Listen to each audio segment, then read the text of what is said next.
Seven Seas Siren presents Accomplishments of the Duke's Daughter, Novel 8, written by Rhea, illustrated by Haruki Futaba, performed by Anjali Knupaneni.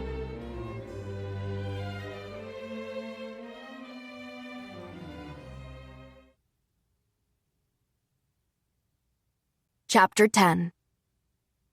Romello's Battle. The following events occurred just before Marilys started school at the academy. Romello visited the Principality of Rimmel with a small number of personal bodyguards in tow. The visit was quite divisive. There were three factions of nobles in Rimmel: the hardliners, the moderates, and those who were neutral. After the war with Twile, Tasmeria's national power was on the decline. The hardliners wanted Rimmel to invade the kingdom in order to expand their territory. The moderates, however, wanted to avoid war at all costs. That left the neutrals faction, who naturally didn't want to get involved at all. The intense battle for power among these factions was a reflection of the battle for authority among 5 influential noble families in Rimmel. Those included the houses of Duke Filling, Duke Grindel, Duke Sleegar, Duke Bosker, and Duke Crow. The reason for Romello's visit was to get the support of the moderate and neutral factions, and together, they would plot against the hardliners. If the hardliners had their way and launched a war against Tasmeria, the kingdom simply would not hold. The kingdom's coffers were already in the red, thanks to the last war with Twile. Even if they could pull off a victory, sacrifices would be unavoidable. Since the war with Twile wasn't so long ago, it would be incredibly damaging to the nation's spirit and the people's confidence in the kingdom's leadership. If war broke out, it was near certain that Tasmeria would be destroyed from the inside out. And if the war was with the land of Rimmel, Twile would jump on that opportunity, violate the ceasefire agreement, and jump into the fray. And so, Romello had gone on an unofficial visit to Rimmel in order to avoid that very scenario. Once his entourage was finally at the inn, Romello sat down and looked around at his guards. He could see the fatigue on their faces. He knew his own face must look the same. It was no wonder. Romello was incredibly busy, so they had to make haste on their journey. "I'm sure you all must be exhausted. It's thanks to you that I arrived here safely. Unfortunately, from here on is where things will get serious. Please, continue to do your jobs to the best of your ability." His guards all stood at attention. Yes, they were tired, but they were not defeated. However, Romello knew that if they continued to be on such high alert for an extended period of time, it would impact their mental health. He put a great deal of responsibility on each member of his guard, demanding the utmost flexibility and confidentiality on the journey here. But, as Romello said, this is where it would start to get serious.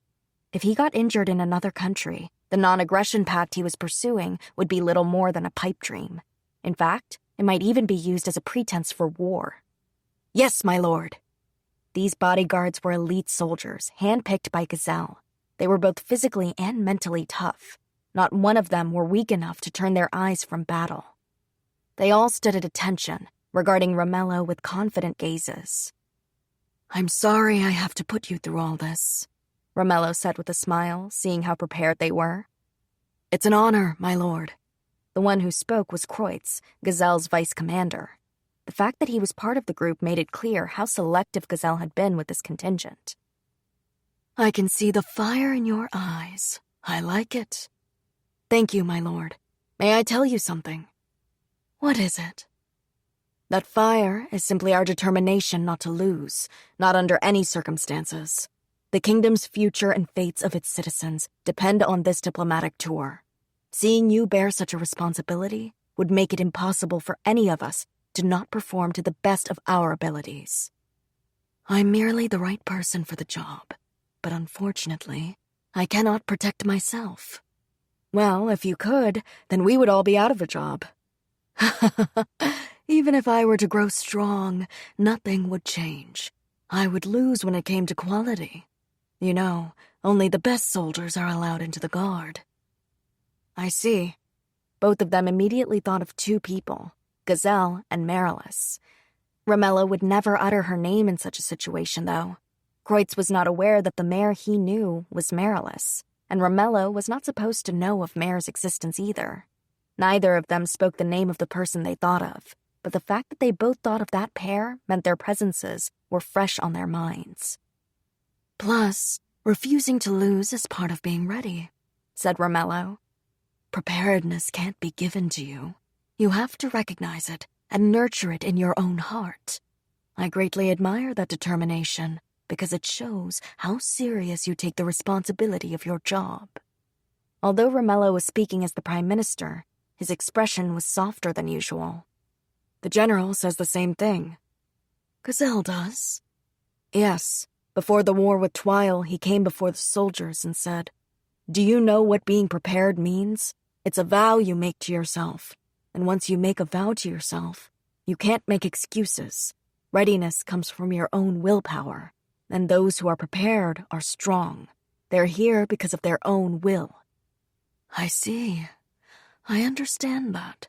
Being prepared means that you've accepted the responsibility of your job. It surprised me, but the more I thought about it, the more I realized civil officials had a lot in common with the military officials, remarked Kreutz. Of course they do. Although we have different statuses, we're both working to protect the same things, Romello said firmly. Kreutz smiled. I suppose that's true. And that's precisely why I would give my life to protect yours. You share the same values. I place my trust in you because you want to protect what we want to protect. It must be the utmost trust, Thank you for the encouragement. Let's all work hard to achieve the most desirable outcome we can. Well, we'll be excusing ourselves now. Kreutz and the guard stood at attention one last time and then left the room. Now that Romello was alone, he went over to the window. The scenery he saw there was completely different from that of Tasmaria. Back home, the buildings were all made of gleaming white marble, except for the churches. But here, the buildings were made of brown brick. They gave off a solemn and imposing atmosphere. He stared at the view for a while, as if to etch it into his brain. Suddenly, a knock at the door broke the silence. The Armelia family butler, Alf, stepped into the room. How is it? Romello asked. There's no problem, my lord. The inn is safe and secure. Romello looked visibly relieved. I see. I knew I could rely on you. Why, it is my job to provide a comfortable environment for you, sir. Alf bowed his head obediently. Romello chuckled. I suppose checking all the food in the inn to make sure it's not poison does provide a comfortable environment. Alf didn't deny that. Instead, he wore a calm smile on his face. Romello relaxed seeing this reaction. Thanks to you, I can finally rest. I'm grateful, Alf. I'm only doing my job, my lord. Well, I admire your dedication to it. Now, I know you must be very tired, but would you make me a cup of tea? Yes, of course. Romello walked away from the window and sat down while Alf brewed the tea. I thought you had quite a serious look on your face as you looked out the window. Are you thinking of home? I just wanted to burn the view into my mind, thinking about what the people I'm about to meet are shouldering. I want to learn as much about them as I can before our meeting. Is that right, sir? I'm worried about the kingdom, of course, but I'm sure Louis can take care of things in my stead. I have my other subordinates as well, and Aurelia will have no problem taking care of the household. Alf gently handed him a cup of warm tea. Romello picked it up without hesitation and sipped. Delicious. Alf smiled even deeper. Tomorrow I'm visiting Duke Grindel and Duke Filling, was it? Alf? Romello's gaze grew sharp. Alf nodded, understanding what he meant immediately. He told the Prime Minister everything he learned about Duke Grindel. The man was one of the 5 most influential noble families in Rimmel, owning a great deal of fertile lands to the northwest. He was the wealthiest out of the 5 families, and although his domain's climate was cold, the land itself was rich. He made most of his money from the crops he grew. In addition, the cloth produced in his domain using a special weaving technique had grown popular throughout the country and abroad as well. The Duke's name was Maurice Grindel. His wife was Lynette Grindel, and they had 1 son. The Duke's reputation was spotless, and he was a man of integrity. He was known for being dauntless and decisive. If his domain is in the northwest, even if an invasion of Tasmaria went well, he'd suffer more casualties and financial setbacks in the battle than the others, Romello remarked. Also, Morris Grindle cares deeply about the citizens. I'm sure he'd want to avoid a needless war. At least, that's what I've gathered from the information we've gotten about him, Alf said. All right. What about his military force, compared to the other dukes? I believe it's proportional to his wealth. The most powerful dukes are Grindle, Sleegar, Filling, Crow, and Bosker. If you look at the numbers only, if the hardliners and moderates were to go to war with each other, the moderates would win. And if you add together the military strength of all 5 houses, our kingdom's numbers are a bit larger than Rimmel. I see. In that case, are the hardliners trying to expand their forces? According to Rimmel's laws, well, actually, due to a pact among the 5 houses, they cannot publicly try to grow their armies. Having said that, it seems that Duke Sleegar is doing so anyway, in secret. Oh, is that so? But that doesn't mean they've just added prepared soldiers to their numbers. They'll need suitable training, so it will take some time before their new additions are ready to fight. On the other hand, in Duke Grindle's domain, he has many citizens who are able to fight, but are not counted among their military. What do you mean by that? The people there are encouraged to learn the traditional martial arts of the area. Now, it's not a type where they learn to kill. It's focused on strength and mental training. The men and women there begin to learn it at a very young age. That sounded like House Anderson to Romello. Known as the Military House of Tasmaria, the citizens there were also encouraged to train themselves in the military arts. The House Anderson Guard was known to be the strongest. I can see why Duke Sleegar would want to amass troops then. Yes, it's possible that he's spending a lot of money on military reserves. That might mean he's even more anxious about funds than the others. Yes, I think that's quite possible, sir. Have mercenaries been coming and going from Sleegar's duchy regularly? No, the last time they were spotted was probably 4 or 5 years ago. Interesting.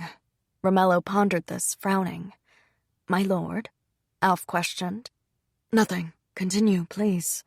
Romello waved his hand, urging him to go on. Alf continued filling Romello in on the information he had asked for. The next bit was about the 3rd wealthiest duke, Bruno Filling, and his wife, Kelly. Although the marriage was a political match, the couple were close. They had a boy and a girl. Do you have any information about Kelly's family and their connections? She's the daughter of a count, and her family seems to be close with the Grindles and other hardliners throughout the country. Romello nodded, and Alf continued. For the Fillings, the most famous product in their domain was alcohol, fermented from barley. They exported it outside of the country, and therefore maintained ties with Tasmaria and Akasha. The relationship with Tasmaria was simply a business relationship, while their relationship with Akasha was more friendly. Duke Bruno's hobby was reading. All of his predecessors were avid readers, and there was a big library within his domain. He's got a reputation of being a very wise and gentle ruler. There won't be any skeletons in his closet. If that information is true, then he should be against invading Tasmaria, and even if war did break out, he would be loath to sacrifice anyone from his domain. Since his area is large and fertile, he probably won't think it's necessary to expand the country's territory if it means people's lives need to be sacrificed. Romello closed his eyes as if to sort through the information Alf gave him. His butler stood there silently, as he was used to this response. You've given me a lot of great information, Alf. Thank you. Romello had studied up on basic knowledge of the Dukes before he got here, so he knew most of it already. The reason he had Alf repeat it, though, was so that he could solidify it in his mind and make sure he hadn't missed out on any new details. Of course. Now, regarding the company run by Duke Filling, Stout Corp, we'll continue gathering information from our spies, and we'll continue to keep an eye on House Filling as well. I see. Let me know if anything new comes up. Yes, sir. I'll be counting on you. Still, you're certainly as sharp as ever, Romello said with a smirk. I'm not sure about that, my lord. No one can win against the tide of time, after all. Alf responded with a wry smile. I suppose I've gotten a lot older since you first started working for me. That sure brings back a lot of memories. I can still vividly remember the day we first met, with you standing outside of the Armalia Manor. Yes, I remember that day well, too. Alf smiled, staring off fondly into the distance. I was even younger than Louis back then, wasn't I? I suppose time really has flown by. It's difficult to notice it day to day, though. That's true, but that must mean you live every day to its fullest, no? Definitely. I worked and suddenly realized I'm this old. And you've certainly done a lot to train the next generation as well. Ah, you mean Byrne. Yes, I hope I've trained him to serve Lord Louis well. I think he has been. It seems Louis relies on him a great deal already. Ah, do you mean as a spy? I did teach Byrne the trade. Are you sure that was for the best? Alf asked. Romello let out a sigh. Growing our personnel is a pressing matter for the kingdom. We needed more people like you, so it couldn't be avoided. Plus, he seems to be the type of person who would gladly give his all to protect the kingdom. And as the Prime Minister, having someone like that is extremely valuable. Just like when Master Kreutz said you both are working toward the same goal. Yes, precisely. Are you sure you're glad you agreed to my request, though? Teaching him your trade. After all, he won't be returning to our manor. He will be returning to the kingdom instead. Weren't you worried about his ability to continue fulfilling his duties? I let him in on a few valuable sources of information, plus new ways of collecting additional tidbits. I taught him the basics of how to be a spy, of course. I did not inform my sources about him, though, so there should be no problem. Ah, I see. You've been keeping an eye on him, and you think he's developed his own informant network. It seems that way, yes. That's why he was able to find out about Duke Bosker's human trafficking so quickly. Ah, that's right. It seems Byrne is regularly giving Louis information. Well, Lord Louis is the one who took him in, after all. He feels an obligation to him, and I'm sure that's part of it. Part of? So what's the rest? Romello gave Alf an amused look. If he's prioritizing getting the information to you as quickly as possible, then it's best to tell Lord Louis first. If he went through the proper channels via the palace, the information would have to funnel through many people to reach Lord Louis, and that would take much more time. I think the greatest reason is that he decided that in this instance, time was of the essence. After all, Lord Louis has been taking care of a lot of your work, so it makes sense to share information with him first. That's probably why he decided it wouldn't pose a problem to do so. In the end, all information vital to the kingdom would still end up going through Romello. Making decisions at that level was part of his official duties as the Prime Minister. But, bureaucratically speaking, there were many people standing in the way between Romello and Byrne. At least 2 other people would have to look over any paperwork before it would reach Romello's desk. That was an advantage when it was information that needed to be shared with everyone, but it was a different story for urgent matters.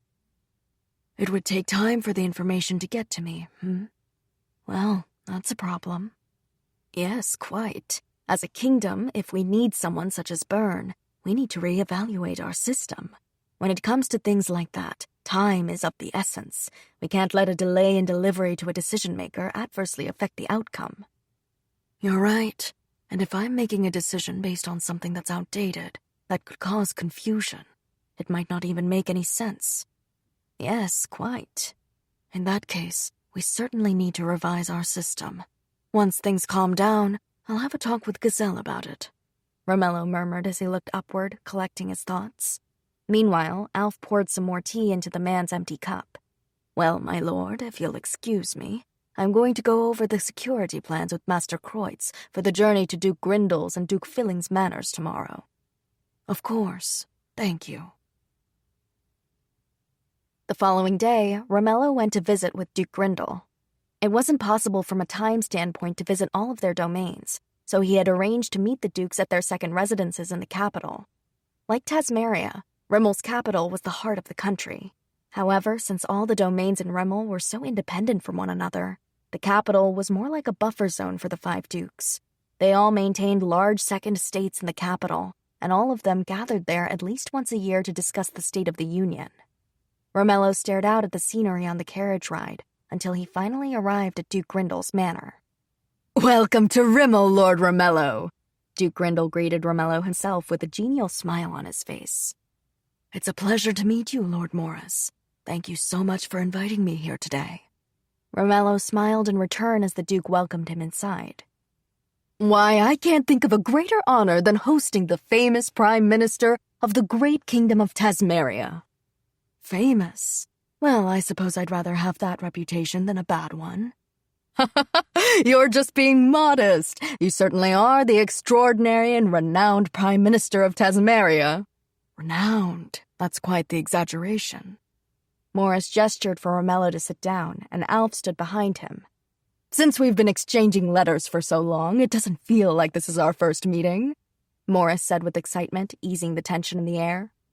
"You're right. I feel the same way."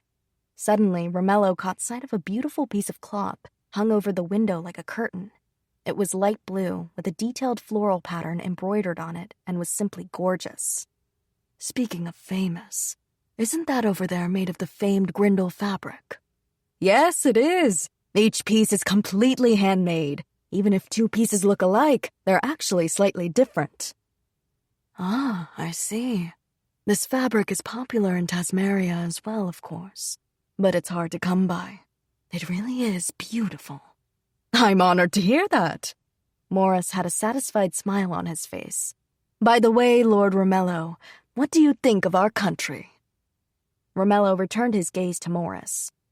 "People work, earn a living, eat, and their lives are all interconnected. The people here live just as they do in Tasmaria." "I see." Morris smiled quietly, seemingly content with Romello's answer. "And that's precisely why we should avoid unnecessary fighting. Don't you agree?"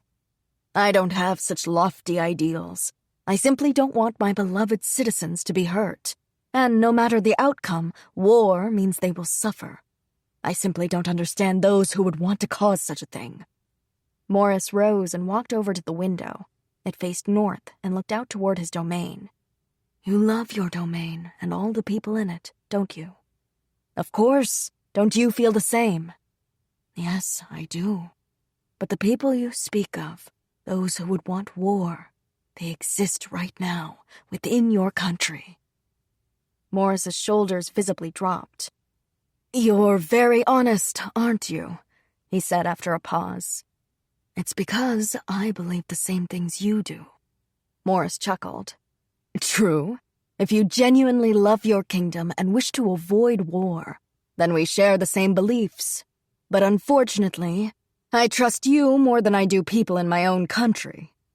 "I feel the same way. That's why I'm talking to you so frankly like this." "I see. Then allow me to be frank with you as well." Romello chuckled. "I'd appreciate that. What are you going to do with these troublesome people in my country?" "We're going to protect a certain general from them.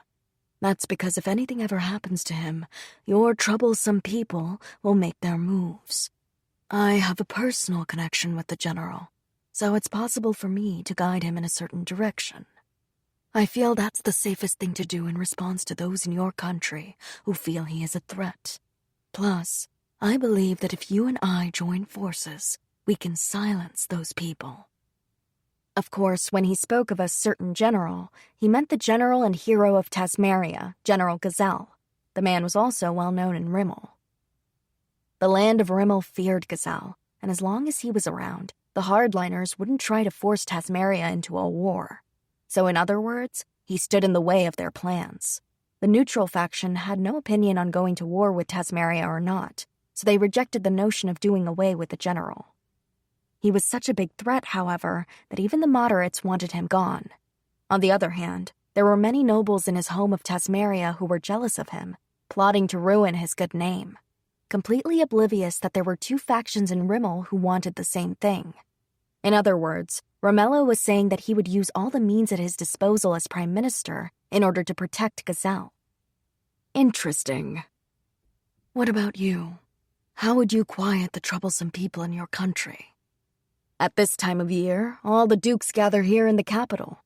We have meetings and talk about how we want to stop them. So will you? Romello asked, and the duke fell silent. He continued. I'd like to ask you something, even if your opinion was different from the other nobles. Are you prepared to remain firm in your resolve to not go to war?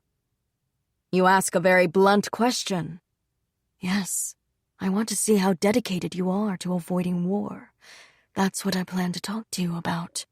Romello's eyes gleamed sharply. He gave off a frighteningly serious aura, which made even Duke Grindel, the most powerful duke in all of Rimmel, break out in a cold sweat. Let me ask you the same thing. Are you prepared? Yes, of course, Romello answered without hesitation. Morris was shocked. Well, that was quick. As you know, there was a war after I became the Prime Minister. And when it broke out, I felt ashamed. A Prime Minister's job is to keep order, after all, for the safety of the entire kingdom. To protect the kingdom and its people. And in order to do that, we must seek alliances with other countries in order to maintain a stable government. We must not overlook the seeds of war. We must dig them out before they begin to bud. So at the time, I cursed my own powerlessness. A sardonic smile crossed Romello's face. I'll never let another war happen, not on my watch. I'm going to protect my kingdom and our innocent citizens, including our soldiers, even if it means I get the reputation for being a demon. That's my job as the Prime Minister of Tasmaria, he added silently with a soft chuckle. Unfortunately, the thing I pride myself most on is the blood that runs through my veins. Morris spoke in a calm voice. The blood of my predecessors, all of whom ruled the domain of Grindel and protected its citizens. Did you know that we have a tradition in Grindel to train our people in martial arts? Yes, I know. You use martial arts to train both body and mind, correct? I had a feeling you already knew about it. Yes, that's right. It's how the citizens have protected their land on their own. They love their domain, so they've protected it along with their families over the years, to this very day. I want to live up to their expectations and put my citizens first, even if that means it's not in my best interests as a Duke of Rimmel. The room fell silent for a while until Romello spoke up again. I see. I understand very well now just how prepared you are.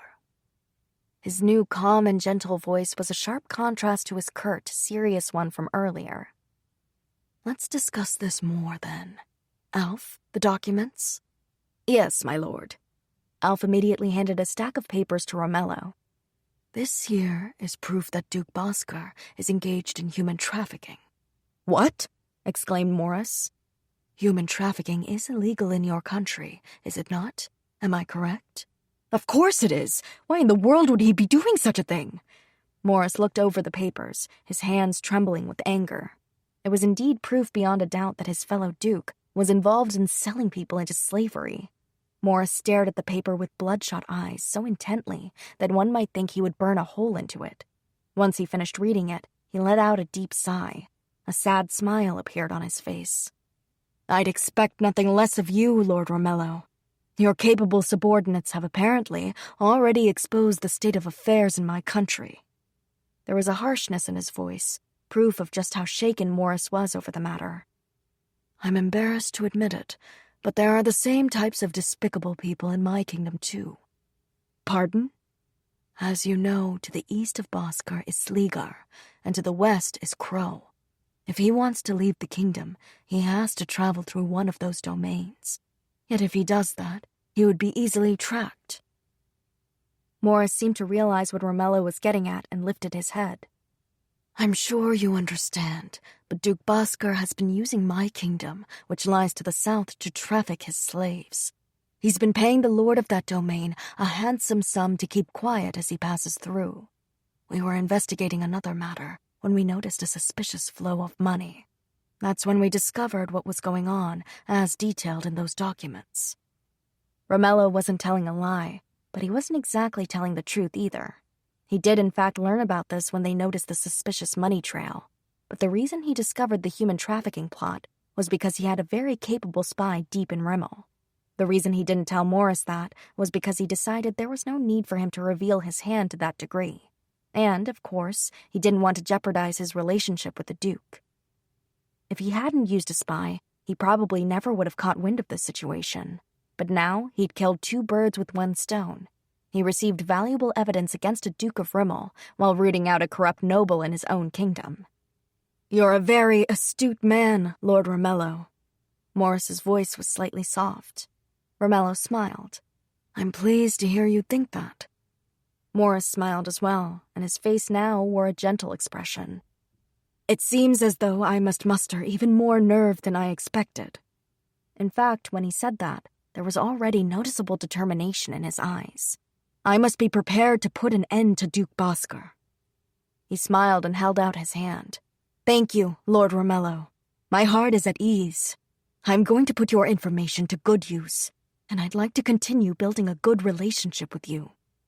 Romello immediately took Morris's hand and shook it. "I feel the same, Lord Morris. If possible, I'd like to build a relationship like ours between our countries as well." "Oh, that would be interesting. I'm sure you're already thinking about what you'd like to do in the future, I'd love to hear more details about it." After a firm handshake, the 2 men began to discuss the non-aggression treaty Romello had put together.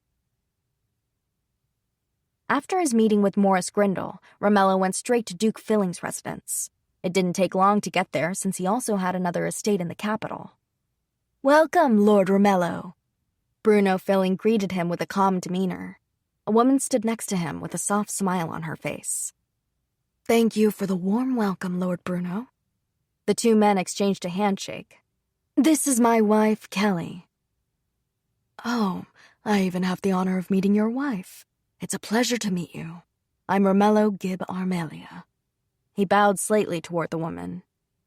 "The pleasure is all mine. I'm Kelly Filling. It's an honor to make your acquaintance." Kelly curtsied gracefully. "Please, come in." The manor resembled Duke Grindle's. It had a warm and welcoming atmosphere inside and was decorated with wooden furniture. The couple led Romello into the parlor. "How was your journey here?" Bruno asked casually as he took a seat. "Just fine, thank you," Romello answered. Kelly sat down and listened to their conversation, a pleasant smile on her face. "By the way, Lord Romello, have you ever had the beer from our domain?" Bruno asked. "Yes, of course. Your beer is known for being quite delicious." "I'm honored you think so. Would you like some? I've got a special bottle here." "I'd love to." "Wonderful. Let me show you to another room, Lord Romello." Bruno rose to his feet. At the same time, his wife followed suit. "Well, if you'll excuse me, I hope you enjoy your stay, Lord Romello. I'd love to see you again if you come to our country another time." "Thank you. That would be lovely," Romello answered. He then followed Bruno to another room, which had bookshelves on every wall, crammed full of tomes. Romello could tell that Bruno was an avid reader. "Sorry for the clutter in here," Bruno said sheepishly. "Not at all. You certainly love reading, don't you?" "Yes, I'm often teased for being a bookworm, and I'm afraid I can't deny it." They sat across from each other on sofas which were placed in the middle of the room. They both stared at each other silently for a spell, perhaps searching for what to say next, or maybe even to size the other up. The silence stretched on, and there didn't seem to be any signs of the beer being brought in. "I assume you brought me in here because you know what I'm here to discuss?" Romello asked. They both glanced toward the door. Bruno chuckled awkwardly and stood up straighter in his seat. "Yes, that's right. The beer was just an excuse. I wanted to talk to you in private, although I do have special bottles of beer here." "I see. You know, it wouldn't have been a problem for your wife to be present during the conversation." Bruno gave him a questioning look. "I'm joking.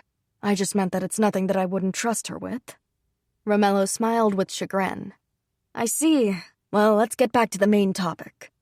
After that, Romello did the same thing as he had at Duke Grindle's house.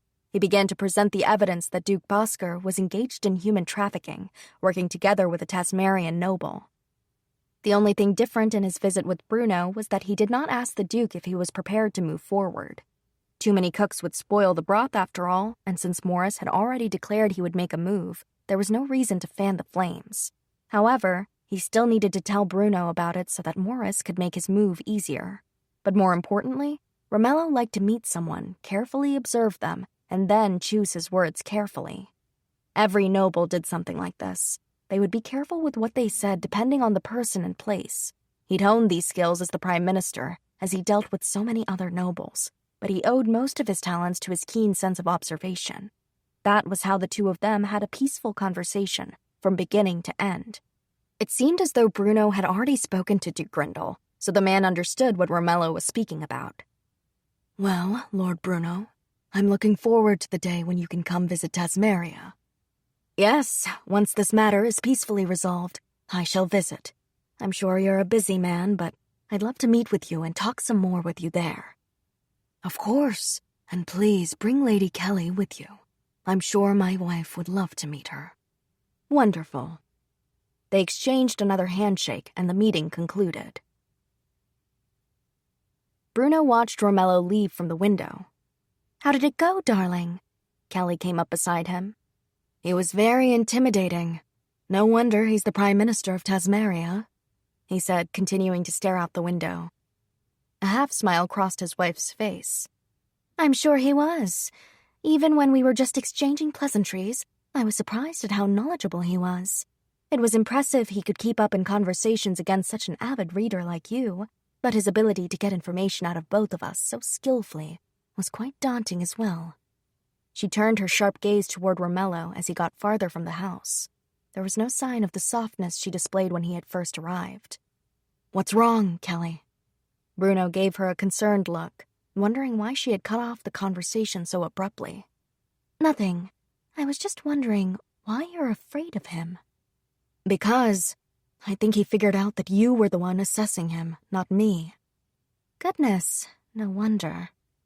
Kelly didn't seem surprised by this and simply accepted it. Bruno, on the other hand, was surprised. No wonder. Did you notice that was what was going on? Yes, I wondered that. When we were talking in the salon, he started gradually directing the conversation toward me. At first, I thought he was just being polite, but at some point, it seemed like the things he was saying were designed to test me. He was so good at choosing his words just right that I had to speculate a bit. I thought it was best for me to excuse myself quickly before I dug my own grave. I see, that makes sense. But then, why did you acknowledge him?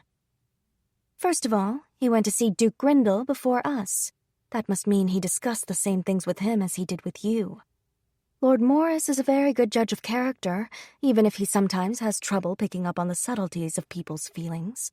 If the Prime Minister tried to use some pretense to advance the conversation, Lord Morris would have jumped on it immediately. I know he'd see right through a lie. Anyway, when the Prime Minister arrived here, he was completely calm and composed. He seemed very confident the whole time we spoke in the salon. I think that's because he believed that his meeting with you would go smoothly. He had no reason to be aggressive with you. If Duke Grindel is going to do something with that information, then he probably thought all he had to do was just clue you in, and time would do the rest. Is that so? Anything else? As I said before, he's extremely knowledgeable and observant. I see. I'm sorry, darling. Since he realized what I was doing, I should have just stayed in the room. Her expression clouded over. Bruno smiled tenderly at her. It's not your fault. You weren't sure at the time. You did the best you could. There's no need to be upset. I had no idea that's what was going on, so I have no right to blame you. Darling, this just makes me even more certain that I need you at my side. After all, I'm nothing but a bookworm. I'm not suited for diplomatic negotiations. I'm only able to stand at the head of House Filling because I have you. Thank you so much. Bruno was the head of House Filling, but he performed all of his duties along with his wife. His main hobby was reading, and since he read everything he could get his hands on, he was incredibly knowledgeable. On the other hand, he saw interacting with others as a chore and tended to avoid it. Perhaps that was why he never had much interest in social affairs and wasn't very good at noticing subtle changes in people's moods. That made him ill-suited for diplomacy. However, Kelly was incredibly observant and had filled her head with so much knowledge that even Bruno had to recognize her intelligence. Because of that, he handed over most of the diplomatic duties to her. When there was a diplomatic discussion to be had, she would sit and observe the other party, as she had done with Romello at first, and then she would meet with Bruno later to share her impressions. That was how House Filling governed. I respect you so much, darling. Please, don't speak badly of yourself. No, it's not that. I was just reflecting once again upon how lucky I am to have such a rare woman like you by my side. By the way, Kelly, if we do end up going to Tasmaria, you'll come with me, won't you? Yes, of course. Wonderful. Now, how about I share with you everything Lord Romello told me? They headed toward the parlor where they had first met with Romello to settle in for a long conversation. Romello had successfully met with Morris Grindle and Bruno Filling, and the moment he got back to his room, he flung himself onto his chair in exhaustion. Welcome back, Lord Romello. Alf was already there, waiting with a hot cup of tea ready for him. Romello thanked him and slowly took a sip. Ah, that hits the spot, he murmured, then set his cup on the table and looked up. You should probably try to get plenty of rest tonight. You have a long day tomorrow, Alf said. You're right. I think I'll do just that, Romello answered quickly, but he didn't move a muscle. But first, Alf, we need to discuss my plans for tomorrow, visiting Duke Crow and Duke Bosker's manors. Yes, my lord. The Duchy of Crow in the southwest part of Rimmel, nestled between Twyll and Tasmaria. The Duke's name was Chester Crow. His wife had died young, so Chester was incredibly devoted to his two daughters. He considered them as living mementos of his beloved wife. Because of the location of his domain, he often caught wind of Twyll's military campaigns, and as such, he was the Duke who most feared Gazelle. What is his relationship with the hardliners and the moderates? Both sides are eager to use any means at their disposal to get him over to their side. The most commonly used tactic is marriage proposals for his daughters. Ah, his daughters aren't engaged yet. If he dotes on them as much as you say he does, then he wouldn't marry them off to just anybody. Correct. I'm sure he'll eventually marry them off to the best match within one of the factions, but at least one of his daughters will be the loser in the battle for power. True. I'm sure an ordinary noble would resort to such means, though. That just goes to show how much he loves his daughters. I think so, too. So Duke Crow values family first. What is the state of affairs in his domain? I haven't heard any specific problems as of yet. I see. And what do you think of Chester, from what you know of his work? This is just my personal opinion from reading the documents, but I think he may be a very unerring person. That is to say, he upholds the tenets his forefathers created and wants to protect them. So you got that impression too, eh? Romello tipped his head slightly to look at Alf. There are some people who would mock men like him, but not me. In fact, I think it's inspiring. In government, you come up with new policies and implement them. And when you devise these policies, you have to make sure they're realistic, that there's not something you've overlooked, and you look toward the future. One might think that once you devise a policy, all you need to do then is to enact it, but it's not always that simple.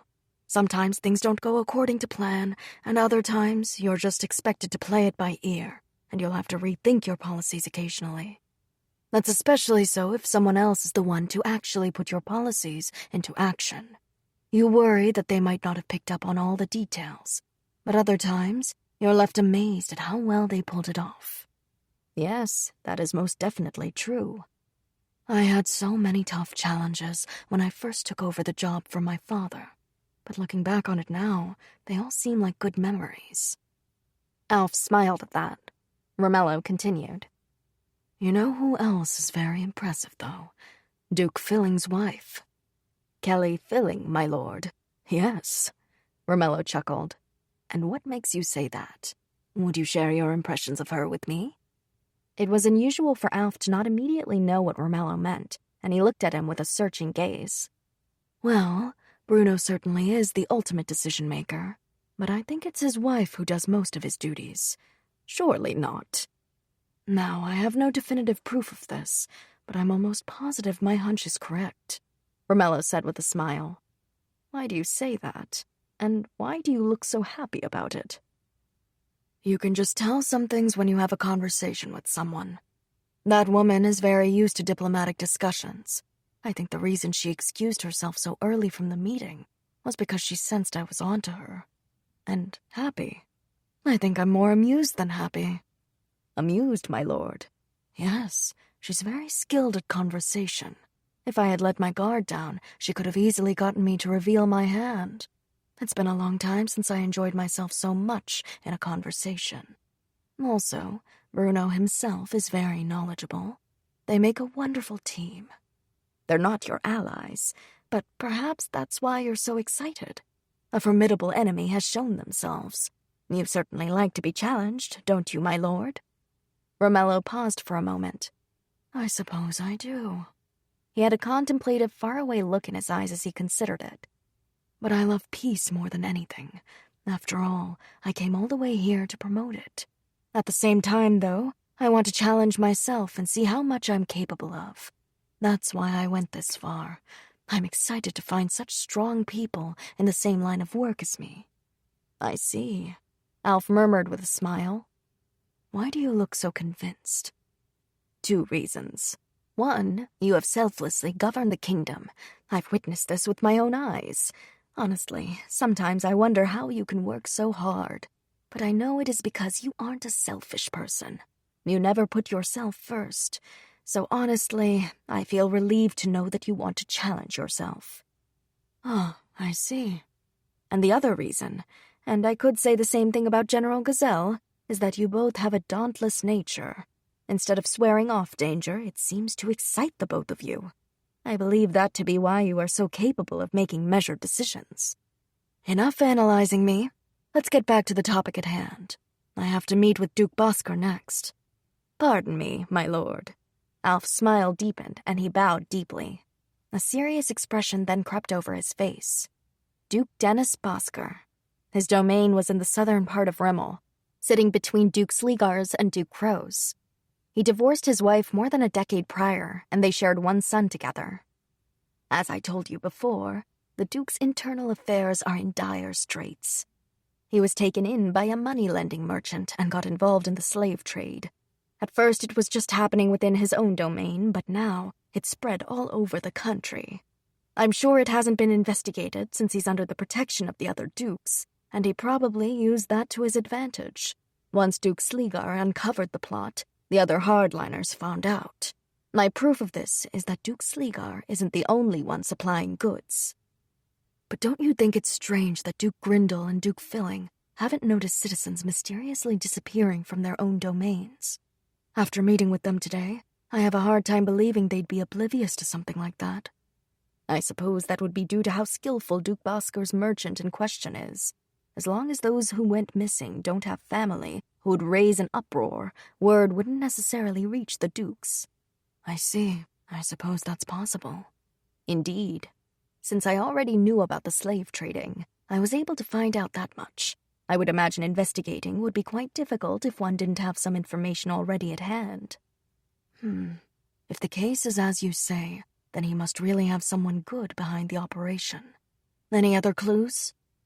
The identity of the merchant has been hidden very cleverly. It's possible they are connected to Duke Sleegar somehow, behind the scenes. Romello laughed out loud. So you mean to say the one pulling the strings behind the curtain this time was probably Duke Sleegar? Well, no wonder he uncovered Duke Bosker's actions.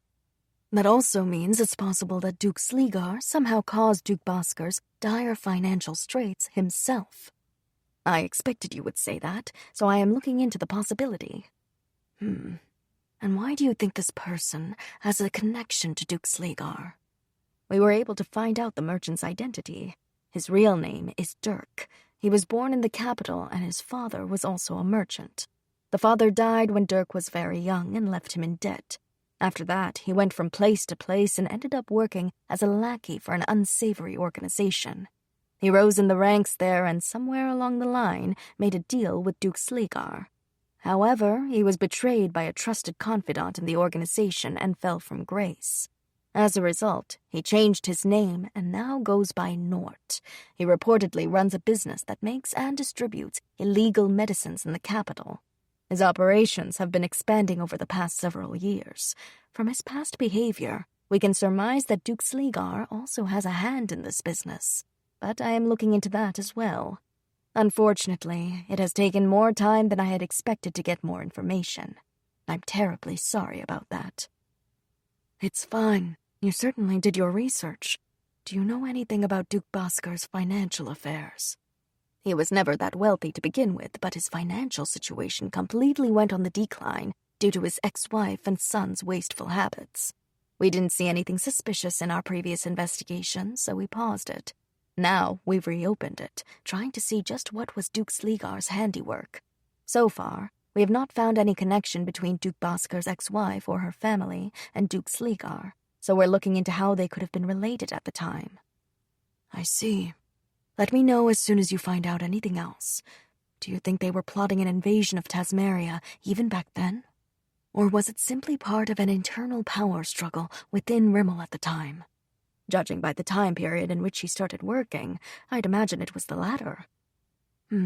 I see.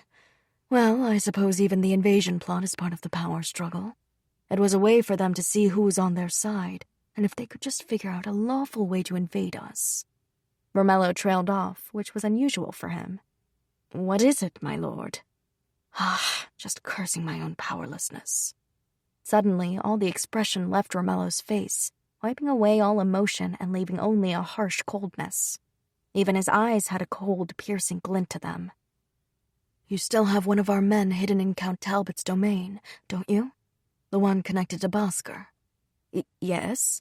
Alf seemed a bit bewildered at Romello's reaction, but still answered him immediately.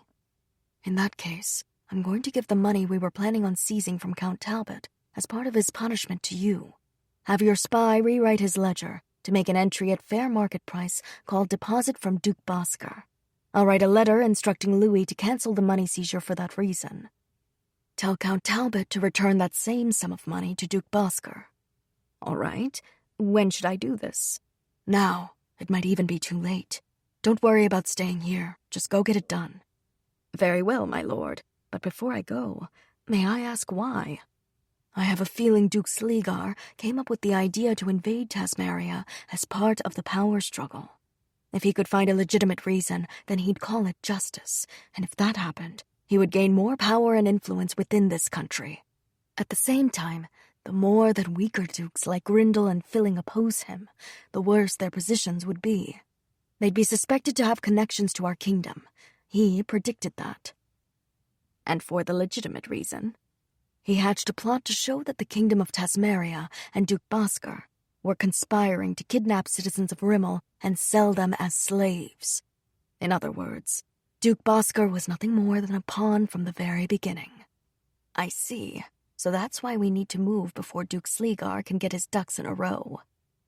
That's right. We'll be a bona fide third party. We approved their entry into the country completely unaware of the situation. That explanation won't work if Talbot keeps the money.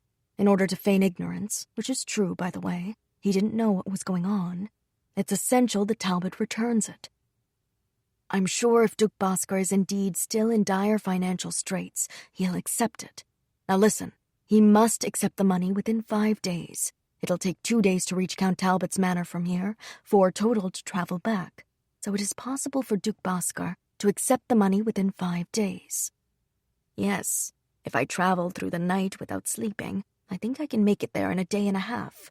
Since Count Talbot is currently under house arrest and the future Count is inexperienced, I think things will proceed smoothly once I use your name. May I have your permission to act upon my own discretion? There was a suspicious glint in Alf's eyes. Romello smiled slightly in response. Yes, that's fine. I'm sure you know how to best use fear. You can use it as a collar to put on the new Count Talbot, so nothing of this sort ever happens again. By the way, I'll write the letter to Louis, so please have your spy deliver it. Very well, but, my lord, why must it be within 5 days? I'd like the plot laid before I finish meeting the rest of the dukes in Rimmel, and especially before I meet with Duke Sleegar in particular. If I were to take my time and go back to Tasmaria first, that would make it look like I was conspiring with Grindel and Filling. So that's why I must visit with Duke Sleegar and the others during this visit. It would be a bad move to see them before the money has been returned, though, so I'll say I'm not feeling well tomorrow. I'll call off my meetings with Duke Crow and Duke Boskar to buy me some time. If I'm ill, no one will think twice if I rest here for about a week. Back home, if you were feeling ill, you would have your subordinates do the meetings for you. We should tell Lord Louis about your plans and requests. Then I can schedule a new meeting with Duke Sleegar. All right. After this meeting, everyone was informed that Romello collapsed from exhaustion due to the long journey and would be resting at the inn for several days. While he waited for Alf to return, he met with no one from Rimmel. Kreutz and the rest of the guards were concerned when they saw how deep in thought he was as he sat in his chair, but they didn't dare interrupt him. There was a tense mood about the Prime Minister. Meanwhile, a strange visitor arrived at the inn, claiming they had a letter for someone lodging there. When the person working at the front desk checked the guest book, they told the visitor there was no such person staying there. "Nonsense, they're here," the visitor insisted. The employee had a bad feeling about this visitor and suspected they were up to no good. A guard standing by the entrance notified Kreutz about the situation. "I'm terribly sorry, but we're the only ones staying here. Pardon my rudeness, but are you sure you have the right inn?" Kreutz asked. The visitor gave him a suspicious look. "This is the Faboma Inn. Are you sure you haven't confused it with the Farima Inn?" he continued. The visitor pondered this for a moment and then nodded. "Perhaps. Sorry for all the commotion. Are you some kind of adventurers?" "Something like that." "I see. I thought you looked pretty muscular. Thanks for your help." The visitor casually patted Kreutz on the chest and then left. The owner of the inn apologized to Kreutz. "Oh, don't worry about it. I almost forgot the name of the inn, too." "It happens a lot. 2 generations ago, a pair of brothers both started inns, and the names were similar. It's so confusing that I've been thinking about changing it, but I've gotten so attached to the Faboma name that I just can't do it." "I suppose it would be hard to change the name if you like it. Well, if you'll excuse me." The moment Kreutz left the lobby, the easy smile vanished from his face. In truth, before Alf left, the man had told Kreutz that a visitor like that might show up, and he told him how to deal with the visitor, too. Kreutz had done everything as Alf had told him, and any problems had been avoided. The issue was now he had to interrupt Romello despite his frightening air in the room and tell him what happened. He couldn't exactly run away from it, so he decided to just go ahead and do it. "Excuse me, Lord Romello." "What is it? Did someone come?" Romello frowned, not making eye contact with him. Yes, just as Alf said." "I see. Can you give me the item he gave you?" Alf had planned for someone to come because the visitor was his spy, the one working incognito in Rimmel. He couldn't deliver his information out in the open, so Alf had told both him and Kreutz his plan to deliver it secretly. The spy would arrive at the inn, pretending to be looking for a guest who would not be there. Kreutz would deliver a set line that Alf had told him beforehand to confirm the spy's identity. Everything Kreutz had said to the visitor had been scripted by Alf. In other words, the entire conversation they had was a code. And when the spy confirmed Kreutz had said the correct response, he would hand over a piece of paper. This exchange had happened when he casually patted Kreutz on the chest, using that opportunity to slip him the note. Romello read the note's contents. It regarded Duke Sleegar, who he was slated to meet with soon. Duke Curtis Sleegar's domain lay in the eastern part of Rimmel and bordered Tasmaria to the south. He was over 60 years old, making him the oldest of the 5 dukes. He had 2 sons, with his eldest son, Quartus, having a gentle disposition, who enjoyed cultivating medicinal herbs as a hobby. He had strong relationships with merchants who sold the herbs. His second son, Miles Sleegar, was a very willful man who craved the spotlight. The family, including their father, was torn between which young man deserved to be the heir. The reasons were threefold. First, they were born only 2 years apart. Second, the eldest had a weaker constitution, while the second son was healthy and strong. And thirdly, Curtis liked his second son's personality and doted on him especially. It was clear to see why he still had not named an heir. "Lord Romello?" Kreutz said at last, having waited until the man had finished reading. "Yes?" "Was there something good written there?" Romello glanced over at Kreutz for a moment. "I just mean, you've been smiling as you read it." Romello froze for a moment. Smiling? At a time like this? He wondered to himself. No, unfortunately, there's nothing good in this report, he said, although it will aid me going forward. I see, Kreutz responded vaguely, perhaps because he didn't understand what Romello meant. After thinking about it for a moment, he smiled. So what you mean to say is, although you may not have received a full meal, you did receive top-quality ingredients to make one. But even when you have the ingredients, you need a skilled cook to prepare it, or else it won't be as delicious as it could. And the opposite goes as well. I'm sure since you're the one preparing it, it will definitely be delicious. Am I correct, my lord? You certainly have a way of flattering people, Kreutz. Thank you for the compliment, Kreutz said in a joking tone of voice. Romello chuckled back. 2 days later, in other words 5 days after Romello had started staying at the inn, Alf returned. He had his usual soft smile on his face with no trace of fatigue. What happened? He will return the money to Duke Bosker tomorrow. Wonderful. I'm glad you made it happen under such tough circumstances, and in such a short time, too. Yes, I'm grateful he agreed to it. It seems Duke Bosker is running quite low on funds. He immediately agreed to a meeting with Count Talbot. An employee will deliver a letter from Talbot along with the money, so it will be returned on the morrow. Of course, I checked the contents of the letter myself. It said, enclosed is the money paid to us by Duke Bosker from Nord's company, which acted as a security deposit, proof of identity, and for safe passage of the people who pass through my domain. Since these people passed through without incident, I thought it appropriate to return the money. However, since we never received a request for return of the funds, we apologize for the delay but have enclosed the money you entrusted with us here in full. It certainly wasn't common, but sometimes powerful merchant families or nobles would pay a deposit, a traveler's tax if you will, when entering another domain. It served as a guarantee that the person was who they said they were and as an insurance policy in case they were involved in some kind of trouble. And if there were no such problems, the money would be returned to them upon them leaving the domain. That system was how Romello had decided to explain the money that Count Talbot would receive. I think that's fine.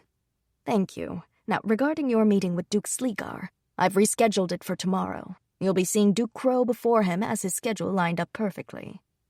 All right. You did well, Alf. Think nothing of it, my lord. That's all the information I have for you today, so if you'll excuse me. Of course. Get some good sleep tonight. And so the next morning, Romello went to see Duke Crow.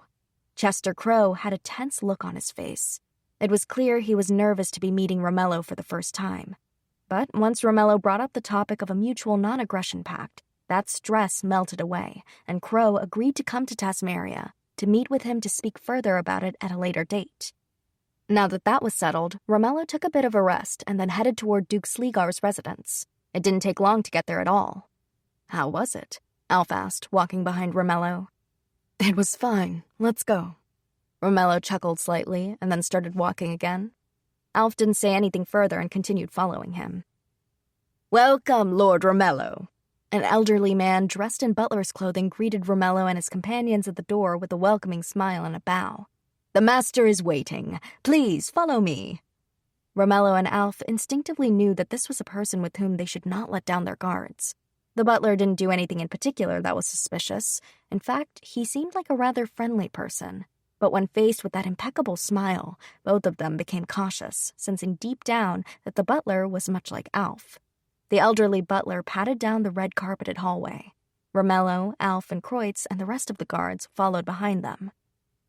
Please wait here. Your guards can wait in the next room.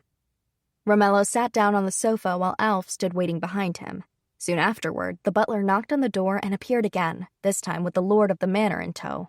Romello rose to his feet. It's nice to meet you. I'm Curtis Sleegar. I'd like to welcome you after such a long journey. Are you feeling better now? Yes, I'm so sorry about that, said Romello. I'm not used to traveling such long distances, and I think the fatigue just got to me. I'm much better today. Thank you so much for taking the time to meet with me. Curtis sat down on the opposite couch, and Romello took his seat again. Now, Lord Romello, I assume you're very busy, so what brings you all this way? Curtis's voice already had a sarcastic tone to it. Romello heaved an inward sigh, despite the smile he wore on his face. Isn't it the natural thing for a prime minister to want to do? to forge greater ties between nations. Is it now? Curtis's mouth turned slightly upward, but his eyes were not smiling at all. You're quite the hard worker. My country and yours have never had much in the way of diplomatic relations. Oh, actually, I suppose a portion of my country and a portion of yours did have ties, now that I think about it. Romello smiled. I knew he'd allude to that, he thought. Yes, so I've heard that my Count Talbot and your Duke Bosker are friends. In fact, just before I left the inn, a messenger from Count Talbot came and informed me that he would be going to see Duke Bosker today. I'm sure their meeting is already over, though. Curtis's expression immediately changed. Is that right? Well, I hope that will form a strong bridge between our two countries. He recovered quickly, a sardonic smile returning to his lips. Yes, quite. Personally, I'd love to forge even deeper ties. That's a wonderful thing. Do you have any specific plans? Well, discussions between us are absolutely essential to those agreements, as well as understanding that they're the foundation of diplomacy. Honestly, I'm not sure if we should have cross-national ties or ties with individual domains. That's where I'd like to start, anyway. I see. And when do you plan on starting these discussions? I'd like to say any time, but since I came here in a rush so I could see everyone at once, I'm embarrassed to admit that I didn't bring the necessary documents. Now, this is just a suggestion, but I'd like to invite you all to my kingdom for further talks. Curtis frowned slightly at that. Romello pretended not to notice and continued. It's the off-season for high society now, and in my kingdom, we're having many events celebrating the founding of our nation. It would be a wonderful opportunity for you to see our land, but most of all, it would be easy to have a meeting with all 5 of you and our highest-ranking nobles. I've already talked to the other dukes, and they've agreed. Now it's up to you. Oh, Bosker and Crow agreed? I understand why you brought up just those 2 names, but when I said they all agreed, I meant all 4 of them. Even though he hadn't met with Bosker directly, he'd given Talbot an invitation to pass on to him. If he had sent it through the mail, the Duke might not respond. However, once given an invitation in person, he would have to. Romello had received word that Bosker easily agreed to the meeting, perhaps because it was after his money had been returned. Both Talbot's servant and Alf's spy had given him the same account, so he knew it was accurate. Curtis's cheek twitched at Romello's response. Do you perhaps have a problem with those 2 houses being invited? Romello asked, intentionally painting a worried expression on his face. Once again, Curtis's cheek twitched at Romello's reaction. He laughed inwardly, thinking to himself, Now, you shouldn't let your emotions show so easily on your face. In fact, a moment like this was when it was absolutely essential to hide your true feelings and wear a smile. No, it's just they have had negative views on forging diplomatic relations with other countries. I'm surprised they agreed to a meeting. Duke Bosker, not a fan of diplomacy. Perhaps under normal circumstances, yes, but our kingdom is very grateful to Duke Bosker's merchant. Because thanks to him, Count Talbot was able to forge a relationship with him, and that's why the Duke agreed to the meeting. Curtis's face twisted. I digress. Now, if you come all the way to Tasmaria, the most desirable outcome would be if we can arrive at a mutual agreement. My kingdom can prepare a foundation for that. Curtis snorted with laughter, as if to say, Don't be ridiculous. Grindle and Filling were moderates, and even if they had agreed to go to Tasmaria, there was no way Bosker and Crow would go if he put a stop to it. That was why he laughed. But then he remembered something Romello said previously and froze. Should we have cross-national ties or ties with individual domains? At first, Curtis thought he meant the man didn't know which would be most beneficial to Tasmaria. But now he realized there was a different meaning. If Tasmaria entered a treaty with Rimmel, then all 5 dukes must agree to it. But if they just forged treaties with individual domains, that would be an entirely different story. Rimmel had been formed when 5 countries joined together as one principality, and as such, the rulers of those 5 domains were very powerful. That was why it was certainly possible for each of them to engage in their own treaties with Tasmaria. In other words, Romello was telling him, whether the treaty is formed with the principality or the dukes is all up to Rimmel. And no matter what, once the dukes come to Tasmaria, that treaty will be enacted, even if some dukes elect not to come. It would be a different story if the other dukes were against it, but now that 4 of them had agreed, Curtis knew it would be very difficult to stop the treaty by himself. And for the same reason, it would be difficult for him to stop them from going to Tasmaria at all. He had no idea how Romello had gotten them all to agree to it, but he must have made them somehow believe that it would benefit them to make the trip to the other kingdom. Curtis did not have the power to stop the Principality from entering a treaty, nor to stop his fellow dukes, and even if he tried to force them to halt, Grindel and Filling would jump on that immediately and try to take advantage of it. "Is there a seat for me at the table?" Curtis asked after much thought. It pained him to do so, but he put a smile on his face. "Yes, of course. I'd like everyone to be there, if possible." "I see. Well then, I'll certainly consider it." Well, thank you. I'm looking forward to seeing you all there." Romello bade Curtis goodbye and left the room.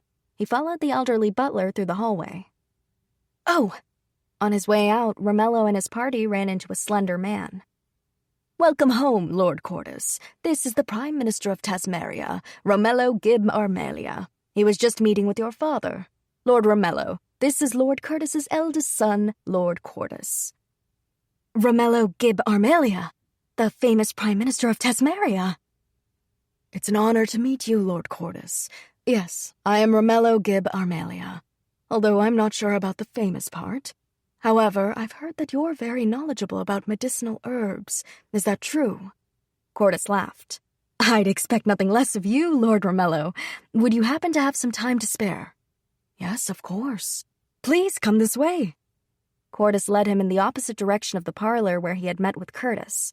On the way there, they passed through a room decorated with portraits that Romello guessed were the previous Dukes of Sleegar.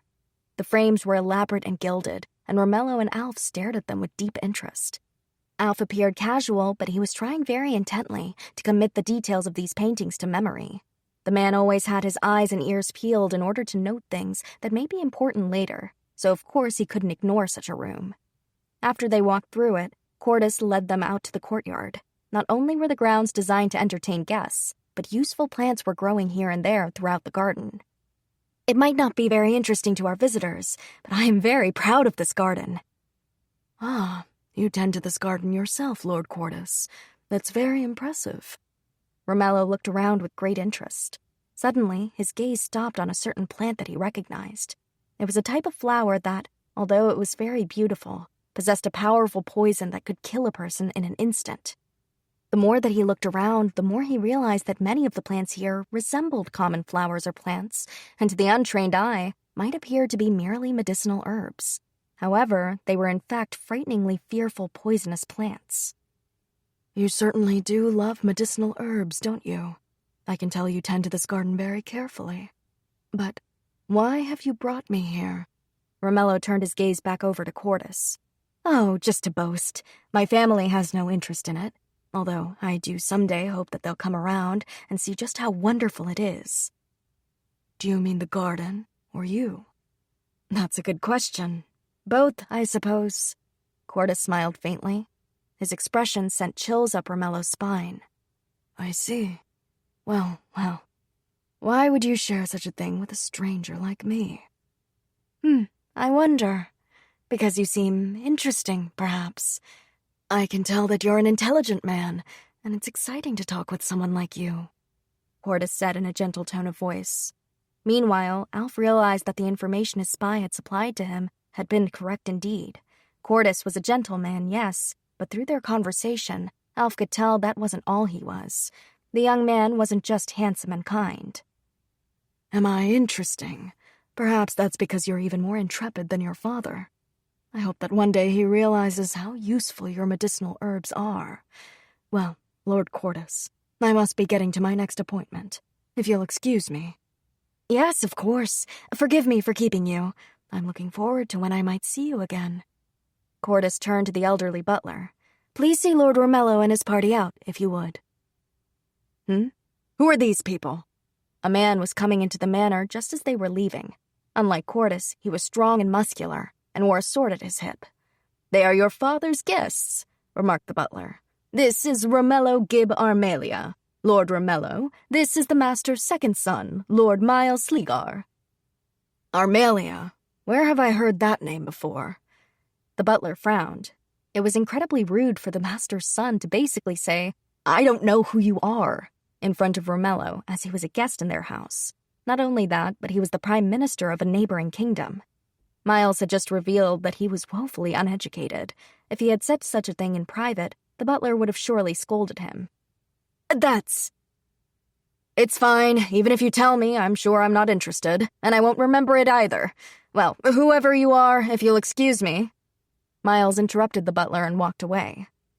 "Please forgive his rudeness, Lord Romello," the butler apologized. "I'm not bothered. Thank you for showing us out." He truly didn't mind. In fact, he was grateful to know firsthand that the intel he'd received about the second son was true. They left the Sleegar Manor and returned to the inn. "You did wonderfully," Alf said to Romello after they went back to his room to rest. Alf set a cup of tea in front of the Prime Minister. "Thank you. I couldn't have done it without all of your help." "Not at all. Well, I must make the preparations for the journey home, so I'll go ahead and get started." "Yes." Romello had a thoughtful look on his face and stared absently into space. "Is something the matter?" From time to time, Alf would glance over at Romello, and he noticed the man's mind was elsewhere. Just thinking about Duke Sleegar's eldest son." "Cordis Sleegar?" Alf asked. Romello nodded. "I see.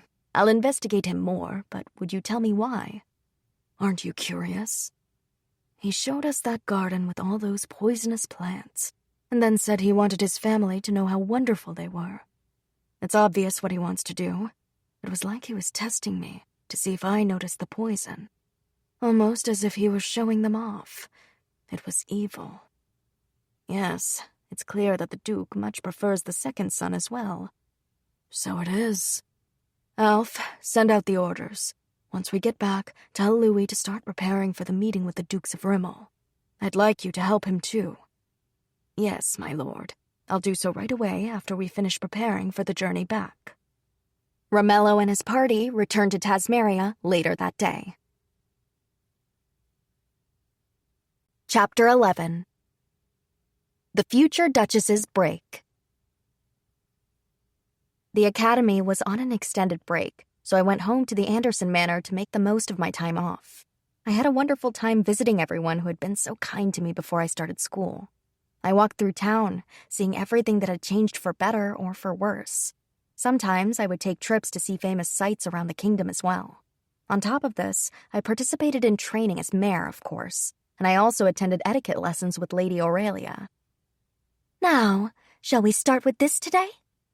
But the thing that took up most of my time was preparing for a welcoming party for guests who would be arriving from Rimmel.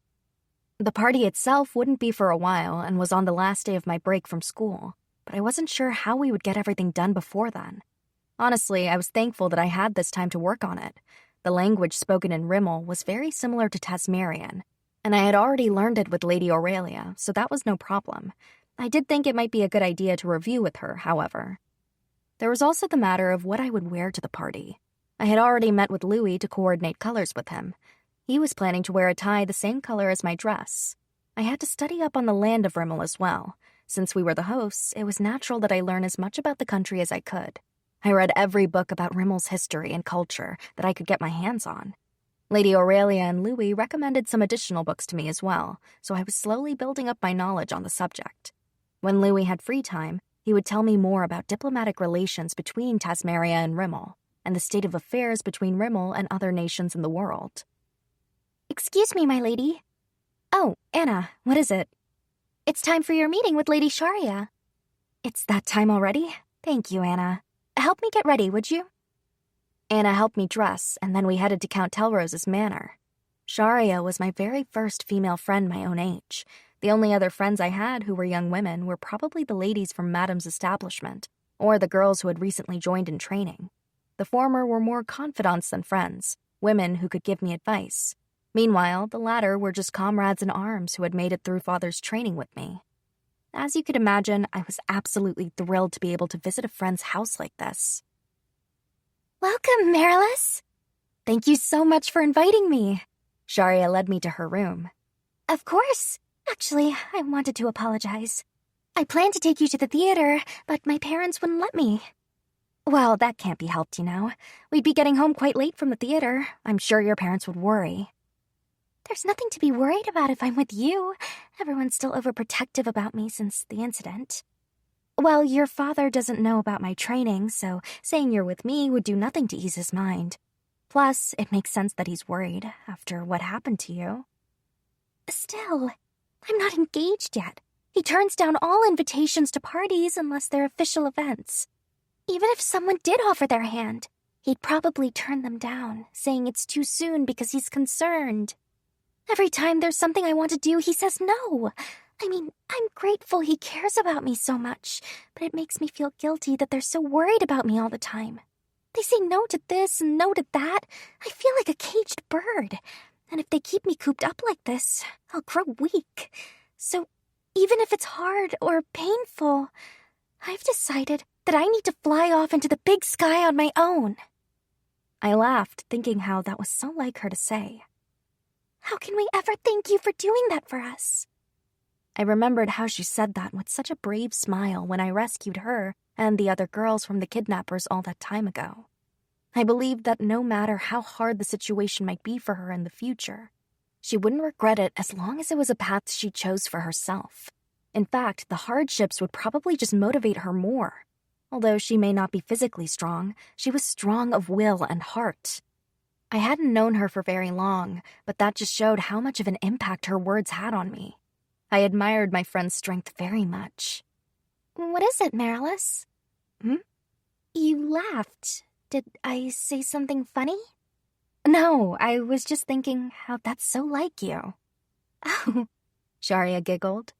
By the way, Sharia, you're going to attend the next official event, right? yes, I am. Father can't refuse a party thrown by the Prime Minister, of course. You're going too, right? Have you chosen a dress? Yes, I ordered one already. It's an old-style sackback gown, the kind with pleats down the back. Since it's rather low-cut to show off the décolleté in exchange, I'm making sure to take extra good care of my skin lately. Oh, a sackback gown. Is there a specific reason why you chose that kind? I found a fabric I really loved, and I thought that would be the best design to show it off. I can't wait to see your dress. Everyone's always dying to see what you'll wear to parties. I keep hearing people talking about it. Goodness, I'll certainly have to make sure I put in extra effort then. Both of us looked at each other and laughed. Speaking of engagements, though, is there anyone who's caught your eye? His Highness still doesn't have a fiancé, and there are still quite a few girls who aren't engaged either. And because of that, there are a lot of men who haven't decided on someone yet. I'm sure I'll end up engaged to one of them. Ah, I was surprised at her cold tone of voice, but once I thought about it, that was the kind of response you could expect from a girl like her. Marriage between nobles was political, to strengthen the ties between families and ensure their wealth. Speaking from that perspective, there was no better match than the one between Houses Anderson and Armalia. The family that had produced generations of prime ministers would join with the military family that had produced the kingdom's hero. It was like a fairy tale, especially since we had met by coincidence in town and fell in love on our own. It was more coincidental than anything you might read about in a novel. Well, I have no room to be worried about other people, but I'd really love it if the prince hurried up and decided on a fiancé already. All the other girls our age who aren't engaged yet are all competing to see who will win the prize of being at the prince's hand. The rivalry between both the men and the women is honestly getting tiring, Sharia said with a sigh. I see. And the worst one is Marquis Morea's daughter, isn't it? Yes, Lady Elia. She's very aggressive with girls who aren't engaged. Of course, she does it sneakily so the men never see her do it. That makes her even scarier. No wonder she's the Marquis's daughter. He's so forceful he could knock down a bird in flight. House Morea. It wasn't a very prestigious family, historically speaking. They'd only gained prominence in the last generation or so. They formed enough ties with more established families to the point where not even the most powerful families like House Armalia and the royal family could ignore them. Naturally, Elia was the top contender to become the prince's fiancée, and it seemed that she was incredibly attached to the idea of marrying the prince as well. Because of that, both father and daughter were putting pressure on everyone they could to advance the engagement. I could only imagine how that felt to Sharia, who was still unengaged. And no, For a moment, my thoughts went in another direction, but I stopped myself. I was here with Sharia, so I should make the most out of my visit and not lose myself in my thoughts. Well, you may not have time since it's an official party, but I pray that you'll find a lovely partner there. After all, you're such a wonderful girl. Don't worry, I'm sure you'll find someone soon. Sharia smiled. It makes me feel better hearing you say that, Marilis. After that, we enjoyed chatting about desserts and dresses that had become popular lately. We had such a good time that the hours went by very quickly. After I'd stayed for a while, I eventually left the Telrose Manor. I got in the carriage but hopped out before I arrived back home. Anna seemed puzzled by my behavior and followed after me. I needed to sort through things in my mind, and nothing was better for that than a stroll through town. As I walked down the narrow cobblestone streets, I lost myself in my thoughts, picking up where I had left off during my visit with Sharia. The thing that was weighing on my mind was that the opposition between noble families was going to grow more and more.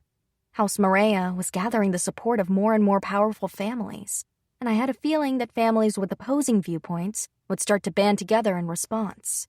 None of this was happening on the surface yet, but I'd gotten little inklings of it here and there. That would have an effect on the marriages between nobles because they treated marriage as a political convenience. It was no wonder that girls from each faction were vying to marry the heir to the throne.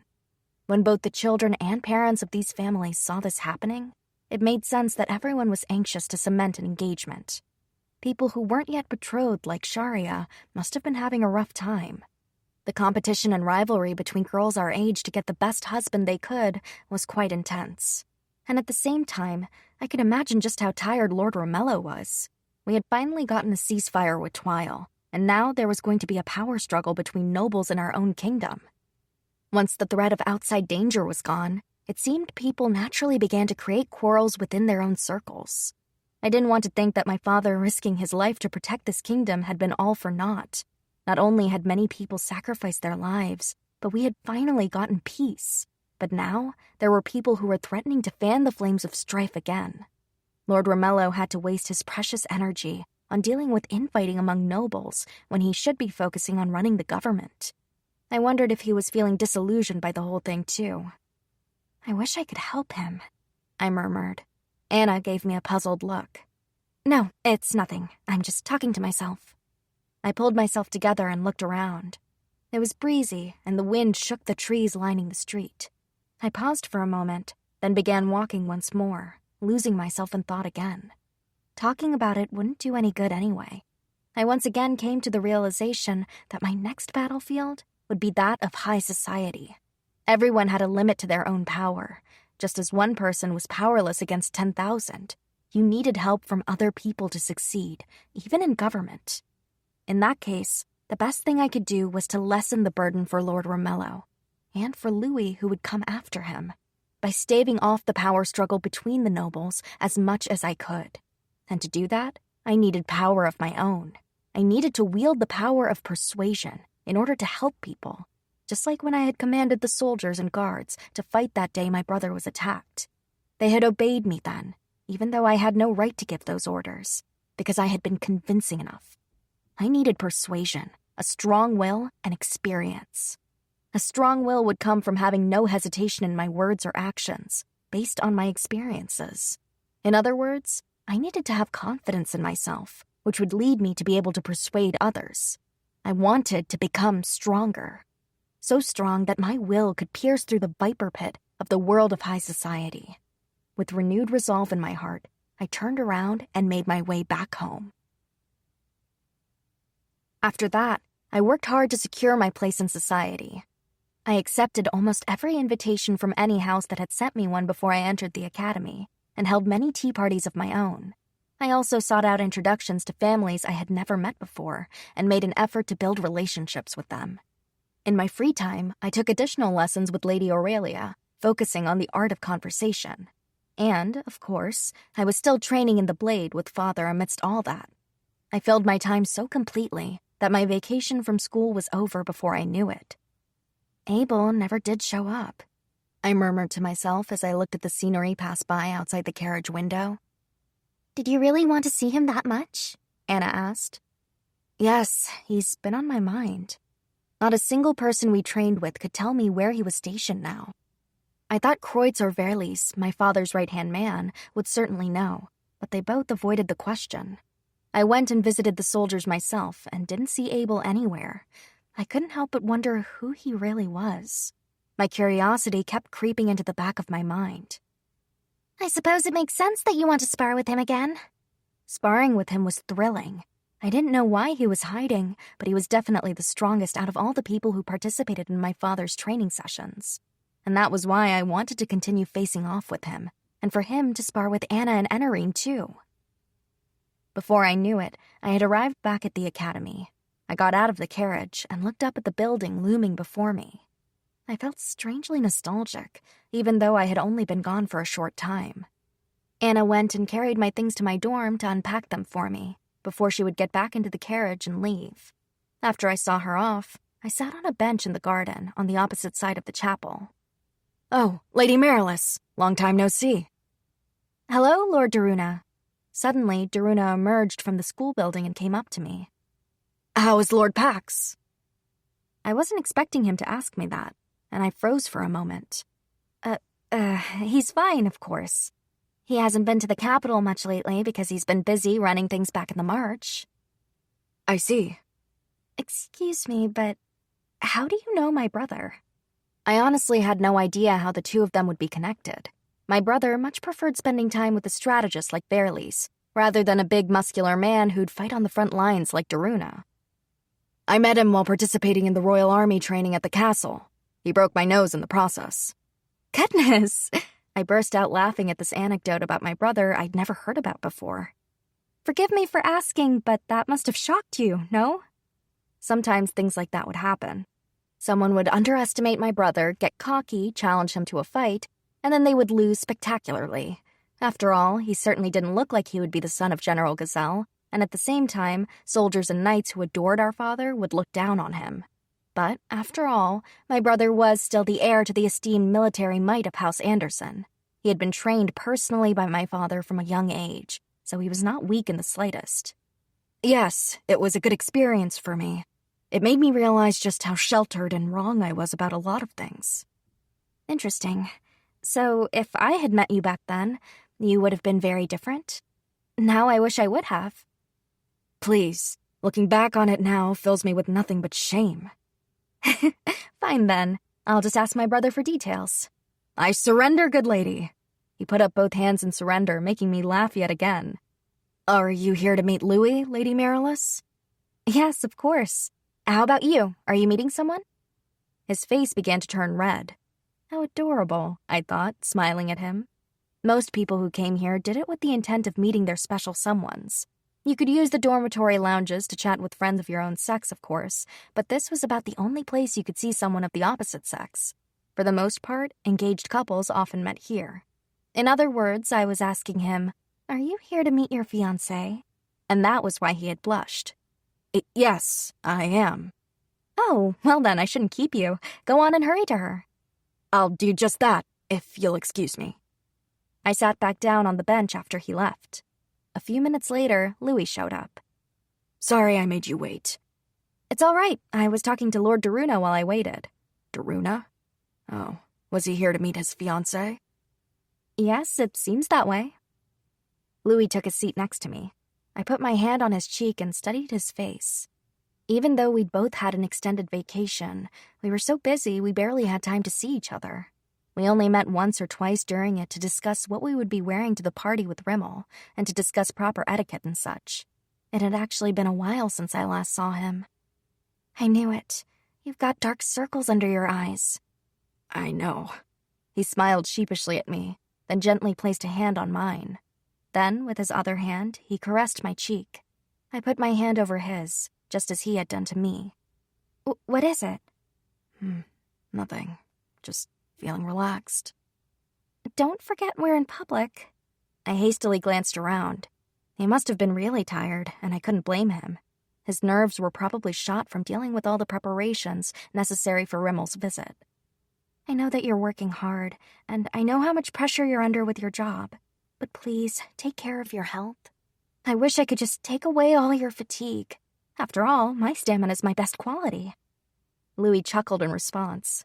I really don't deserve a fiancé like you. I gave him a puzzled look, not understanding what he meant, and he continued. I just mean, you help me so much. Just hearing you say that gives me a boost. His words made me so happy that I felt my cheeks flush. Lady Marilis, will you be coming to my tea party this weekend? Oh no, please, come to mine instead. After class, I was immediately surrounded by a group of girls as soon as I entered the parlor. Since I had spent my break forging stronger connections to various families, word must have somehow made it to school as well, as I ended up being absolutely swamped with invitations. I was grateful, though, because it was important for me to befriend people my own age. I politely responded to all of them and then went to go sit down alone. Hello, Lady Marilis. May I sit here? Oh, Lady Fular. Of course, have a seat. Lady Fular was Count Dronbald's daughter-in-law and Dan's fiancée. By the way, Lady Marilis, I heard you wore a beautiful ruby necklace to the tea party at Count Caldina's manor. Everyone's just dying to know where you got it. Oh, really? I'm flattered that everyone liked it. I'm one of them, of course. Would you perhaps consider telling me who made it for you? You liked it too, Lady Fular. Of course I'll tell you, but I do have to wait until after the dukes from Rimmel leave. Apparently, the jeweler is in quite a panic because I ordered a bit too much from them. I promise I'll tell you once the visit is over. Oh, all right. But make sure you let me know before any of the others. I know that jeweler will be swamped with requests if you wear their pieces to an official event. Is that so? Yes, I'm sure of it. Every time you wear a new dress or piece of jewelry, everyone rushes to that same store to get one of their own. And you don't just work with famous designers either. You find lesser-known talents and help others discover them. Everyone is so excited to see what you'll wear next. You flatter me with all your compliments, dear, but I promise I'll tell you first before anyone else. I can't wait. We chatted for a while, but all of a sudden, the entire room went silent. Elia, the daughter of Marquis Morea, had entered. She had a group of girlfriends flocking around her. It would probably be more accurate to call them her cronies. Hello, Lady Marilis. Lady Elia, long time no see. Excuse me, but who is that? She spoke politely, but the look in her eyes was anything but that, as she turned her gaze toward Fular. I felt a spark of irritation, but put a smile on my face, doing my best to conceal my feelings. This is Lady Fular, Baron Odrum's daughter. Oh, is that right? Despite the question, Elia sounded wholly uninterested. Normally, when one was introduced to someone for the first time, you'd at least make small talk or curtsy. Instead, she completely ignored Fular. She's engaged to Count Dronbald's son, Dan, I said, testing how she'd react to that one. Oh, really? Well, I'm very envious to hear that. Just as I suspected, her attitude completely changed once she heard Fular was engaged. The young woman really was simple-minded. Speaking of engagement, Lady Marilis, will you be attending the party sponsored by the kingdom with Lord Louis? Yes, of course. Oh, I'm jealous. I don't have a fiancé yet, so I'm going with my family. Aren't there any good men out there? She was being so transparent, it was difficult to hold back my laughter. Apparently she, or perhaps her father, had finally gotten the message that I was very influential in high society. She was trying to get me to put in a good word for her with Prince Edgar, and if I did that, that would send a clear message to other families. Oh, I'm sure you'll do just fine finding a fiancé without my help, Lady Elia. I had long since decided I was going to stay out of it, so I just smiled at her. That's a shame. She didn't press the issue any further and left. I apologized to Fular for the intrusion, and then we continued chatting about the latest fashions. The day of the party where we would be welcoming the Dukes of Rimmel to Tasmaria was here at last. A celebratory mood spread through the whole kingdom, but inside the palace, the tension was great. Since the academy catered to children of nobles, we were given a special day off school for the occasion. I headed to the party with Louis, wearing a dress made especially for me by Madame Courjour. It was a white, low-cut dress with a fitted bodice. I wore a light yellow coat over it with sack-back pleats in the back. The coat was elaborately embroidered with jewels sewn into the design. Another detail was that both the dress and the coat were edged with a kind of delicate lace I'd never seen before. The dress's skirt had a simple petticoat design that made it easy to put on and take off. I finished the look with a golden choker studded with pearls around my neck, pearl earrings, and layered pearl bracelets. The jewelry pieces were all presents from Louis, and he wore a light yellow tie to match my outfit. He led me down the long hallway through the castle. It was customary for nobles of lower rank to enter first and so on, in that manner, so by the time we entered the room, most everyone was already gathered. Louis hadn't formally received his title yet, but since Lord Romello had officially named him as his successor, it was all right for him to enter at that time. The glitzy chandeliers made the polished wooden floors shine. All the noble women were dressed in their finest clothes, clearly trying to outdo each other. The men all had imposing auras about them as they stood by their sides. No matter how many times I came to parties like this, they never got any less intimidating. And then, all of a sudden, the music stopped. Her Majesty the Queen, escorted by her son, His Royal Highness Prince Edgar. Everyone bowed their heads as Queen Iria and Prince Edgar entered. No one lifted their gaze until the two of them had taken their seats, and then everyone's attention focused back on the herald again. His Grace Duke Chester Crow of the Principality of Rimmel. Everyone greeted the Duke with applause. His Grace Duke Dennis Bosker and his son Lord Colin Bosker of Rimmel. A man who was quite broad but muscular entered the room, accompanied by a young man who looked very much like his father. His Grace Duke Bruno Filling and his wife, Her Grace Duchess Kelly Filling. An intelligent-looking man wearing glasses entered the room, escorting his wife. The woman had a gentle smile on her face. His Grace Duke Curtis Sleegar and his son, Lord Miles Sleegar. I thought the Duke had 2 sons. Miles was his youngest son, so I wondered if the older son, Cordis, wasn't here. When Louis had told me about the family, I was hoping I'd meet both of them. I carefully observed Duke Sleegar.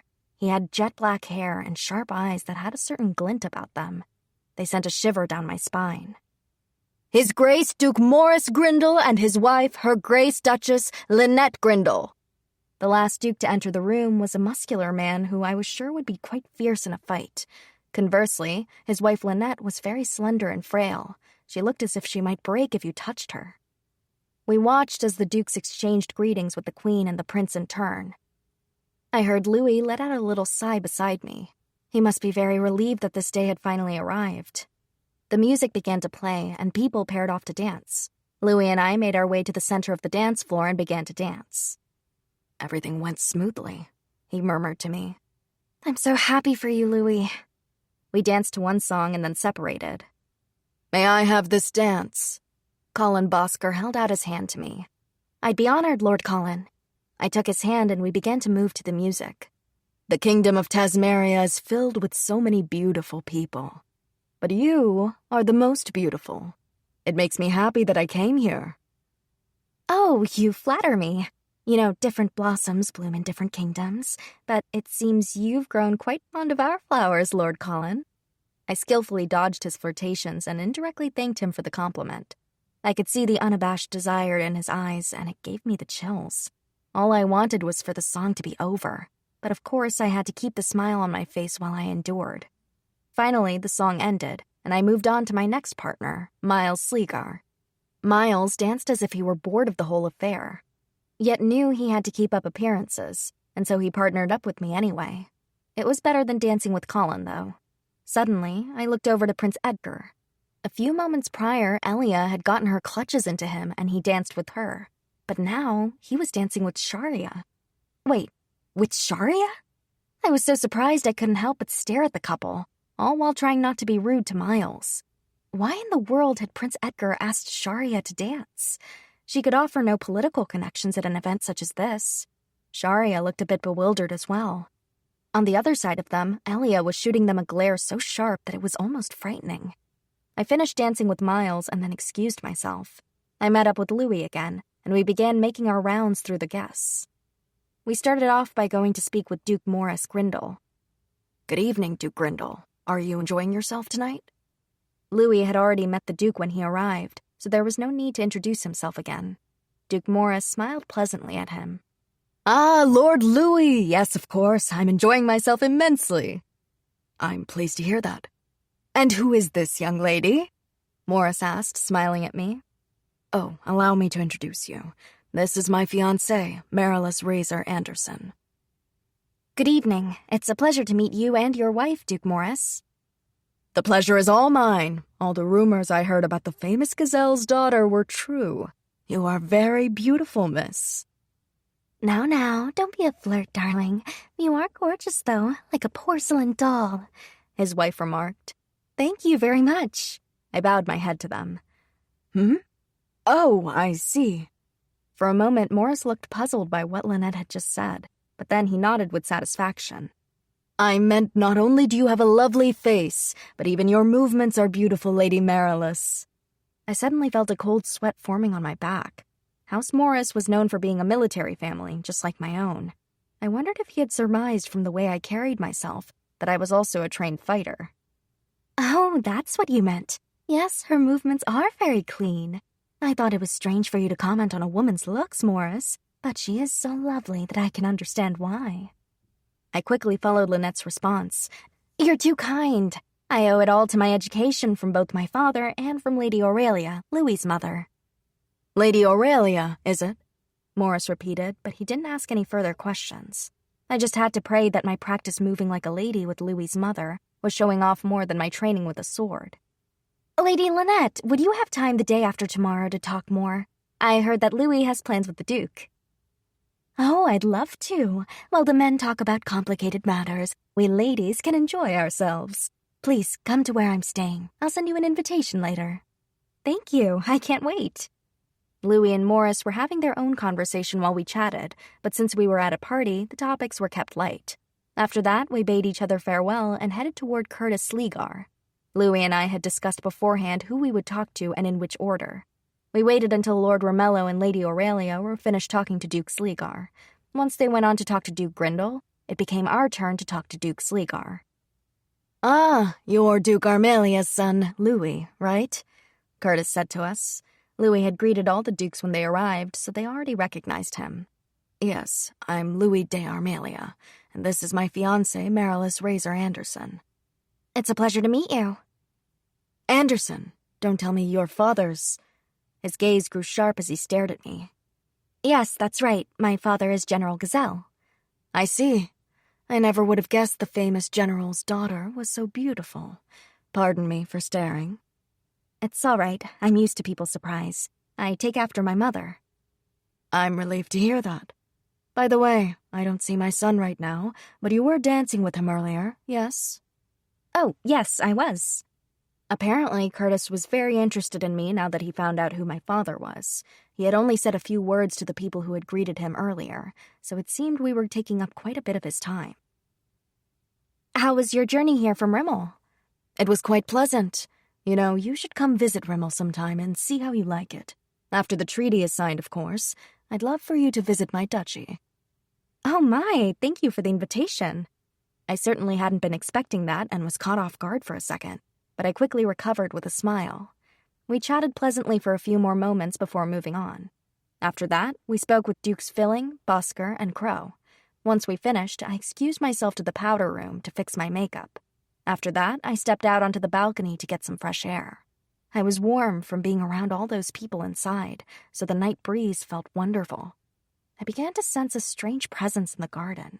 The palace had tightened security today for the occasion, of course, and the guards and servants had been under strict orders not to let any unauthorized people onto the grounds. So then, why? Curious, I left the balcony and headed down to the garden. On the way there, I stopped by an empty room and slipped off the bustle meant to add volume to my skirt. I removed my petticoat and overcoat as well. I then grabbed a pair of scissors and snipped the ribbons off of the bustle.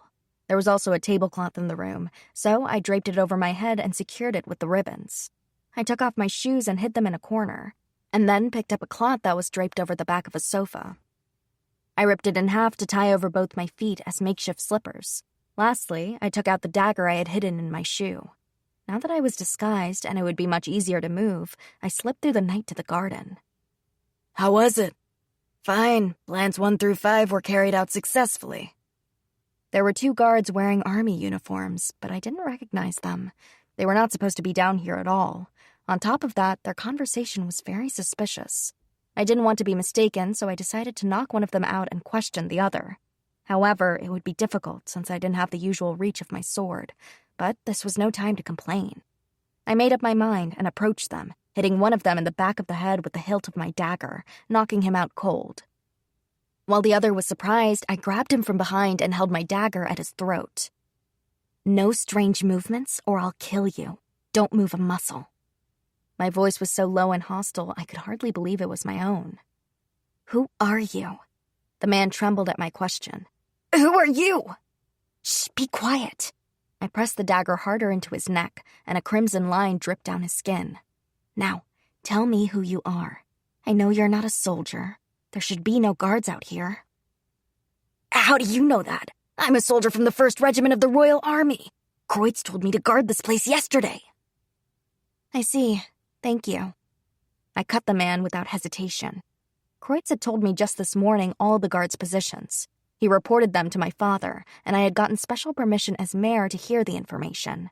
In other words, this man was lying. Also, a soldier from the army wouldn't ever come guard the castle. That was the job for knights, not for soldiers. Kreutz had told us where all the knights would be as well. Not only that, but the 1st Regiment was completely made up of men my father had trained, so I knew all of them personally. I had trained with them myself at House Anderson as mayor, after all. I covered the man's mouth to suppress his scream as he crumpled into a heap. "Unfortunately for you, I'm in the 1st Regiment. So, why are you here?" "As if I'd tell you." "That's a shame. Should I see how long you can hold to that?" My mind raced as I tried to figure out how to get him to talk. Unfortunately, torture was out of my wheelhouse. I had to scare him somehow. I had to frighten him out of his mind first, and then, once he was relieved, it would be easier to get him to talk. I knelt down and glared at him at eye level. He was still trembling. I could see the fear in his eyes. What had I done to frighten him? I wondered, but this was a good time to try again. "Who are you?" He seemed to be mulling over his answer. Maybe if I assured him his life wouldn't be in danger, he'd talk. But I didn't want to lie either. I never had any intention of letting him walk. "I'm going to ask you one more time. Who are you?" His lips were sealed. Even though he was my enemy, I had to hand it to him. But after all, I wasn't suited to be an interrogator. Just as I killed the man, the one I knocked out first was starting to come to. The moment he regained consciousness, he surmised what was going on and opened his mouth to scream. I quickly slapped my hand over his mouth. "You'll tell me why you're here, won't you?" He nodded several times. "So, what is your mission?" To kill the people from Rimmel." I expected him to say that, but I felt my brain freeze with anger. Lord Romello and Louis had worked so hard to arrange everything today, and here these men were trying to ruin it all. "Is that so? All of them?" Yes." "Who hired you?" I don't know." I glared at him and he said, I swear." "How many of you are there?" 30. Too many, I thought. It was possible I'd come across them at someone's party before, or that they were even people who regularly came here. While I was distracted by this, the man grabbed his sword again and tried to attack me. I cursed myself for letting down my guard and killed him without hesitation. I let out a deep sigh as I looked down at the two men, lying dead on the ground. I would not let this happen. This party was the first step toward stronger ties between Rimmel and Tasmaria, and this attempted attack was an insult against Lord Romello, who believed in peace. Even if whoever was behind this plot thought they were doing it for the good of the kingdom, they were sorely mistaken. Violence was not the answer, and it would not lead to a peaceful solution. It was pulling the trigger to start a war. My anger surged inside of me once again when I looked at the men's bodies and I sprang into action. Where were the others hiding? I stayed as far away from the party as I could as I searched. I found 3 men wearing soldiers' uniforms in another place where they were not supposed to be any guards stationed. Were they really soldiers or were they enemies? I snuck up behind the group and whacked one of them in the temple with the hilt of my dagger. I punched the second one in the gut, but as I turned around to knock the third one unconscious, I saw someone had beat me to it, and then that someone lunged toward me. I gripped my dagger and reflexively countered his attack. He was strong. I could tell with just that one blow, and I grimaced. Under normal circumstances, I'd welcome a strong opponent like this, but right now, he was too dangerous. Then, I caught a glimpse of the man's face, and I suddenly froze with shock. "Wait, are you Abe?" He quickly placed a finger over his lips to shush me. then realized that he recognized my voice. "What are you doing here, Mare?" He hissed at me quietly. "That's what I want to know. I thought you were supposed to be doing desk work. No matter how strong you are, there's no way they'd put someone with a desk job here tonight. It doesn't make any sense. And why are you dressed like that?" He wasn't wearing a military uniform. He was dressed all in black. He honestly looked even more suspicious than the enemies. "Wait, is Abel?" He realized I was suspicious of him and let out a deep sigh. "You probably won't believe this, but I'll tell you later. I can't have Tasmeria attacking Rimmel either, so will you please let me take care of it?" Under normal circumstances, I wouldn't listen to someone acting so suspicious, but it was true that he had knocked out one of my enemies. I imagined we had the same goal. Still... "No." I refused, and I watched his gaze grow sharper in response. Ever since we had crossed swords, his entire demeanor was so intense. A far cry from the gentle personality he'd shown while we trained together. Or perhaps he'd only shown me a fragment of his true nature back then. Still, he seemed like a totally different person, and it was so amusing that I laughed. But my excitement cooled in an instant, replaced by another emotion. "Did you really think I'd withdraw?" Abel's face tensed up slightly. I'm mad. I'm mad at the people who tried to ruin this party. And now that I know they're here, there's no way I'm backing down." I glared back at Abel, and he stared back at me. We just silently stared at each other, but he was the one who backed down first. He let out a deep sigh and gave me a sheepish smile. "Unfortunately, I just don't know how to convince you otherwise. I'd rather cooperate with you than have you get in my way. I'd appreciate your help." "Of course. I was just thinking it would be difficult for me to take care of all of the enemies who snuck in the palace on my own. It was a good thing we ran into each other. You can tell me why you don't want Rimmel attacked later, but since we have the same goal, I'll trust you. That doesn't change the fact that I'm suspicious of you, though, and if you don't tell me once this is all over, I'll arrest you and take you to my father." "I know you won't keep quiet about meeting me here, so let's share the information we have about the situation with each other." We went ahead and did that. I told him where I killed the other men and what I had found out. He told me where the others were and how many of them were in each place. He said the enemies all had the top 2 buttons of their uniform unbuttoned to distinguish each other from legitimate guards. But they were fools because, like I said, there would be no occasion where the royal army would ever come guard the castle. So if we saw anyone wearing that uniform, we could attack them without question. After we were done talking, we went our separate ways to hunt our targets. I snuck toward the first location Abel had told me about, careful not to draw attention to myself. It seemed they were stationed in these locations and weren't moving. I approached them, confirmed that their top 2 buttons were undone, and attacked. One fell to the ground while the other 2 lunged at me. I dodged and took both of them out. They were weak. I should have been relieved, but I was surprised that they fell so easily. Abel said he'd take care of the bodies later, so I headed toward my next goal. I went after the enemies in that manner and checked all the locations Abel had told me about. Once I was finished, I returned to the spot we had promised to meet. "I finished that up faster than I expected, thanks to your help. I'll take care of the rest," said Abel. "Excuse me? Where's my explanation?" "I'll be returning to the Anderson Manor to train in 3 days. Will you let me have until then?" Honestly, I wanted to know what was going on right that instant. But since the army must know his true identity, if he didn't show up when he promised, they wouldn't be able to tell me they didn't know who he was. I also couldn't stay here for much longer. I slipped away from the party without telling anyone, so I had to get back soon. It was best for me to withdraw for now, so we agreed to meet again in 3 days. "Fine, but if you don't show up, I'll spring into action immediately." "I know." We went our separate ways, and I returned to the room where I had changed. I put my dagger away, took off the tablecloth, and put my shoes back on. I grabbed my coat and petticoat and gave them to Anna, who was waiting in my dressing room, and then returned to the party. I had been gone for a very long time. I could tell by the mood inside the castle that I had made the right decision by not mending my bustle. Since I wasn't wearing my coat or petticoat anymore, it revealed my Empire waistline dress. Anna had given me a stole to wear over it, though. However, it was a drastically different look than when I had left. I coincidentally ran into Louis on the way back. "Are you all right?" I could tell he was worried by his tone of voice and the look on his face. I felt bad about it, and I cursed my own powerlessness and carelessness. But at the same time, it made me happy that he cared so much. Yes, I just wanted to clean up a bit. Louis immediately realized that I wasn't talking about changing my dress or fixing my makeup. His face clouded over, but then he smiled. You look beautiful.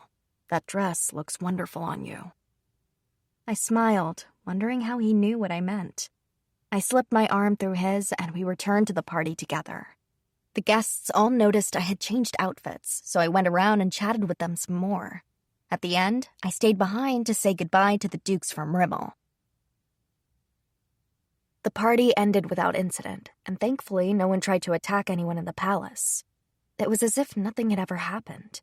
The festival-like excitement lingered in the air, and the next 3 days passed quickly. I dressed as mayor, waiting for Abel to show. I was supposed to have tea with Morris and Lynette later that afternoon. I was afraid that I'd be too amped up from training when I met with them, so I decided not to participate. Instead, I watched Anna and Ennerine train from my room. I looked for Abel, but I didn't see him. Did he run away? I wondered, but I just kept standing there, waiting. The morning's training session ended. Everyone began cleaning up and then left the training grounds. At that time, Abel finally showed up at the manor wearing his uniform. I probably wouldn't have been able to find him if I hadn't been looking for him. That's how well he blended in. He went to the front door without anyone noticing. I was just about to go see him when suddenly Anna came and told me, "Lord Louis is here to see you, my lady." "What? Already? He wasn't supposed to come until this afternoon." Anna looked a bit bewildered at my reaction. Yes, that's true. What should we do? You're not ready. I can't keep Duke Grindel waiting. I should get dressed. No, your appointment with Duke Grindel is still this afternoon. Lord Louis says he wishes to speak with you before then, so he came early. He's talking to General Gazelle right now. Is he? I can go dressed like this, then. Are you sure it's all right to see him like that, my lady? He knows that I'm mayor. Plus, and I'm sorry to say this, but my first priority right now is meeting with Abel. There's something I simply must speak to him about. Very well. Forgive me for not telling you sooner, but Abel is currently speaking with General Gazelle as well. Shall I show him to the parlor once he's done? He's here to see my father? Yes. I'm sure it's fine for you to go see him there if you wish. All right. I'll go now then. It'll be easier to see Louis and Abel together. I stood up and headed to my father's study. I knocked on the door and went inside. Just as Anna said, Louis, Abel, and my father were already there. Ah, so there you are, Lady Marilys. Abel had an amused look on his face, and I froze. I wondered how he knew that. What did you just say? I finally said. Louis and my father exchanged glances and laughed. I'm sorry, to be honest. I already knew that you were mayor. Abel gave me a guilty look, and I heaved a sigh. I told myself to calm down. My father and Louis were smiling, so I supposed it was fine that he knew. Fine. So, you're going to tell me, aren't you? I glared at him. I didn't know if it was because I still thought him suspicious, or that I was annoyed at the two who were smiling. Yes, that's why I asked Lord Louis to come here. Huh? I glanced over at Louis, and he nodded with a sheepish smile. First of all, General Gazelle, thank you so much for making time for me on such short notice. This is the only place all three of us can speak without raising suspicions. Don't worry about it. I have a feeling I'm about to hear a very interesting story because of it, my father said. Lady Marilys, please allow me to apologize. Can you please tell me what you saw that day? That will explain the situation to General Gazelle as well. That's true. 3 days ago, at the party, I went to get some air on the balcony. I happened to see some suspicious-looking people in the garden. They were wearing Royal Army uniforms and claimed to be in the 1st Regiment. I didn't recognize them, however, and no one was supposed to be stationed in that position. So, I took care of them. I learned they had been ordered to kill the Dukes from Rimmel, and that there were 30 of them, so I began searching for them throughout the palace. That's when I ran into Abel, who was also hunting for them. They disguised themselves as soldiers. Yes. My father's face turned serious, and then I realized he had no idea all of this had been going on. Lord Louis, Why didn't you tell me?" "I had to be very careful, because it involved your own regiment. I wanted to wait until I had enough evidence, which Marilys and Abel have provided." Father let out a deep sigh and stared at me. "Marilys, continue, please." There's not much else to say. I cooperated with Abel and we killed the rest of them. That's all I know. "I see." Will you please explain, Abel? Who are you, and how did you know they were going to attack that night? I turned my gaze from my father to Abel. There was no panic or anxiousness in his eyes. In fact, I didn't see an ounce of any emotion. They were just quiet and calm. "I am a spy for the Royal Army.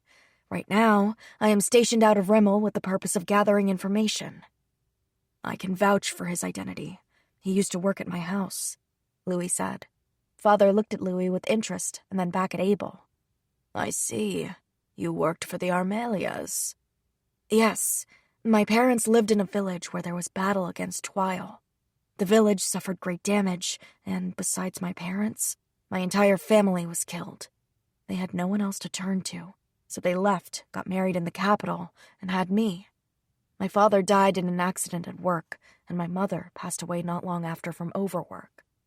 I was homeless and had nowhere to go. But one day, Lord Louis picked me up off the streets and gave me a place to work. I learned the art of espionage and joined the army. Since I have no living relatives, there's no concern of anyone recognizing my face or knowing where I came from. Sometimes I go by different names, and I live in different places all the time." "Why did you join the army?" Father's face clouded over for a moment. I wondered if he was blaming himself for not being able to help him. "Why? Your parents probably distrusted the army since they were unable to protect their village. Why would you want to serve your kingdom?" For some reason, Abel smiled. "It's the opposite, in fact. It's true that my parents lost all their relatives in the war. However, they would have died too if you hadn't come to save them. You may not have been able to save everyone, but if you hadn't come, more people would have perished. They were grateful toward you for saving their lives and their village. They spoke of you as a true hero and told me stories of how you fought to protect as many as you could. I've admired you all my life." "I see." I knew Abel's words wouldn't be enough to lessen Father's guilt. That was just the kind of person the man was. He'd suffered great losses, and he wouldn't forget them. He held them all as his own burden. That was why he still looked upset, like he didn't want to accept it. But at the same time, I felt badly that I had been so fortunate. There are many people who were in my same situation, but I had been lucky enough to be taken in by Lord Louis. Most people continued to suffer. So that's why I joined the army.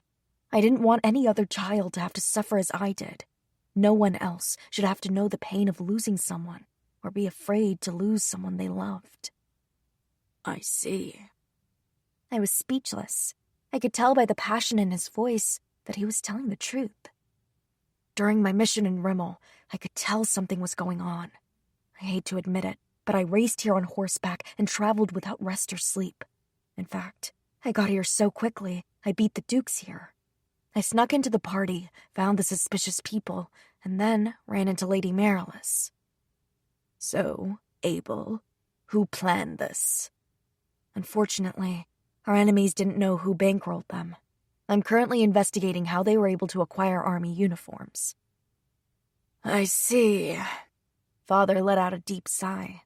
I knew he wanted to know the answers right away, because the fact that they had so many uniforms meant there was a possibility whoever plotted this had ties to the army. Was anyone involved on Rimmel's side? Abel looked troubled for a moment in response to Louis's question. "I don't have any solid evidence yet, but I believe it was Duke Sleegar." Wait, the Duke Sleegar that's here right now? He hired someone to kill himself? I blurted out to no one in particular. I don't want to limit our possibilities, but there are only two situations I can think of. The first is that if he was publicly seen being attacked at the same time as the other dukes, they wouldn't suspect him. He probably had some kind of plan in place to rescue his family. And the other? That it wasn't him masterminding the entire thing, but his eldest son, Cordus Sleegar. He didn't come to Tasmaria, in fact. You mean he hired someone to kill his own father and brother? Louis asked. This is all just conjecture, but it's possible, right? It's not as if it's the first time someone plotted to kill their own relatives because of some goal they... I trailed off. That was exactly right. After all, it had happened to me. It came to light that a relative had killed my mother. My father must have been thinking the same thing, because a heavy sadness filled the air. Please forgive me. I didn't mean to upset you. Louis apologized, realizing what we were thinking about. It's fine. You're right. We can't exclude it from the realm of possibilities. Louis bowed his head. Abel, I want you to investigate these 2 points. General Gazelle, I'm sorry to ask, but... Of course, you have my full cooperation. I'll use my resources to investigate the enemy's identity. I'll do just that, Lord Louis, and thank you for your cooperation, General Gazelle. I should be going now. If I stay any longer, it will look suspicious. That's true. Good luck, Abel. Thank you, General Gazelle. I should be going too. I have plans after this. I excused myself from Father's study as Abel was leaving. Thank you for today, I said to him, truly meaning it. It was only natural that I had suspected him after meeting him in the palace under such circumstances. But now I realized I had put him into a tough position. He was a spy in the middle of a mission after all. Not at all. And thank you again for your cooperation that day. He seemed completely casual about the whole thing. Abel? Can I ask you a question? What's your real name? Excuse me? He stared at me, not expecting that. It was so unusual to see him taken off guard that I had to laugh. You said before that you changed your name to go undercover. I was wondering, is Abel a fake name? I'm sorry, but I can't tell you my real name. The fewer people who know, the better. I thought you might say that. I sighed with disappointment. I have a favor to ask of you, actually. What is it?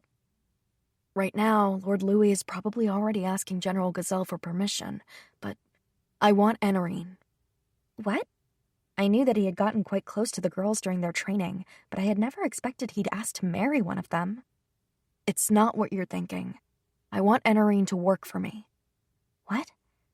Oh, you want her as a spy? I'm sure my father will tell Louis the same thing, but that's up to her. If that's what she wants, I won't say no. I'll go ask her.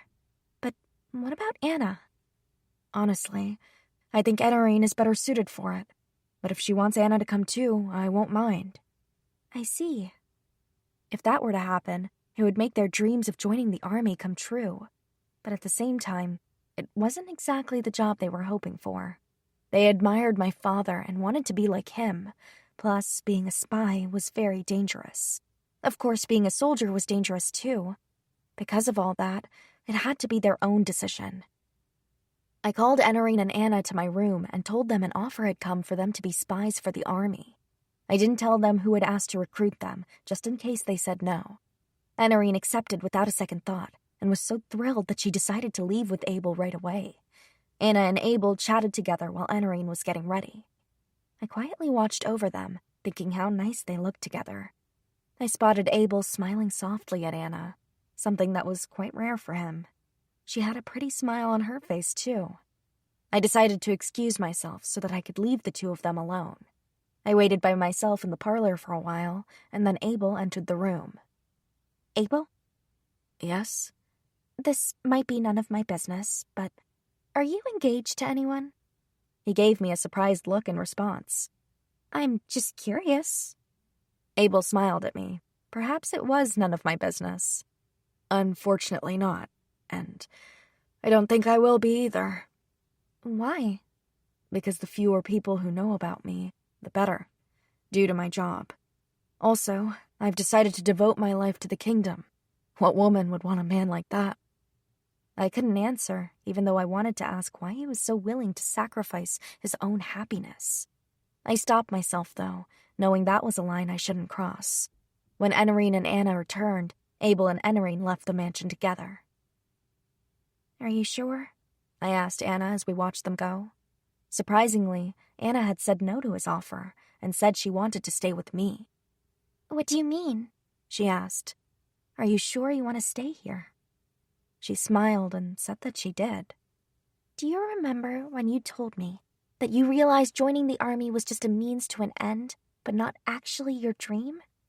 I've realized the same thing for myself. I vowed to serve you, and that is my way of protecting the kingdom.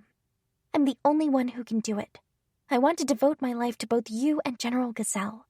You both saved my life, so I want to repay the two of you. Honestly, I wanted to ask, are you sure you didn't want to go be with Abel? But she was looking at me with such determination in her eyes that I couldn't do it. If that's what you want. Thank you. By the way, Lady Marilis, we should be getting ready for your appointment, she exclaimed. Oh, that's right. Let's get started then, Anna. We went back inside to prepare for my meeting with Duke Grindal. Chapter 12. Separate Battles. So, Nort was connected to Cordis Sleegar. Yes, I looked into the merchants Cordis does business with regarding his medicinal herbs, and I discovered one of them was Nort. I'm sorry it took me so long to find the connection, Alf told Romello solemnly. I wish I did not have to worry about it, but I suppose I understand. After all, you were investigating Curtis this whole time. It's true. I only began investigating Cordis because suspicions were raised due to the attempted attack during the party. I cannot thank Byrne and Lady Marilis enough. Do you know where Byrne is right now? Yes, we're working together on our investigation. Byrne is currently undercover in Nort's company, which is doing business with Cordis. Isn't that sending him a bit too close to the fire? I don't think he'd blow his cover, but what if they figure out he's actually Abel from Tasmeria? He knows the dangers, and that's why he decided it was necessary to get the information as quickly as possible. The situation is serious. I see. Louis let out a sigh. He was very worried about Byrne. He knew how important his mission was. The only reason why nothing ended up happening at the party was because Byrne had managed to get that information beforehand. But the two of them had been together since childhood. The thought of him being alone in enemy territory filled him with great anxiety. He shook his head as if trying to shake that anxiety away too. He was far away from Byrne right now. He couldn't let himself get carried away with his emotions. Louis had to do his part to ensure that Byrne could carry out his mission, and that included keeping a calm head about him. He tried to switch his perspective. Anyway, back to the main point. So, we're certain that it was actually Cordis who planned the attack on the Dukes from Rimmel? Romello had a sharp look on his face, the kind of expression he got when he was doing his job as the Prime Minister. Yes, it's definite. Through Nort's company, Cordis hired the men who came here to attack. He was the one who planned it and delivered the orders. Alf seemed unbothered by the intensity of Romello's gaze and answered in a calm tone of voice. I see. So that means Cordis was behind the incident with Bosker as well. Yes, it seems that way. Do you have proof? We're working on it. What motive would Cordis have to do this? I realized that if he gets rid of both his father and brother, he'd be able to take over the family outright. But why would he involve his entire country in the plot and put their reputation in danger? Louis asked. I'm not sure. He could get rid of all the other dukes in one fell swoop, so maybe he was trying to take over all of Rimmel. It would be easy for him if he had connections to someone with a common enemy of Tasmeria. That's all I can think of at this point. Romello heaved a deep sigh. It sounded louder than he intended in the study. The room was so quiet, and there was such a heavy air inside that it almost felt like the room was cut off from the flow of time itself. Still, what's clear is that he's been planning this for a year, maybe 2. That means he's an extremely thorough person. We were extremely fortunate that Byrne and Marilis were able to stave off the attack. There's one thing I must correct about that, Alf said, his expression clouding over for the first time. He has been planning this for much longer, perhaps 4 or 5 years. He said the words carefully, as if sensing the weight of them. 4 or 5? But why?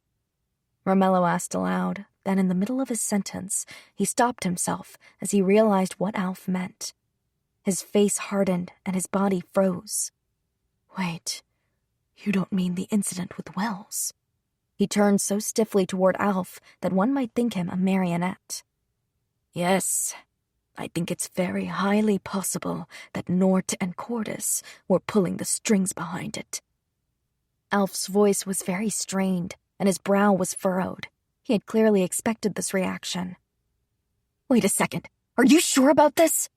Louis was so shocked that he raised his voice unintentionally. It was no wonder. If this were true, then this would prove House Anderson had a connection to Rimmel.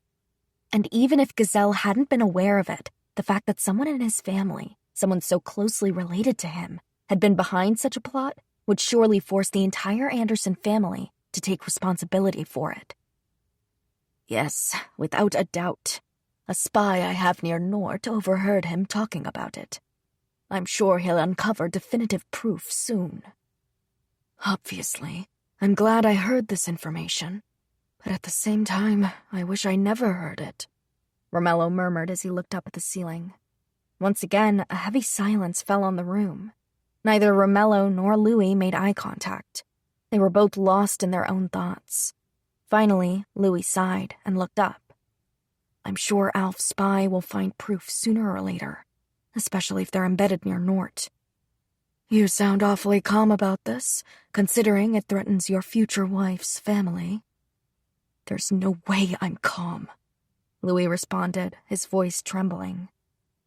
I'm sorry. Alf, if you learn this much, surely you can find out where Wells has hidden the ore.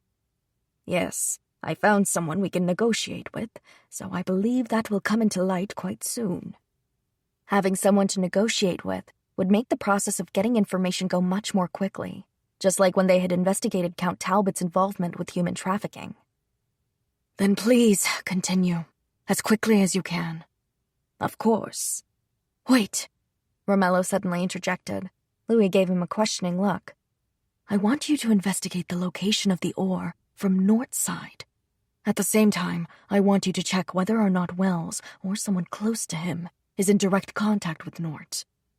Father, don't tell me you suspect General Gazelle. We can't completely rule him out, right? Of course, I don't think he was involved, and I want to believe that's true. But I can't rule him out because of my own personal feelings. The ones I'm truly suspecting are Wells's wife and child. His entire inner circle is suspicious. Even though Gazelle was his friend, he couldn't let that cloud his judgment. As long as there was a possibility of wrongdoing, he had to do his due diligence and keep investigating, just as he had told Gazelle previously. At any rate, we need to separate Wells and Nort. You need to intercept all written communications between them and switch them out with false ones. Convince Wells that your spy is Nort's messenger. After that, follow through and give further instructions. Have the spy close to Nort destroy all communications they can find from Wells. And make sure Cordis doesn't have any of it saved. If he discovers any in Cordis's possession, have him destroy those too. Alf bowed his head at Romello's orders and quickly excused himself from the room. Wells and Cordis are similar, aren't they? Romello murmured once Alf left. Do you think so? Yes, there are circumstances in life. Louis inwardly agreed. Wells didn't have Gazelle's talent with a sword, and Cordis didn't have Miles's constitution. Neither of them was accepted by their families, something that certainly must have made them sad and frustrated. They were probably incredibly sad and frustrated because their own blood relatives pushed them aside. They were both overcome by such hatred from not being accepted that they want to destroy their own worlds. I pity them, but that doesn't mean we should forgive them. That's true. Compassion is one thing, but there's also letting your emotions get the best of you. That's right. Romello had hammered those points into Louis's head since he was old enough to take over his father's work. If you didn't have compassion, people wouldn't follow you. But at the same time, you mustn't let your emotions get the best of you. If that happens, you make impulsive decisions instead of thoughtful ones. The end result is never the one you hope for, and the only one left with regrets is yourself. Are you going to tell Marilis? Yes, after we clear Gazelle's name from any suspicion. That's kind of you. Or perhaps it's the opposite. As Romello pointed out, Louis' response could be seen both ways. If he told Marilis before they ruled out Gazelle's involvement, she would be burdened with a heavy secret. No matter how much she trusted her father, it would hurt her to know that he was suspected to be involved with this. So from that point of view, it could be seen as a compassionate choice that considered Marilis' feelings. On the other hand, if she found out he was being suspected, how could she not tell her father? And if he was involved, they couldn't guarantee he wouldn't move to conceal the truth. Even if he didn't, Marilis would then have to wonder the entire time whether or not he would. So in that respect, Louis' choice had been tough indeed. That's an unfair question. Louis spoke in a restrained voice, not betraying his true feelings. He didn't answer his father directly. Either way, you said the way Wells operates is very clever, didn't you? Yes. Alf had a very difficult time uncovering his connection with Count Lumiere, and he's still having a tough time finding those ores he hid. Perhaps he has been in contact with Cordis and Nort since then. It's possible. We'll see what Alf's investigation uncovers, but I think it's quite likely. After all, the men who were going to kill the Dukes were wearing our military uniforms.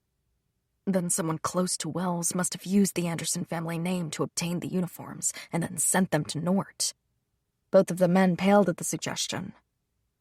Sharing confidential information is enough to be counted as treason, but this would count as aiding and abetting an attempted attack. That's not all. It's possible he used the ore belonging to House Anderson to forge the swords that would have been used in the dirty deed. Goodness.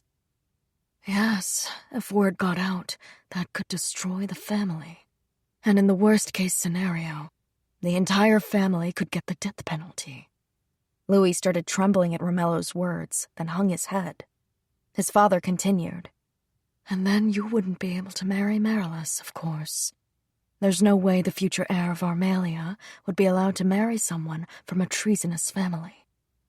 Father! Louis raised his voice at Romello, which was very rare for him. Calm down. That's only if it goes public. I know. You're not going to tell anyone then? We only have a ceasefire agreement with Twile. The war isn't officially over. I can't allow the kingdom to lose their hero in such a situation.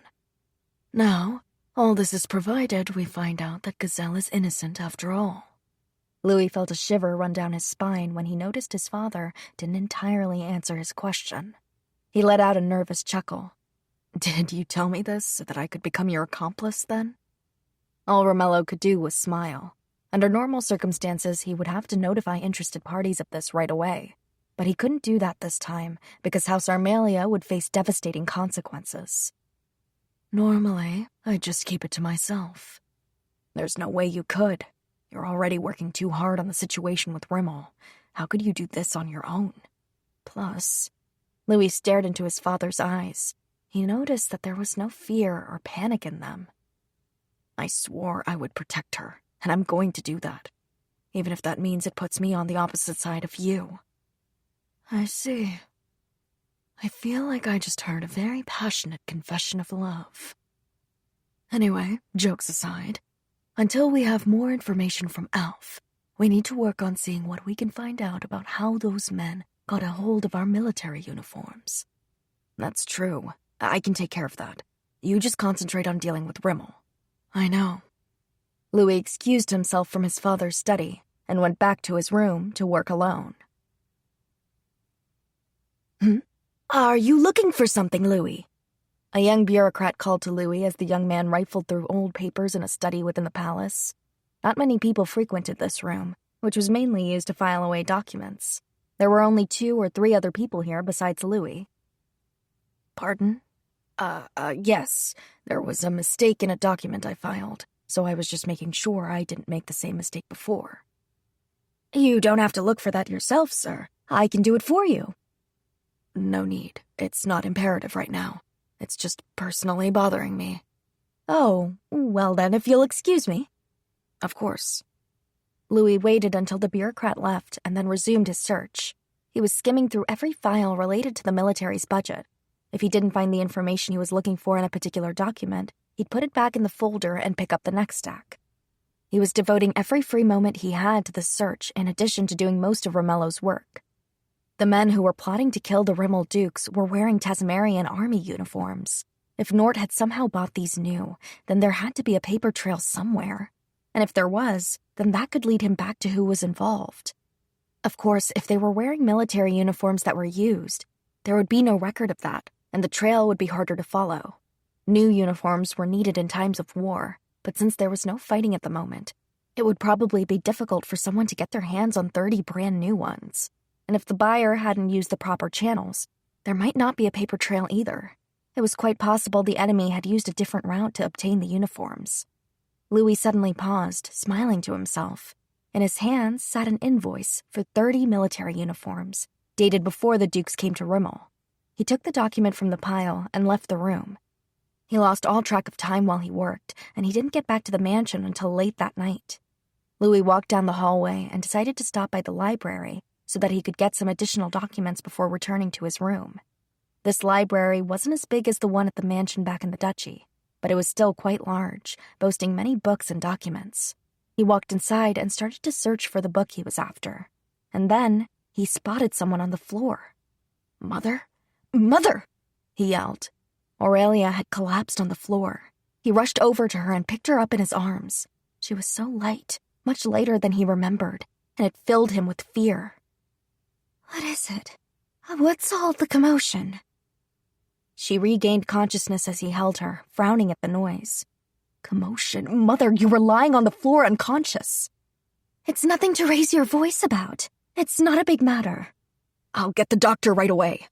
"I'll call someone over tomorrow. I just felt a little dizzy, that's all. There's nothing to fret over." "But..." Louis's mother was so much thinner and frailer than he had realized. Her face was so pale, there was no way he could calm down. But she refused his pleas for a doctor. "Listen to me. I don't want you making a commotion about this, because if you do, Romello will find out. He's in the midst of doing some very important things right now. He doesn't have time to worry about me. I'm much too proud as the Duchess of Armalia to interrupt him, and you have work to do, too. Now, don't worry about me, and you go rest. You have to get up early tomorrow, isn't that right?" She would not relent. She seemed very clear-headed. It was hard to believe she had been unconscious shortly before. Aurelia and Louis stared at each other for a while. "All right, but promise me you'll have the doctor take a look at you tomorrow. I'll send him to your room," Louis said with a sigh. "As I said, there's no need for you to worry. But yes, I promise." She took his hand and stood up. "What are you doing here alone, anyway?" he asked. "Everyone here is so concerned, and they won't let me out of bed. But when I lie in bed all day, I can't get to sleep at night. I snuck out and came here to the library." "Everyone is worried about you. Do others know about your condition too?" Aurelia didn't answer him right away. Finally, she let out a sigh. "Yes, I haven't been well at all lately." "But why didn't—" "I forbid them from telling anyone else." "I know you don't want to worry Father or me, but you're my mother, and I love you. If anything ever happened to you, Father and I would be devastated." "You are so sweet. But yes, I'm sure Romello is worried about me." "Then..." "This is what I want. If he knew what was going on, he would be worried sick that I couldn't come be by my side. There are so many people who need him right now. He can't spare the time worrying for me." "How do you know that, Mother?" Neither Romello nor Louis had told her about the attempted murder of the Rimmel Dukes, but it almost sounded as if she knew. "I don't know any details of what's going on, of course, but I can tell that there's something very serious afoot just by watching you and your father." She sounded so sure that Louis couldn't help but let out a wry chuckle. "I gave my heart to Romello. That's more than enough for me. But right now, there are people who need him, and it is my duty as Duchess of Armalia to let him do his job." "I see. Then please, at the very least, promise me you won't sneak out alone anymore. Louis let out a sigh, sensing that his mother was not going to relent. He didn't think his father would agree with this choice, but how could he say no to his mother when she was looking at him with such strong resolve in her eyes? You sound just like the servants, she laughed. Of course I do. Everyone's worried about you, Mother. So please, just take better care of yourself. Yes, all right. I'll do that. Please, forget what you saw tonight, however. Louis escorted his mother back to her room and stayed by her side until she got safely back in bed. He then returned to his own room. Wells's daughter? Yes. I examined the receipt for the military uniforms that Lord Louis found, and the trail led back to her. That's right. I forgot Wells even had a daughter. Romello murmured, searching his memory. Yes, she's 22, older than Lord Louis. Her name is Salome Bella Anderson. Since Wells is still the head of household and under house arrest, she lives by herself. All by herself? What about her other relatives? Wells is estranged from his wife, and she has since left the mansion. Salome isn't married yet either. I see. I had a feeling it was someone close to him who bought those uniforms, but I suspected it was a subordinate. It was his daughter all along, eh? That's surprising. Why did you think it was a subordinate? Even though Wells is under house arrest, he and Nort are still in communication. There are guards that watch every single person who comes and goes from that house, so it would be very difficult for someone on Nort's side to sneak in. I figured that there must be an intermediary between the two of them. I assumed a subordinate would be more likely to do that than his daughter. So, what actually happened? Romello asked Alf. If Alf already knew who was responsible, he must have known more. Or at least that's what Romello suspected. Alf had followed his orders to begin separating Nort and Wells, so his spy must already have the information. As you said, Wells and Nort are still connected. We confirmed that when my spy was working on cutting off contact between them. At that time, we discovered that one of Wells's trusted employees named Amos acted as the intermediary between him and Nort. I see. During the investigation, I thought something seemed strange. I realized that the acquisition of the military uniforms was actually quite sloppy compared to other cover-ups. What I mean by that is it was extremely simple to trace back the invoice to Salome. If he planned the attack after he was arrested, could he have secured those uniforms beforehand? No, I don't think so. Louis answered Alf's question. The only reason the dignitaries came to Tasmeria was because of Father's negotiations. It was all decided directly in person. Regardless of if it was Nort's or Cordis's idea to get the uniforms, they wouldn't have been able to get them in advance. I see. It does make sense that there would have been no way for them to do that. Yes, I believe Salome must have somehow discovered Wells's link to Nort and went rogue, or perhaps Nort contacted her directly. I don't see how it could have been possible otherwise. Either way, Alf's right. The cover-up was sloppy, so that means it's very likely Salome went rogue. Anyway, how are the efforts to cut contact between Nort and Wells? They don't regularly send letters to each other, as it's only occurred a few times, but things are proceeding smoothly. We've confirmed where the letter exchanges take place. You can check those reports when you have time. All right. It will be in the report for you to read later, but we have secured a letter proving that General Gazelle has no involvement. I've also received information from several other spies embedded there confirming this. And what about the ore? We've confirmed its current location. A portion of it was funneled to Duke Sleegar's domain in Rimmel. I figured as much. There's nothing to be done about it now, though. Have you gotten any definitive evidence from Nort's or Cordis's sides proving that Wells was involved? They're working on it. It's a difficult thing to prove, but they're taking the steps to do so. Byrne is taking care of it, so please don't worry. I'm very confident we'll come out victorious, knowing that you and Byrne are working on this together. Please, continue with your efforts to cut Nort and Wells off from each other and collect additional evidence. And make sure not to leave behind any proof on Wells's side about the attack. We also need to ensure that no reinforcements are coming from Norton Cordis. The thing to fear most right now is another attack. If Wells makes a move, that would mean Cordis wasn't far behind, and an attack on Rimmel right now would be disastrous. Yes, sir. Now that we've cleared the General of suspicion, we can go ahead and share the information with him. We'll have him and the Anderson House Guard take care of the matter of the ore. Isn't that the job of the army? Alf asked. Romello frowned slightly. If we involve the army, word will get out. Now, I'm not familiar with fighting, but if for some reason the Guard isn't able to take care of it, we'll have to figure out how we can mobilize the troops. Honestly, I don't want it to come to that, though. I see. And how do you want to deal with Cordis? We should leave matters involving Rimmel for Rimmel to take care of. But honestly, I'm torn on the matter. Although we can see they cooperated with each other, it doesn't necessarily mean they worked completely hand in hand.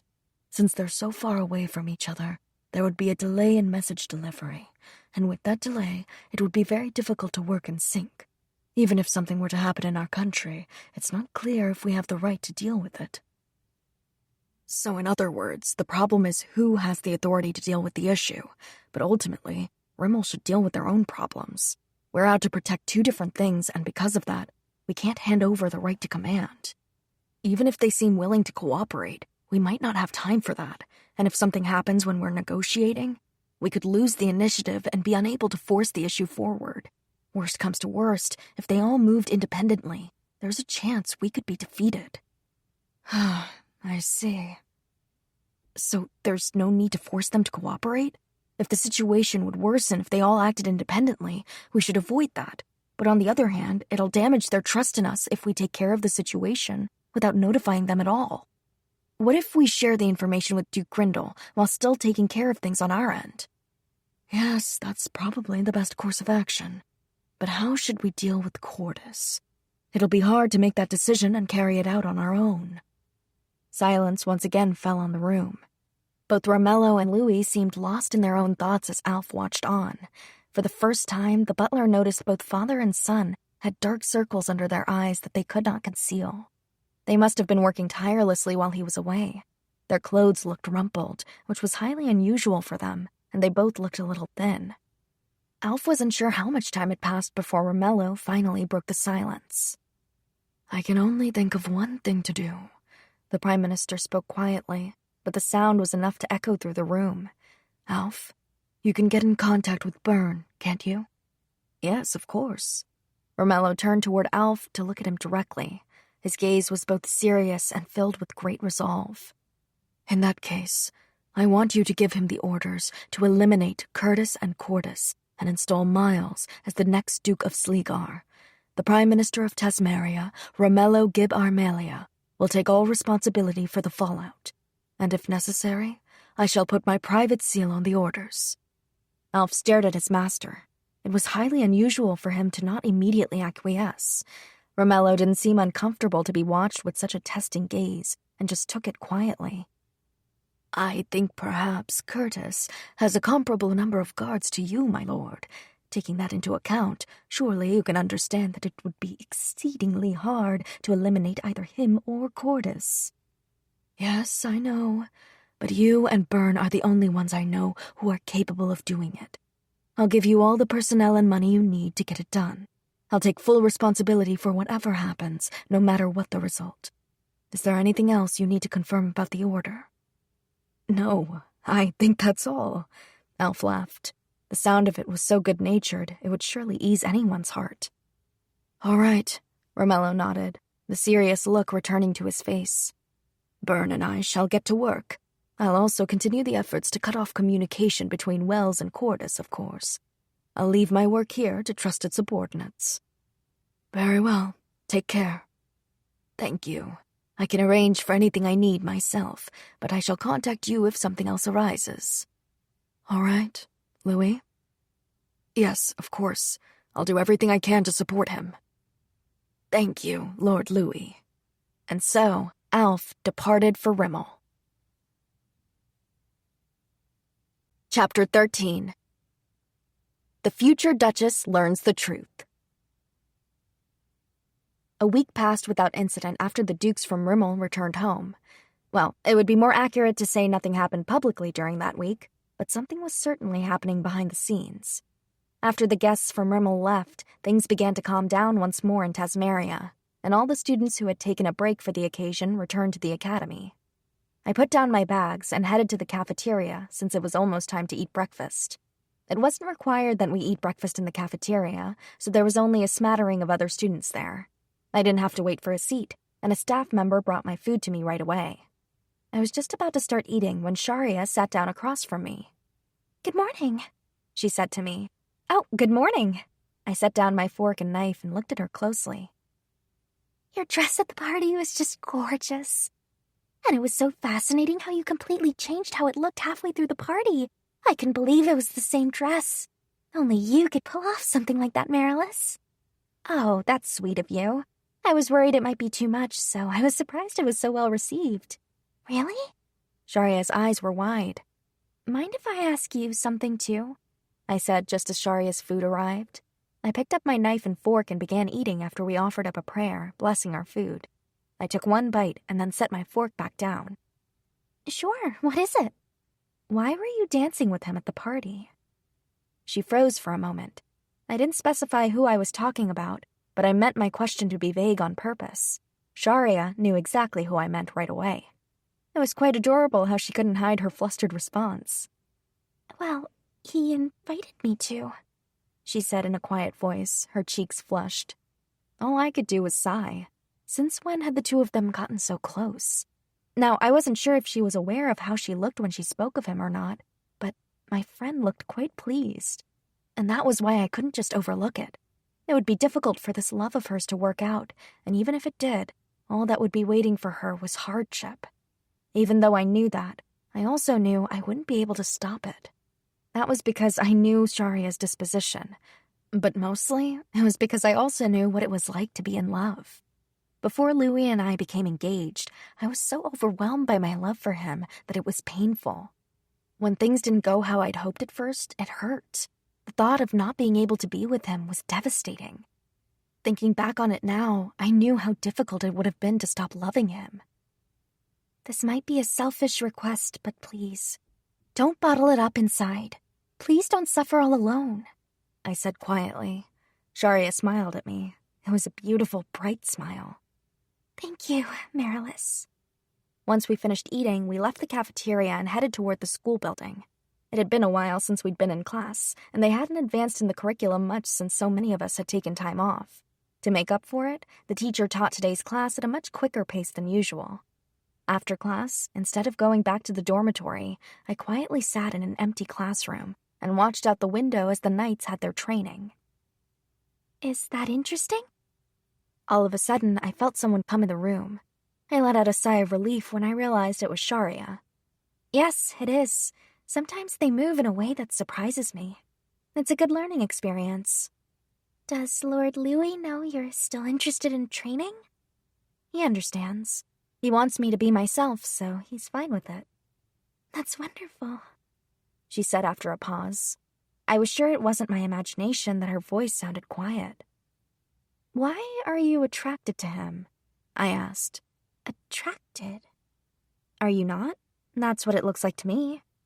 Sharia let out a little sigh and then smiled. "Do I need a reason?"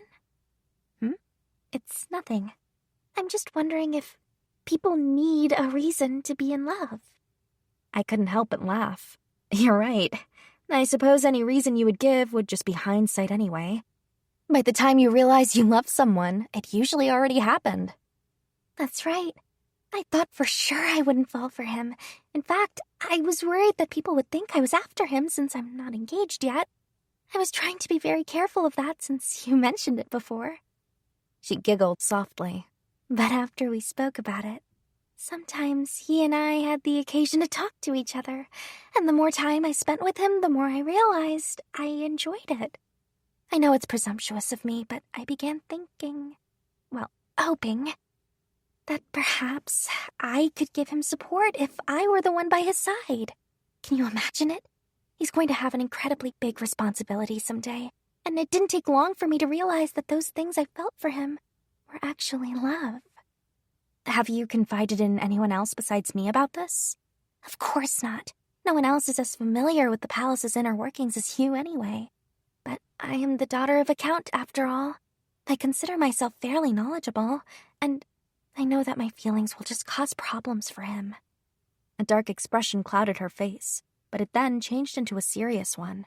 She was so beautiful that I could understand how anyone would fall in love with her. Sharia then continued speaking. So that's why it's okay. I'm satisfied with the way things are. It may not be pretty, but at least now I've experienced what love feels like, and for that, I'm grateful. I truly admired her strength of character. If I was in her position, I would lament about it to whoever would listen, and I would definitely cause a lot of people trouble. But on the other hand, the way she spoke about this didn't seem like her. Normally, Sharia would keep going, even if she thought something would be difficult, even if that meant she might regret it. She would say things could change, and that there was nothing that couldn't change. So why was she so hesitant this time? She was afraid of moving forward and was trying to compromise on her feelings. But I couldn't say a word about it because it would be irresponsible to. After all, the object of her affection was a prince. She couldn't just tell him her feelings lightly. And even if she did, and the response was favorable, there would be much hardship ahead for her. Supporting her in this wasn't easy. No matter what you choose to do, you're my precious friend, and I'll protect you with everything I have, I said. Goodness, I have the strongest protector in the world then. You know, if you were a man, high society would be turned upside down. You'd have just as many girls fawning over you as the prince, maybe even more. I don't know about that. At any rate, as long as you're you, I'll protect you. That's the decision I've made, and I don't want you to forget it. I won't. Thank you, Marilis. Sharia's eyes glittered with emotion. She showed me a beautiful smile. 2 weeks had passed since that conversation, and I hadn't met with Louis at all in that time. In fact, I hadn't even seen him at school. He'd been very busy, going back and forth between the palace and the Armalia Manor. I just hoped he was getting enough rest, although I imagined he had forgotten all about sleep and was completely immersing himself in his work. I was sitting in the library today. When exams were coming up, this place was always packed, but on this occasion, it was deserted. This was particularly clear in the section where they had nonfiction books. Not a soul was around. I heard the faint sound of rain falling outside, so I paused my search and looked out the window. The sky was overcast, and it was a little dark even though it wasn't that late yet. The gloomy mood outside seemed to be reflecting my inner one, making me feel even more down. We had successfully averted a plot to kill the Dukes from Rimmel, and they had safely returned home. So why did I feel this way? The ending of it all hadn't left me feeling relieved because I didn't know how they had gotten the military uniforms, or who had plotted the attack. Also, deep inside, I was bothered by the looming change in power structure of the Tasmarian nobles. The outcome of Sharia's love would have an effect on it too. The country was like a piece of fabric. Every citizen was like a strand of thread, woven together in a complex way that revealed a pattern. I personally thought some threads had been woven in when they shouldn't have been, so several tangles had been made. I knew we'd have to unravel it to fix it, but the knots were so tight. How could we untangle it if we couldn't even distinguish the individual threads? Meanwhile, the machine just kept on spinning, weaving the knotted threads together nonetheless. Perhaps I was feeling anxious because I knew we needed to untangle the mess, but I just didn't know how. "Oh, hello, Your Highness." Amidst my reveries, I sensed a presence and saw a head of familiar golden hair. It was Prince Edgar. I couldn't exactly ignore him, so I greeted him politely with a curtsy. "I haven't seen you in a while, Marilis." "That's true. We didn't have the chance to speak at the last party at the palace." I suppose that's right." I meant it as a little dig, but he responded normally, even though I was certain he knew what I meant. "Do you come here often, Your Highness?" "Yes, when I'm not studying government, I always come here." He started perusing a nearby bookshelf. I turned my own attention back on the bookshelves, resuming my search. "Your Highness, please pardon my rudeness, but may I tell you something?" I asked, my gaze still fixed on the bookshelf. Under normal circumstances, I knew how inappropriate it would be, and I wouldn't do such a thing, but he didn't seem to mind. "It's all right. What is it?" I just wanted to let you know that she is very important to me, I said, emphasizing the reference to Sharia. I saw his body jerk with surprise for a split second. I don't pretend to know how you feel, Your Highness, but if you intend on playing with fire, please don't get any sparks near her. However, if you're serious... I glanced over at him finally. He was still staring at the bookshelves, but his hands were not moving. Instead, he had his arms crossed, and he was quietly listening to me. Please, whatever you do, don't hurt her. As I'm sure you are well aware, the environment in the castle right now is not favorable. It might cause you to let go of her. If your feelings are such that you could let go of her that easily, then please just do it right now.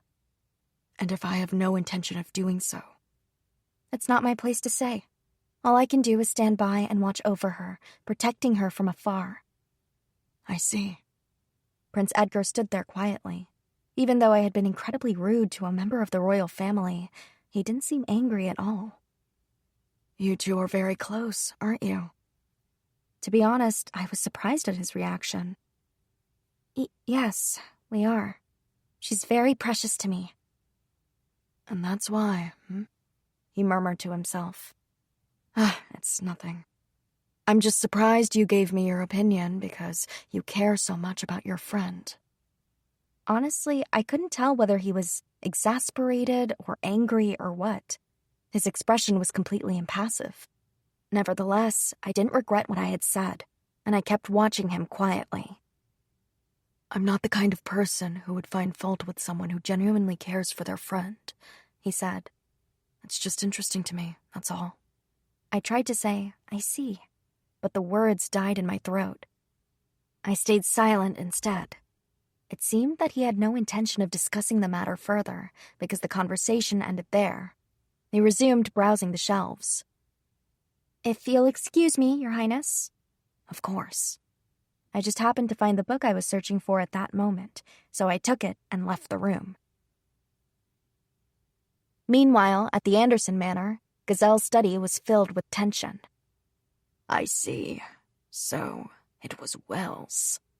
Romello had just finished telling Gazelle everything. The general hung his head, a dejected look on his face. I'm sorry, but I can't let the army get involved in this. I can have them on standby in case something bad happens, of course. But if this turns into a war, it's going to be more than just Wells's problem, Romello told his old friend. Even though we said we'd give up our lives for the kingdom. Otherwise, how is it logical? Are you serious right now? Yes, I can't face my soldiers again after this. How can I be the general and act like nothing ever happened when I think of those who have given their lives fighting for this kingdom? I understand what you're saying, Father, but first we must focus on the battle at hand. Pax cut in. It's best to try to avoid deploying the army before the situation gets any bigger, because that will give Twile an opportunity to strike. Plus, if they find out that there's internal strife within House Anderson, there's no telling when they could attack. If it gets to that point, we'd have no choice but to mobilize the soldiers that are in the capital. Then, people will find out what's going on if we move too many of them. That's why I think the most ideal outcome here would be to take care of it using just the Anderson Guard. Gazelle looked over at his son and nodded. You're right, Pax. We'll take care of it on our own. Since it was someone from House Anderson who started this mess, it should be House Anderson who cleans it up. Romello, Louis, you know where the ore is? Yes, of course, Romello said. Gazelle looked over at his son. Pax? All right, Lord Romello, Lord Louis, would you share that information with me? I'd also like to discuss the matter of supplies with you, said Pax. Sure. Louis, you go with him. Yes, Father. Louis and Pax left the room together. Gazelle. What? I'm sure I can guess the answer, but I'm going to ask you anyway. What will you do about Marilis? What do you mean? Will I have her participate in the operation? Do you want to call off the engagement? Gazelle asked. He turned a gaze on Romello that was cold but not angry. Romello was angry enough for the both of them. Don't be ridiculous. That's not what Louis wants. He's working to make sure he doesn't lose her. Gazelle let out a sigh of relief. You sure have a good son. But regarding whether or not I'll allow her to participate, of course I won't. Are you sure? Yes, I'm sure. She's my precious daughter. I can't let her. And she belongs to House Armalia now. If she participates, the sparks will spread to the Armalias, won't it? Well, I can't ask her to do that. All right. Romello didn't press his friend any further. Gazelle could tell that the topic was now closed. Still, are you sure you have time to be here? And Louis? What do you mean? Time, I'm talking about time. Pax is long-winded. He's probably already starting to suggest plan after plan to Louis after hearing what we had to say. Who knows how long it'll be till they finish talking. Then I'll go on home. Let Louis stay here, would you? I don't know when else they'll have the time to decide things. This is their chance. All right, thanks. And so Romello left Louis in the care of House Anderson and went on home. Meanwhile, Louis didn't emerge from Pax's study for 3 days. Pax, Louis, and 2 members of the guard were inside the study the entire time. The 4 of them used Louis's intel to formulate a plan to move forward. From time to time, maids would bring them food and take away dirty dishes, but otherwise, the men remained inside the room. Finally, as the 3rd day was drawing to a close, a haggard-looking Louis, Pax, and the 2 guards emerged and went to Gazelle's study. Did you come up with something good? Yes, Father, this is our plan. Please read over it and let me know if you have any questions. All right. Good work, everyone. I'm sorry you had to stay for so long to do this, Lord Louis. Please, rest up here and return to your home tomorrow. Thank you for the kind offer, but there's no need. My home is close, so I can return there. Please forgive me for excusing myself so abruptly. Louis turned down Gazelle's offer and excused himself from the room. The general knew he had a lot of work to do, since he had taken over Romello's responsibilities, so he didn't try to stop the young man. Think he's going to go straight to work when he gets home? Gazelle muttered absently as he watched Louis's carriage depart. Perhaps, Pax answered as he watched by his side. He sure works hard. I could learn a thing or two from him, although I'm getting too old to work as much as he does now, remarked Gazelle. I can learn a lot from him, too. Pax moved away from the window and took a seat on the sofa. Pax, yes? I know what Romello and Lord Louis said, but I still think that I need to atone for this incident. Since I am the heir, then I should have to as well by that logic. No, but you... Why should I be the only one unscathed in this matter? Pax's voice was completely calm, yet firm, and without hesitation. His eyes were filled with resolve. No, you're right. This is the end for House Anderson. Let's go into this battle with the mindset of it being our last. He had a faint smile on his face. It was the kind of smile that could only be described with a word he never used. Fleeting. What will you do about Marilis? Pax asked his father. She belongs to House Armalia now, he replied. I want her to live there happily. That's enough for me. I agree. Pax nodded, a similar fleeting smile on his own face.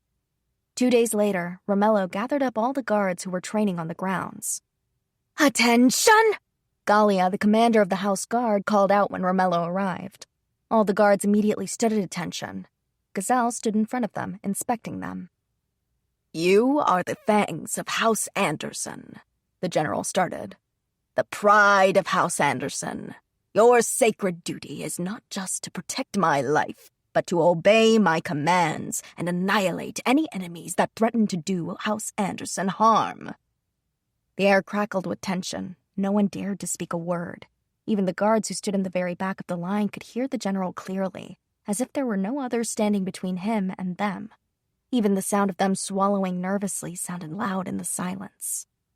And now we have discovered our enemy is Wells, the man I used to call my little brother. Gazelle looked down for a moment. The guard could feel his hesitation, bewildering them. However, he murmured, and once he looked up, all traces of reservation had vanished from his face. Don't hesitate. Do not be afraid. I will not hesitate. I will not falter. Let us cut down every enemy who stands in our path. Strike fear into the hearts of those who dare cross us. You are the fangs of House Anderson. Bite into our enemies and follow me. Join with me and let us destroy our enemies together!" His passion was enough to wipe away any fragment of uncertainty the soldiers had. Everyone present was pulled into his intensity, and his words stoked the fires of their fighting spirits. "Onward!" The guard raised their swords to the sky. And so Gazelle took the first step forward to fight his own brother in a final, fateful battle. 2 weeks had passed since the day I talked to Prince Edgar in the library, and I still hadn't seen Louis. It felt like ages since the last time we had met. It wasn't as if this was the first time we'd gone this long without seeing each other, but for some reason, I felt very down and depressed over it. I tried putting my energy into my training, hoping it would make me feel better. I was all alone. The only sound was that of my sword swinging through the air. Once I was finished, I got ready in my room and headed toward class. Huh? On the way there, I saw Louis. He must have spotted me as he was gradually making his way toward me. "Hello, Louis. How have you been?" Since there were other students in the corridor, I had to speak as politely as I could. "Marilys, could I talk to you?" We had just a little time before class, but the anxious look in his eyes and deadly serious expression on his face was one I couldn't refuse. "Yes, of course." He took me by the hand and led me to the school gates. "Wait, where are we going?" I asked as he urged me into a waiting carriage. "We found out who was behind it all." "The attack on the Rimmel Dukes? Or the attack on Tasmaria?" "Both." "Well, that's good. Who was it?" "I'll tell you more details when we arrive at the Armalia Manor. We can't let anyone else hear this." Okay." A heavy mood filled the carriage as it continued on. The moment we got to the Armalia Manor, he showed me to one of the studies. Curiously, Romello was not there. "Take a seat. This is going to be a long story." I did as he said and sat down in one of the chairs. "So, who plotted to kill the Dukes of Rimmel? And who cooperated with them?" "The eldest son of Duke Sleegar, Cordis Sleegar. He plotted the whole thing." "Cordis Sleegar? The one who didn't attend the party, correct?" "I'll tell you everything, starting from the beginning. Just listen." Louis began to explain everything he and Romello had discovered to me. Romello had gone to see all of the dukes and to negotiate with them after learning of Count Talbot's betrayal. "Huh. So that's why Lord Romello went to Rimmel." "Yes." Louis continued and said that while Romello was there attending to the business with the dukes, Louis had taken over back home and was looking further into the matter with House Anderson. He also discovered the location of the ores Uncle Wells had diverted. "So it was my uncle who diverted the ore. Don't tell me he was using them to make weapons." "He was." I suddenly felt weak at Louis' admission. My uncle was amassing a great deal of weapons in secret, and that could only mean he was planning one thing. "And that has to do with the story you're telling me right now?" I had to laugh nervously in the middle of my sentence. Louis frowned for a moment at my reaction. "Yes, Cordis Sleegar was orchestrating everything." "Everything?" "Everything. He was the one who sent the merchant that encouraged Duke Bosker to get involved in human trafficking. He was also the one who planned to murder the Dukes of Rimmel while they were in Tasmaria. Wells conspired with him, but Cordis was behind everything." "I see. So a portion of the ore went to Rimmel. Does that mean the remaining ore is still in the possession of House Anderson?" "Yes, that's right. I know where it's hidden, too." "In other words, my uncle is trying to overthrow the head of House Anderson. No, not just that. He's trying to usurp the Tasmarian throne in cooperation with Rimmel. Is that right?" I asked, and Louis nodded without hesitation. "Does my father know about this?" "Yes, my father told General Gazelle previously." "I see. Knowing my father, I'm sure he's going to try to deal with his relative's shameful actions himself."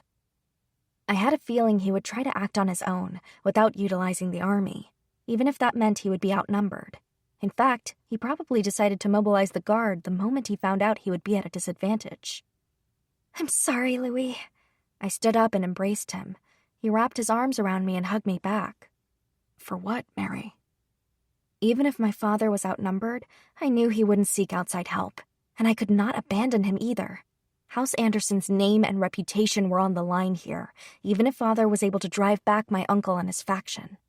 Since I was going to be Louis's wife and the future Duchess of House Armalia, what I was about to do was not proper of me. I'm going back to the march. Father needs all the help he can get. No, Louis refused, startling me. General Gazelle has already made his move. I froze. When did Lord Romello tell my father about this, Louis? 2 weeks ago, he responded after a pause. That long ago? Why didn't you come and tell me then? General Gazelle told us not to. He said he didn't want to involve you, since you were going to be married into House Armelia. He just wants me to watch from afar when House Anderson is in trouble? While people who are important to me go off to battle without me? Why would he do this? I asked, hanging my head. Deep down, I knew why Father had done it. He didn't want me to have to pay for the sins of the Anderson family. He knew it would pain me, though. Of course it would. I shed tears of frustration. I was too late. People who were precious to me were fighting at that very moment, and I had just been carrying on with my life as normal, not knowing a thing. It was a very kind thought from my father and brother to leave me out of it, but I cursed myself for my own powerlessness while everyone else was working hard. But most of all, I was worried about them. Louis reached over and gently touched my cheek. I let him wipe away my tears, and then I looked up at him.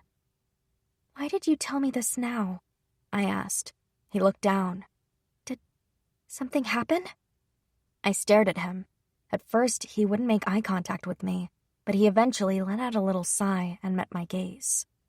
Nort has made his move. In cooperation with my uncle? No. If he'd done that, he would have sprang into action a while ago. And even if he were, it would be too late for us to do anything. But General Gazelle is already attacking Wells. It would be too late to save him. According to the information I received from Abel, I think that Nort has gone rogue. Gone rogue? Yes. It seems as if Cordis grew suspicious of our actions to cut off communications between Nort and Wells, and he tried to cut Nort out of the plan. As a result, Nort made his own move. He's using Sleegar's personal guard and marching troops toward Tasmeria, pretending it's under Curtis's orders. They're working with his mercenaries that he assembled in secret. Together, his forces are enough to form a proper army. And Father is spending all of his energy in the march attacking my uncle. Where's my brother? After I let him know about the ore, he helped me formulate a plan to control the flow of information.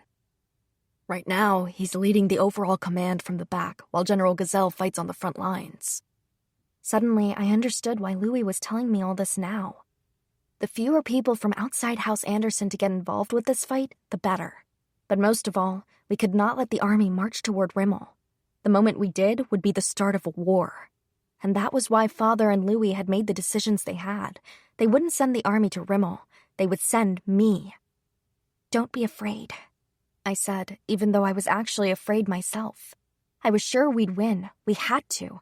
The fate of House Anderson depended on it. But even if I survived, even if we won, who could say if I would be able to return to Louis? House Anderson's reputation might fall with Wells. And if that happened, I couldn't return to Louis. I would be nothing but an obstacle to him. No matter how much I wished, no matter how much I loved him, that would be a wall we could not overcome. And that frightened me more than I could say. I promise I'll survive and come home to my future husband. You're the only place I could come home to. I was terrified, but that's why I had to say it out loud. Saying it to Louis was the same thing as telling it to myself. I would not let anyone else have him. He was mine. This was my home. Of course you will. I'll never let you go. He must have sensed how I was feeling as he said that to me. Louis, I can't go with you physically, but my heart will be with you. I'll share the burden which you cannot bear alone. I'll protect you from any obstacles in your path. So go, and let me take care of the rest. You will? Yes. You're lying. Why would I? He replied. If there's a burden you need to shoulder, then we'll do it together. If there is an obstacle blocking your path, I'll use my power to remove it. If walls stand in the way of us being together, I'll destroy them. But in exchange, you will be mine and belong only to me. I embraced him again. My heart felt so full that tears flowed down my cheeks. I felt so grateful that I loved him and that he loved me in return. Don't give up, he told me. Don't give up on coming home to me or walking this path together with me. I tightened my grip around him to feel his presence so that I wouldn't forget this feeling in my heart. I'll be back, I said with a smile, and then I bade him farewell. Chapter 14. The future Duchess stands on the battlefield. After I said my goodbye to Louis, I made my way toward the Anderson Manor in the capital. The guard was already there, assembled on the training grounds. I quickly went into the house, changed into mayor's clothes, and headed for the training grounds. I went up to the podium and looked out over the crowd. Fortunately, or perhaps unfortunately, the men here were ones I had trained with for as long as I could remember. In other words, I knew every single face in the crowd. You all know me as Mare, but my real name is Marilis Razor Anderson. I am the daughter of General Gazelle, the Marquis of Anderson. I was acutely aware of the shock that went through the crowd. I had to chuckle inwardly at their response. I'm sure you've already heard from my brother Pax, but we found out Rimmel is raising an army. We are the only ones who can stop them. Our pride and the name of House Anderson are at stake. The entire area went quiet. The only sound in the field was that of my voice. It will be a tough battle, a hard battle. Many of you won't make it back home alive, I'm sure. And if you want to run away now because you value your lives, I won't blame you. I closed my eyes and mouth for a few moments, waiting for someone to move. We could not involve the country's army in this matter. We were already at a disadvantage because we were outnumbered, and Northside had a territorial advantage.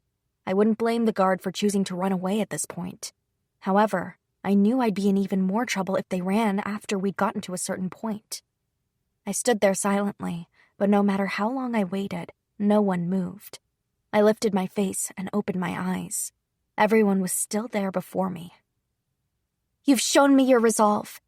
You have all been trained personally by General Gazelle. Sharpen your blades. Don't turn around. Keep charging forward. Honor your names and keep running as long as your heart still beats. Keep running forward and follow me. I could feel the tension in the air. The members of the guard looked even more serious than before. Aye, they all cried in unison, lifting up their swords. Thank you, I told them quietly. I mounted my horse and immediately led the guard away from the capital. I followed the road my brother had indicated we take. Under normal circumstances, I would need special permission to march these many soldiers across the borders. That was because of a custom put in place to avoid needless wars between domain lords. However, we already had gotten special permission to take the guard across the border and back and forth to the march. Many domains sat between Rimmel and the capital, so I thought it would be equally difficult to cross the border there. I wondered just how we had gotten permission from so many domain lords, but we had. We took as few breaks as we could and rushed toward Rimmel as fast as possible. We took our final rest right before we crossed the border. We were traveling on a trail in a forest that was a short distance away from the main road so we didn't attract attention. I remembered how I stopped in areas like this when I chased after my brother that time when I was younger and let out an inward chuckle. "Shrey, the map, please," I said, quickly switching gears. "Here it is." I spread out the paper and we looked at it together. "Just to confirm, the enemy is using this route to travel south, yes? So that means Pax and Louis were correct." "Yes. Do you have doubts about it?" "Thanks to everyone's cooperation, we got here faster than my brother and Louis thought we would. I think we have a good chance of meeting the enemy within Rimmel's lands." "I agree. Under normal circumstances, we'd wait here to ambush them, but we might be a day or two ahead of them." "Or they might be ahead of us. Do you think it's safe to say Pax and Louis thought they'd be here sooner than they actually are?" "I do," Shrey agreed. I closed my eyes and thought for a moment. I tried to figure out if my hunch was possible, based on the roads and the speed at which we'd traveled. Of course, I trusted in my brother's and Louis's plan, but we had gotten here so quickly we had quite a lot of time on our hands. "Are you sure the enemy has all their troops together and that they're all moving as one?" "Yes. We sent a horse ahead to make sure. They're moving at the speed we expected." Another messenger raced up to me and said the same thing. That settled it for me. I tapped a spot on the map. "There?" Shrey asked. "Yes. We're going to go here before the enemy arrives. Do we have a scout? I want information on their formation before they get here." "Yes, over there." "Good. Once we're done here, dispatch them immediately. I want everyone to get ready." "Yes, my lady." I watched everyone move according to my orders and then followed the guide. After I got done speaking with the scout, I immersed myself in thoughts again, picturing the enemy's formation and deciding upon a battle plan. Lady Marilis? I heard a familiar voice, and it pulled me back to reality. Yes, Anna? She had accompanied me here as my attendant. I didn't have time to argue with her, so I had just let her come along. After all, she had trained with the guard long enough to call herself a member. I've received word that we're ready to depart. I closed my eyes again, feeling the weight of my decision and my responsibility. All right. I expected nothing less from everyone. Let's go. Yes, my lady. We got back on our horses and off we went, in the direction of the battlefield. We had secretly traveled from Tasmeria to Rimmel. A long, narrow road stretched out before us, and it was sandwiched by high cliffs on both sides. As we stood there, I tried to calm my racing heart. "We're here," I said in a quiet voice. I could hear hoofbeats gradually approaching us from in the distance. I felt the tension rising among the guards behind me. I swallowed hard. "Our prey has arrived, everyone," I started. I could hear everyone else gulping too. I hate fighting. I hate taking lives. But that's why we can't allow these people to win, because they'll do the same to us. As I spoke, the enemy kept coming closer, but I kept on talking. "Now, everyone, let's strike fear in their hearts. Let them tremble at the very sound of the Anderson name, frightening them so much they do not dare to make enemies of us again. Kill them, destroy them, annihilate any enemy who raises their swords to you. Onward!" I could feel the guards' enthusiasm rising as they waited behind me. This was precisely the mood I wanted them to have, because when the enemy came into sight, I saw that they had us vastly outnumbered. I grabbed the reins and urged my horse forward. For a moment, the enemy seemed frightened by our sudden appearance, but once they saw how few of us there were, they charged forward without hesitation. I raised my hand just before they reached us, and arrows rained down upon them. The arrows were heading right toward our enemy, trying to take their lives. Our attackers didn't even have enough time to be surprised. The arrows just kept flying by, and each time they landed, my vision was filled with a shower of crimson. "Lady Marilis!" Anna happily cried my name as she waited behind me. I couldn't blame her. The plan had worked after all. But why didn't I feel happy? I had watched things work out as planned, feeling something very close to relief.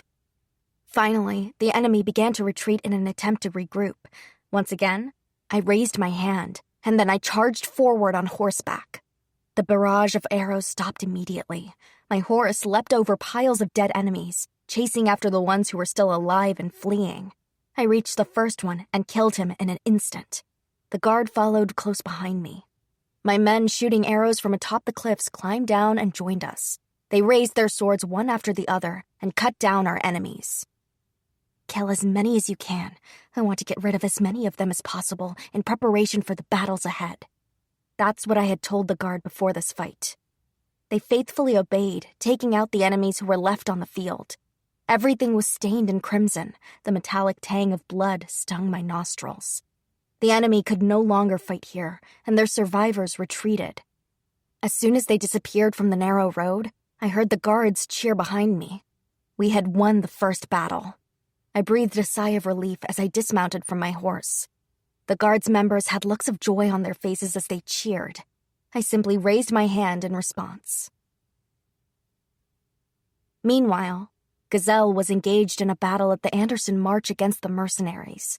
Pax had plotted a strategy from the information he'd received from Alf, and Gazelle had gone along with a small number of the Anderson Guard to carry it out. They moved swiftly so as not to be discovered, striking down each mercenary as they found them. "Almost there?" "Yes, the next one is the last. Let's hurry up." At this time, Gazelle knew that Nort had made a move in Rimmel, and that was why he was so anxious. He brought everyone to the final ambush location, which was a certain building within the march. He stationed guards at the entrance and exit, and then charged in himself. He ran through the building, clearing room after room.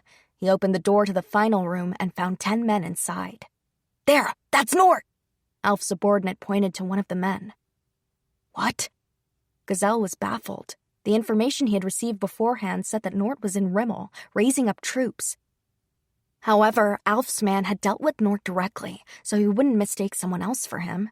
If that was the case, who was back in Rimmel raising the troops? It's a pleasure to meet you. Forgive me for not introducing myself sooner. I am indeed called Nort. Since he went ahead and introduced himself, Gazelle figured it must have been true. I see. So you're the one behind all this, Gazelle muttered. He then attacked Nort, and the other man dodged him at the last second and pulled back. Meanwhile, the guards killed the remaining 9 men. Wait, let's talk about this, cried Nort. I have nothing to say to you. There's a lot you don't know. If I tell you, will you let me go? Who in their right mind would let you go? You just want an excuse to talk. Gazelle mercilessly swung his sword. Nort wasn't able to dodge this time, and the man's sword was knocked out of his hand. Gazelle slashed him so that he couldn't run away. It was a serious wound, just deep enough that it could be healed, or not. What do you have to say? Gazelle kneeled down in front of Nort, his sword dripping with the man's blood. His eyes were unusually cold, cold enough to make a man tremble with fear. Even his own guardsmen behind him silently broke out in a cold sweat at the sight. If I were you, I'd start talking, for your own sake. Gazelle glared at him again. Nort's body shook as he opened his mouth to speak. How long do you think I've been in cahoots with Lord Cordis? Since Wells started diverting the ores, no? Gazelle answered. Nort laughed. Of course not. We joined forces much earlier than that, ever since the war against Twile ended. What? Lord Cordis hired me to present Twile with weapons. Unfortunately, someone saw me do it. Your wife. She saw me handing over the weapons. Merelda? That's right. We sent weapons to Twile thinking they would win the war. We never expected them to lose. But after they did, we didn't want our connection to be exposed, so we withdrew. However, I just couldn't find the girl who had witnessed me. I searched and searched, and imagine my surprise when I discovered she was your wife. What he hadn't realized was that the kingdom officially changed her parentage right after the Twile War. They didn't want anyone knowing she was the daughter of Count Sazin, so she was adopted by a baron. She lived a quiet life, so no one would discover the truth, staying away from social gatherings as much as possible, and devoting her life to raising Pax and Marilis. I only realized it when I saw her at a party once. I spent an entire year investigating her, and then I found out about Wells's secret little ambition. Thanks to him, I didn't have to dirty my own hands. I'm quite grateful to him, in fact. Oh, yes, that little tidbit helped me negotiate. I see. So you didn't harm Merelda directly. Gazelle spoke so quietly no one could hear him. But you were the one who put Wells up to it, and I can't overlook that. And with that, Gazelle killed Nort. Pax! Gazelle called. Yes, father. If Nort's here, that means someone else is commanding the troops in Rimmel. Take the guard there to Marilis at once, he barked. Yes, father. Gazelle looked back down at Nort's body. Were you just used by Cordis, or... Well, either way, you picked a fight with us. That's all, he muttered, and then left the building. We had earned our first shiny gold star of victory on the battlefield in Rimmel, and now we sat waiting for the enemy again. Even though we'd claimed a win in the first battle, we hadn't completely eliminated our enemies. I hoped they wouldn't come back, and I wished this could just be the end of it. But no matter how much I wanted that, I knew it wouldn't work out that way. The plan was I had to deal with things here in my father's place, since he couldn't leave the kingdom, not until my brother finished dealing with my Uncle Wells and arrived here as my backup. If the enemy made a move before my brother arrived, it would put us in an overwhelmingly unfavorable position. Even so, we knew we couldn't retreat, because if we did, the enemy would easily be able to continue on and invade Tasmaria. That was why we kept waiting here. We had to buy time before my brother showed up, to keep watch and keep them in check. Camping outside night after night was rough, but we were able to survive thanks to the supplies that Louis had sent along. Even though we came here very swiftly ourselves, I couldn't believe how fast Louis had gotten all this to us. My fiancé was such a dependable, amazing person. I was reminded of that even more as I looked down at the supplies. Lady Marilis!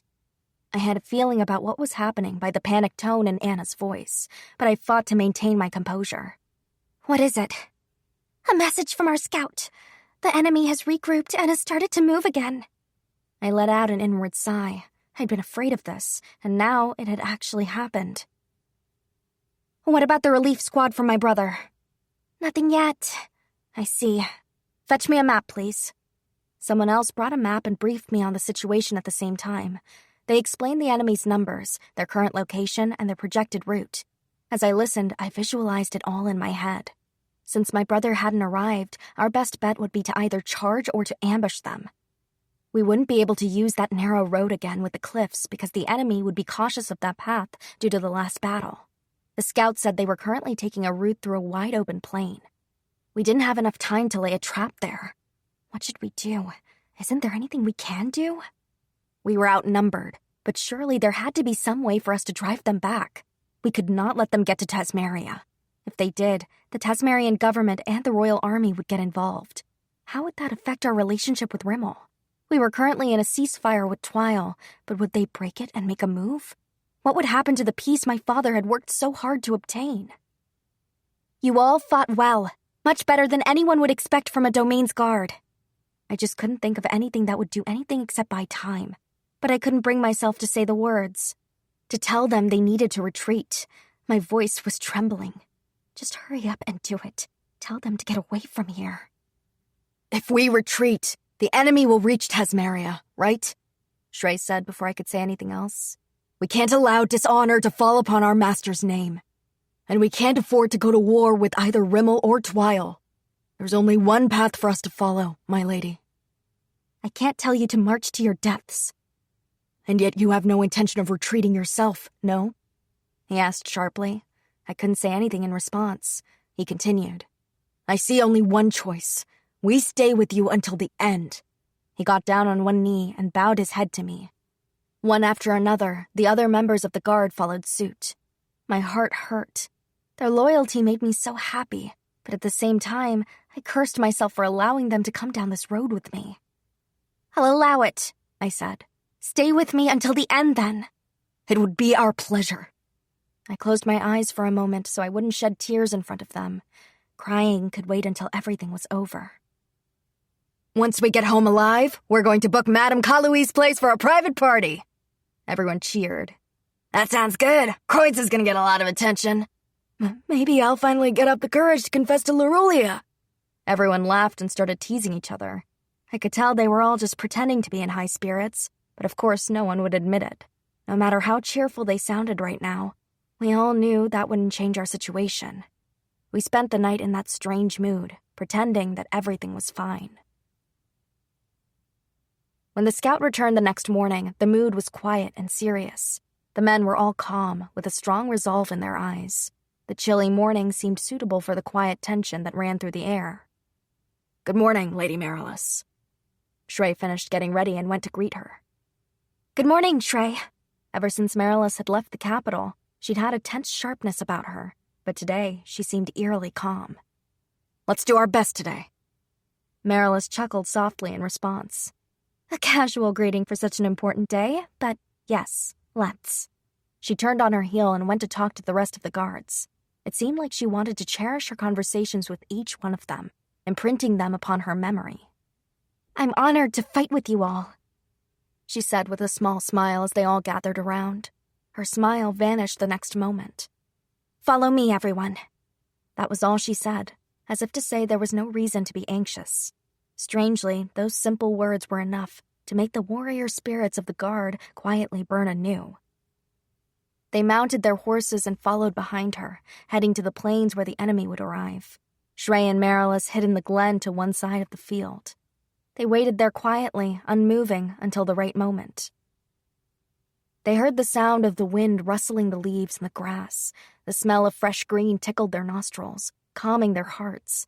Finally, they heard the distant drumming of hoofbeats that were gradually coming their way. A wave of tension spread through the captains as they hid. And then, Marilis opened her eyes. Without saying a word, she got back on her horse and quietly charged forward. Shrey and the other members of the guard followed after her. Even though their forces were vastly outnumbered by the enemy, there was no fear in anyone's eyes. An image of Marilis, powerfully charging forward, was reflected in their gazes. Before the enemy could react to them charging from the glen, Marilys used her sword to cut a path through them, swiftly and quietly. She took enemies' lives with a ferocious intensity. Every time her sword slashed through the air, the field was filled with the scent of fresh blood and was covered in crimson splatters beneath her feet. She slowly made her way to the center of the enemies, eventually all the way to their commander. Seeing her back as she charged into battle, sitting tall and strong, gave her men confidence. Although she was a dear comrade, the sight of her slicing through enemies and taking lives so swiftly was somewhat frightening to them. She almost looked like a goddess of death. But at the same time, the Anderson Guard was mesmerized by her. No matter what the odds looked like, there was no option for them to stop. As her forces gradually got closer, more guards were injured. Some collapsed. Even yet, the group did not stop. They trusted Marilys and kept charging toward the enemy commander. More than a few of their number had lost their lives by the time the remaining guard had the commander surrounded. A woman? A thin man in the center murmured with surprise when he saw Marilys leading the fight. "You are the commander, are you not? Your blood will become no more than rust on my sword," Marilys said as she charged at him. "Lord Cordis, run away!" The commander's guards tried to stand in between him and Marilys. "Get out of my way!" She cut the men down one by one and kept making her way toward the man. Ah! She looked to be death incarnate, and his knees buckled at the sight as she finally approached. She mercilessly ran him through with her sword, and the man slowly fell from his horse. The thud of his body hitting the ground echoed throughout the plains. Why? The man laid in a pool of his own blood as he screamed. Although he wasn't as loud as other noises from the battle, everyone heard it. The combatants stopped in their tracks. Marilys looked calmly down at Lord Cordis, her eyes ice cold. Why, what? Why? Why when I finally almost had it? Blood sprayed from his mouth as he spoke. It was plain to see that it was too late for him. How could it slip from my hands when I finally came this far? Why could I never get the things I truly wanted? He reached a trembling hand out, but it was not in the direction of Tasmeria as one would expect. Instead, he reached toward the north, toward the Duchy of Slegar. My father never had one good thing to say about me. I just wanted him to be proud.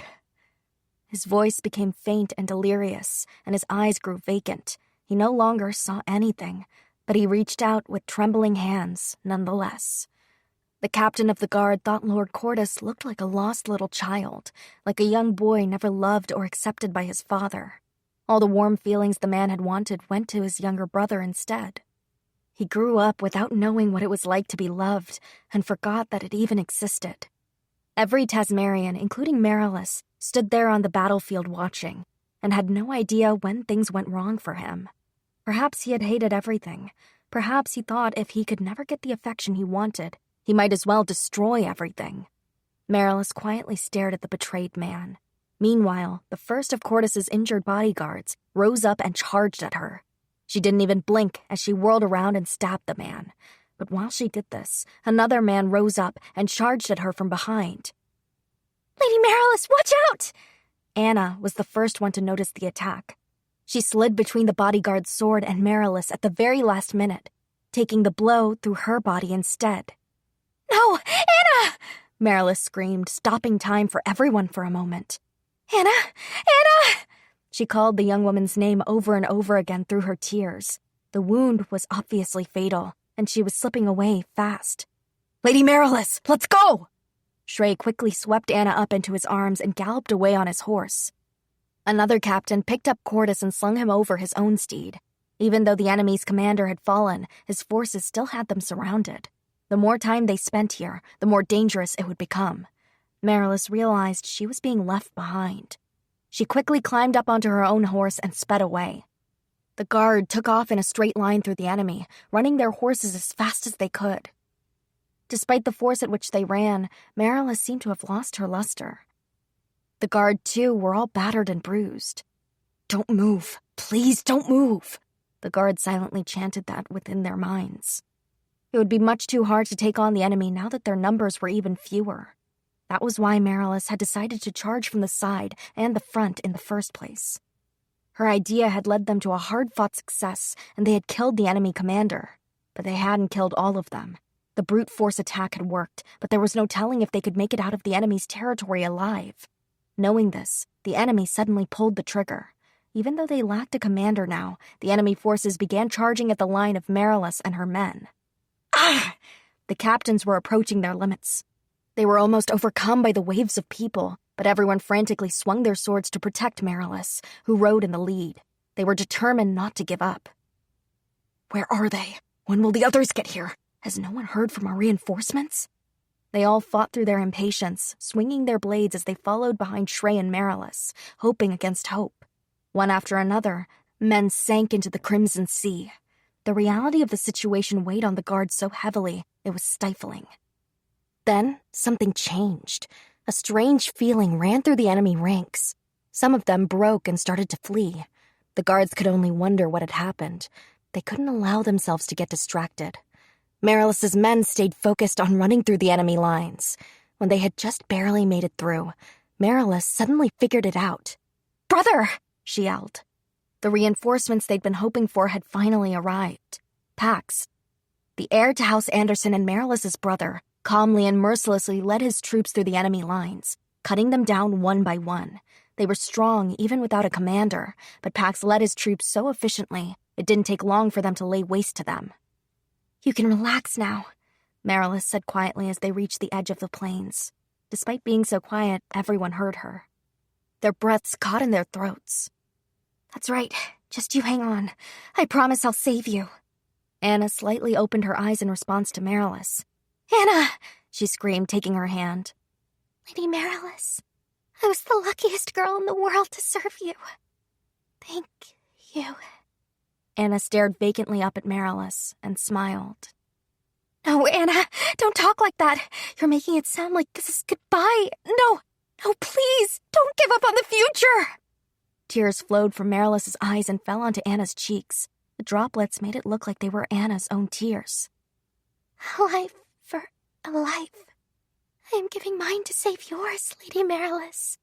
I'm so happy I was able to help you in the end. I only wish I could be around to see you grow and to see the peaceful future you'll build." "Stop, Anna! Don't say these are your last moments. Please don't say that. You've helped me so many times. I need you to stay with me, Anna." Anna's eyes widened slightly with surprise, then softened as tears shined in them, and she smiled. "Thank you. Please forgive my rudeness, leaving first. Give Abel and Enarine my regards. Anna! Anna!" Marilis frantically yelled Anna's name, trying to clutch onto her life force. She screamed it over and over again. However, Anna could no longer respond.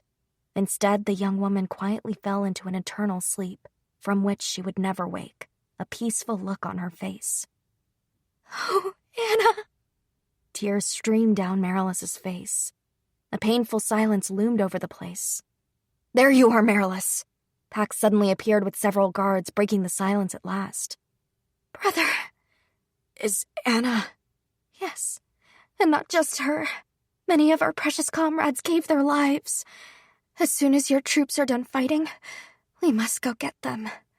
The vitality had disappeared from Marilis's eyes as she stared back at the battlefield. A deep sadness enveloped her. "I'm sorry.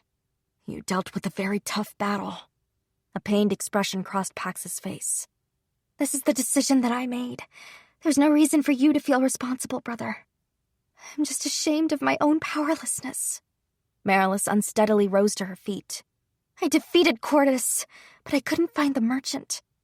We should start searching for him at once." "Nort was hiding in the march. Father already took care of him." "Nort took over the operation without knowing what was going on with the Sleegars? Is that why Cordis went rogue?" Marilis asked. A captain of the guard dragged Cordis's body over to show Pax, and the young man's eyes opened wide with surprise. "But that's impossible," Pax started. "Abel and his men were supposed to be watching over Cordis." "Abel?" "Yes, Abel was working undercover inside the Cordis household. His responsibility was to keep watch over Curtis and Cordis. I wonder if Miles discovered Lord Romello's plot and sprang into action instead. It's possible. If the operation at the Sleegar Manor succeeded and Cordis was removed from his position as heir, his actions today would make sense. Did you receive any clues from Abel that Cordis was going to be involved with this battle? Marilys was doing her best to suppress her emotions and remain calm. Pax and everyone else watched her with aching hearts. No, I didn't. Marilys suddenly jumped on her horse. What is it, Marilys? Something's bothering me, and I have to go check it out, she said. Wait! Pax frantically tried to stop her. Let us take care of this. You need to rest. No, I can't. Hannah's last wish was that I give her regards to Abel and Enarine. I need him to come back home to Tasmaria safely. He must be in such a dire situation that he couldn't send the information about Cordis. That means he's in trouble.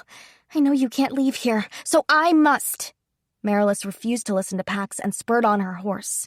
While everyone was stunned as they watched Marilys go, Shrey came back to himself and jumped on his own horse, starting to follow.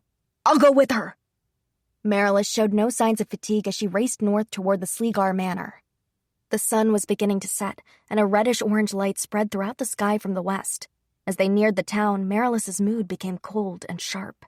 Shrey could sense as much even as he followed behind her.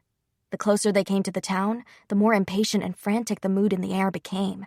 It seemed like something had happened in town. The two of them silently surveyed the scene, watching to see what was going on. Finally, the sun fell beneath the horizon, and everything grew dark. As darkness fell, the feeling in the air changed completely. Something's coming, Marilys said quietly, showing a slight reaction. What, Lady Marilys? They heard a small noise, and suddenly, Alf and Abel appeared from the shadows. Abel had been severely wounded, and Alf was dragging him along. Alf, this way! Shrey, you help Abel! Yes, my lady. Marilys stood in front of them protectively. She drew her sword and turned toward the other sounds she heard. Even though they were covered in darkness, she could still perfectly read her enemy's movements, and she cut them down one by one. Alf skillfully backed her up without getting in her way. I think that's all of them. Marilys shook the blood from her blade when she no longer heard anyone else coming. Are you two all right? Thank you, Lady Marilys, Abel said just as he collapsed. Hey! She reached out and grabbed him as he fell. Thick, warm blood stained her hands. The metallic scent of it hung in the air. Seeing blood on her hands again so soon after what she had just gone through with Anna was too much for her. Her entire body began to tremble at the sight. Abel! Abel! Please move, Lady Marilys. Shrey ripped some fabric from his clothes and tried to perform first aid on Abel, but it was too dark for him to see what he was doing. Alf, get a light! Shrey, get the first aid kit! Marilys barked out orders, but Abel reached up with a bloody hand to stop her. I'm sorry. Made a mistake earlier. Alf somehow got me here. Don't talk. You'll be fine. We'll patch up your wounds and you'll be fine. We can't use light. The rest will see us. Please, leave me here and go. Don't be ridiculous. We can't do that. Here. Abel took a bundle of papers from his pocket and handed them to Marilys. They were spotted with blood. These. The papers contained proof of the connection between Wells and Cordis. Other letters showing Cordis was connected with other nobles were included in the bundle as well. Show no mercy to those who tried to overthrow House Anderson. Tell General Gazelle we need him to protect the kingdom. Because of him, the knights and the army finally work together. Because of Gazelle, Twile will not rise against us. Other kingdoms do. Tasmaria can't lose him, so take... Marilys hesitantly took the letters. I'm sure General Gazelle and Lord Pax, they won't take this easily. Tell them, don't let my death be in vain. Straining himself to talk so much, blood gushed from his mouth. Tell them yourself. Tell them not to let your efforts to have been in vain. I know my body better than anyone else. Abel gave her a confident smile, so much so it was hard to believe he was a man on the verge of death.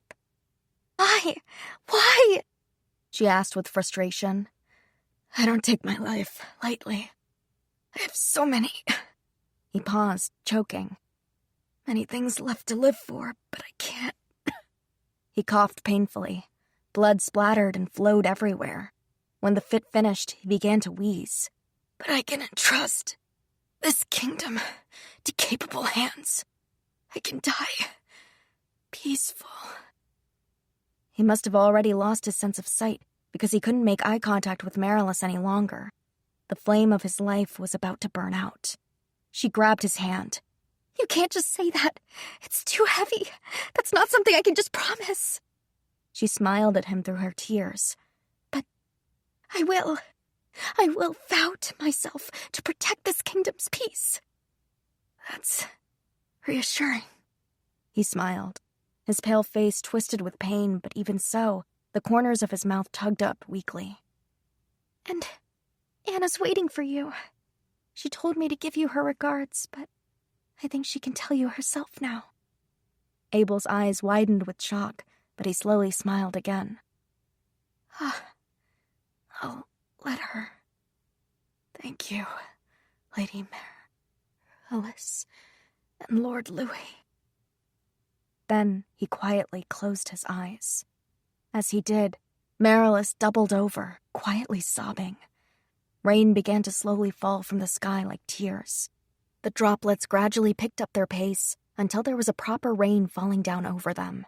The cold drops pounded upon the group, almost as if to wash away the blood from the ground, and reflecting the young woman's sadness. Shrey and Alf had been silently watching over Marilys as she mourned her friend.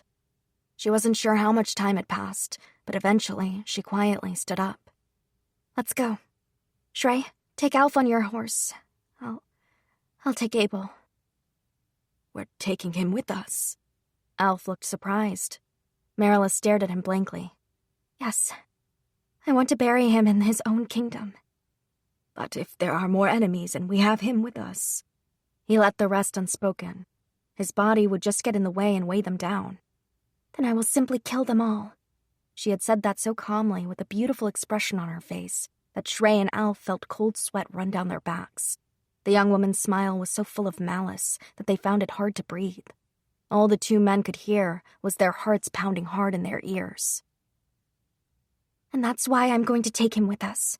I won't hear any arguments about it. Let's go. The tense atmosphere dissipated as she started to move. Shrey and Alf let out relieved sighs. Come on. The three got on their horses and rode back toward the battlefield. Just as Alf had suspected, enemies came after them. But as Marilys vowed, she defeated all of them, viciously and swiftly, before Alf or Shrey had any time to lift their blades. After all the enemies in Rimmel had been annihilated, we joined up with my brother and his regiment and returned to Tasmeria. I entrusted Abel's body to Alf. We held a quiet funeral in the capital for Anna and the guards who lost their lives, and I went back to the march. Even though the incident had not been made public, the air in the Anderson March was somewhat tense. Welcome home, Marilys. Thank you, Father. I just got back. As soon as I entered the mansion, Father welcomed me, looking a little tired. You did well. I sat down in front of him and had some tea. What happened with Uncle Wells and Salome? I asked.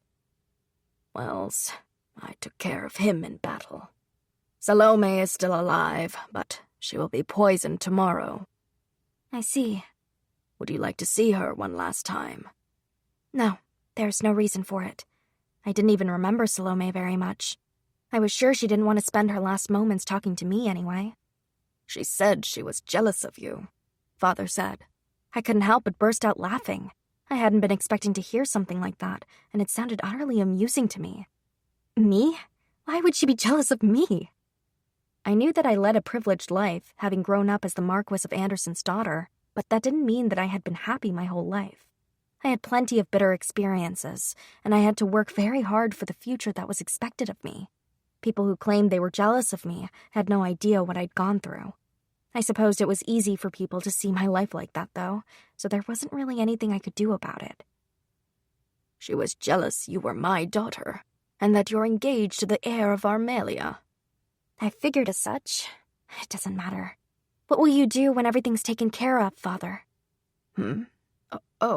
Well... He trailed off vaguely and averted his gaze. Here. I handed Father the bundle of papers Abel gave me. At first, he gazed at them with disinterest, but when he finally realized what they were, he started on the bundle. He read them from beginning to end, a serious expression on his face. Where did you get these from? Abel? Yes, he wanted me to give you a message. He said, please don't let my death be in vain. The moment I told my father that, tears fell from his eyes. This is all my fault. Wells's rebellion, the fight with Rimmel, so many lives lost. Abel and Anna's sacrifices, the guards. All of that is my fault, and I can't even take responsibility for it? I had a feeling he would react this way. I wondered if he and my brother had intended on taking full responsibility for it all, thereby bringing down our entire family and choosing death. I slammed my fist down on his desk to get his attention. He looked at me, startled, his eyes open wide. The best way you can take responsibility is by living. Live for the future. You and Pax should carry on. Don't you think the only true way you can shoulder the responsibility for this is to live? Dying is running away. It's blasphemous toward those who gave their lives. Mary. Abel prayed that you would be Tasmaria's anchor, Father. That you would bring the knights and the army together, and you'd continue protecting the kingdom from Twile and Rimmel. He said you're the only person who can do it. Please, Father. Please grant his and Anna's and everyone's dying wishes. I pleaded. He stood there, looking stunned. At long last, he closed his eyes and bit his lip, quietly weeping before me. This was the first time I had seen him cry since my mother had died. I couldn't help but cry at the sight myself. It was just that heartbreaking to see him like this. I only ask this one thing of you, Father. Abel's cruel. Everyone is.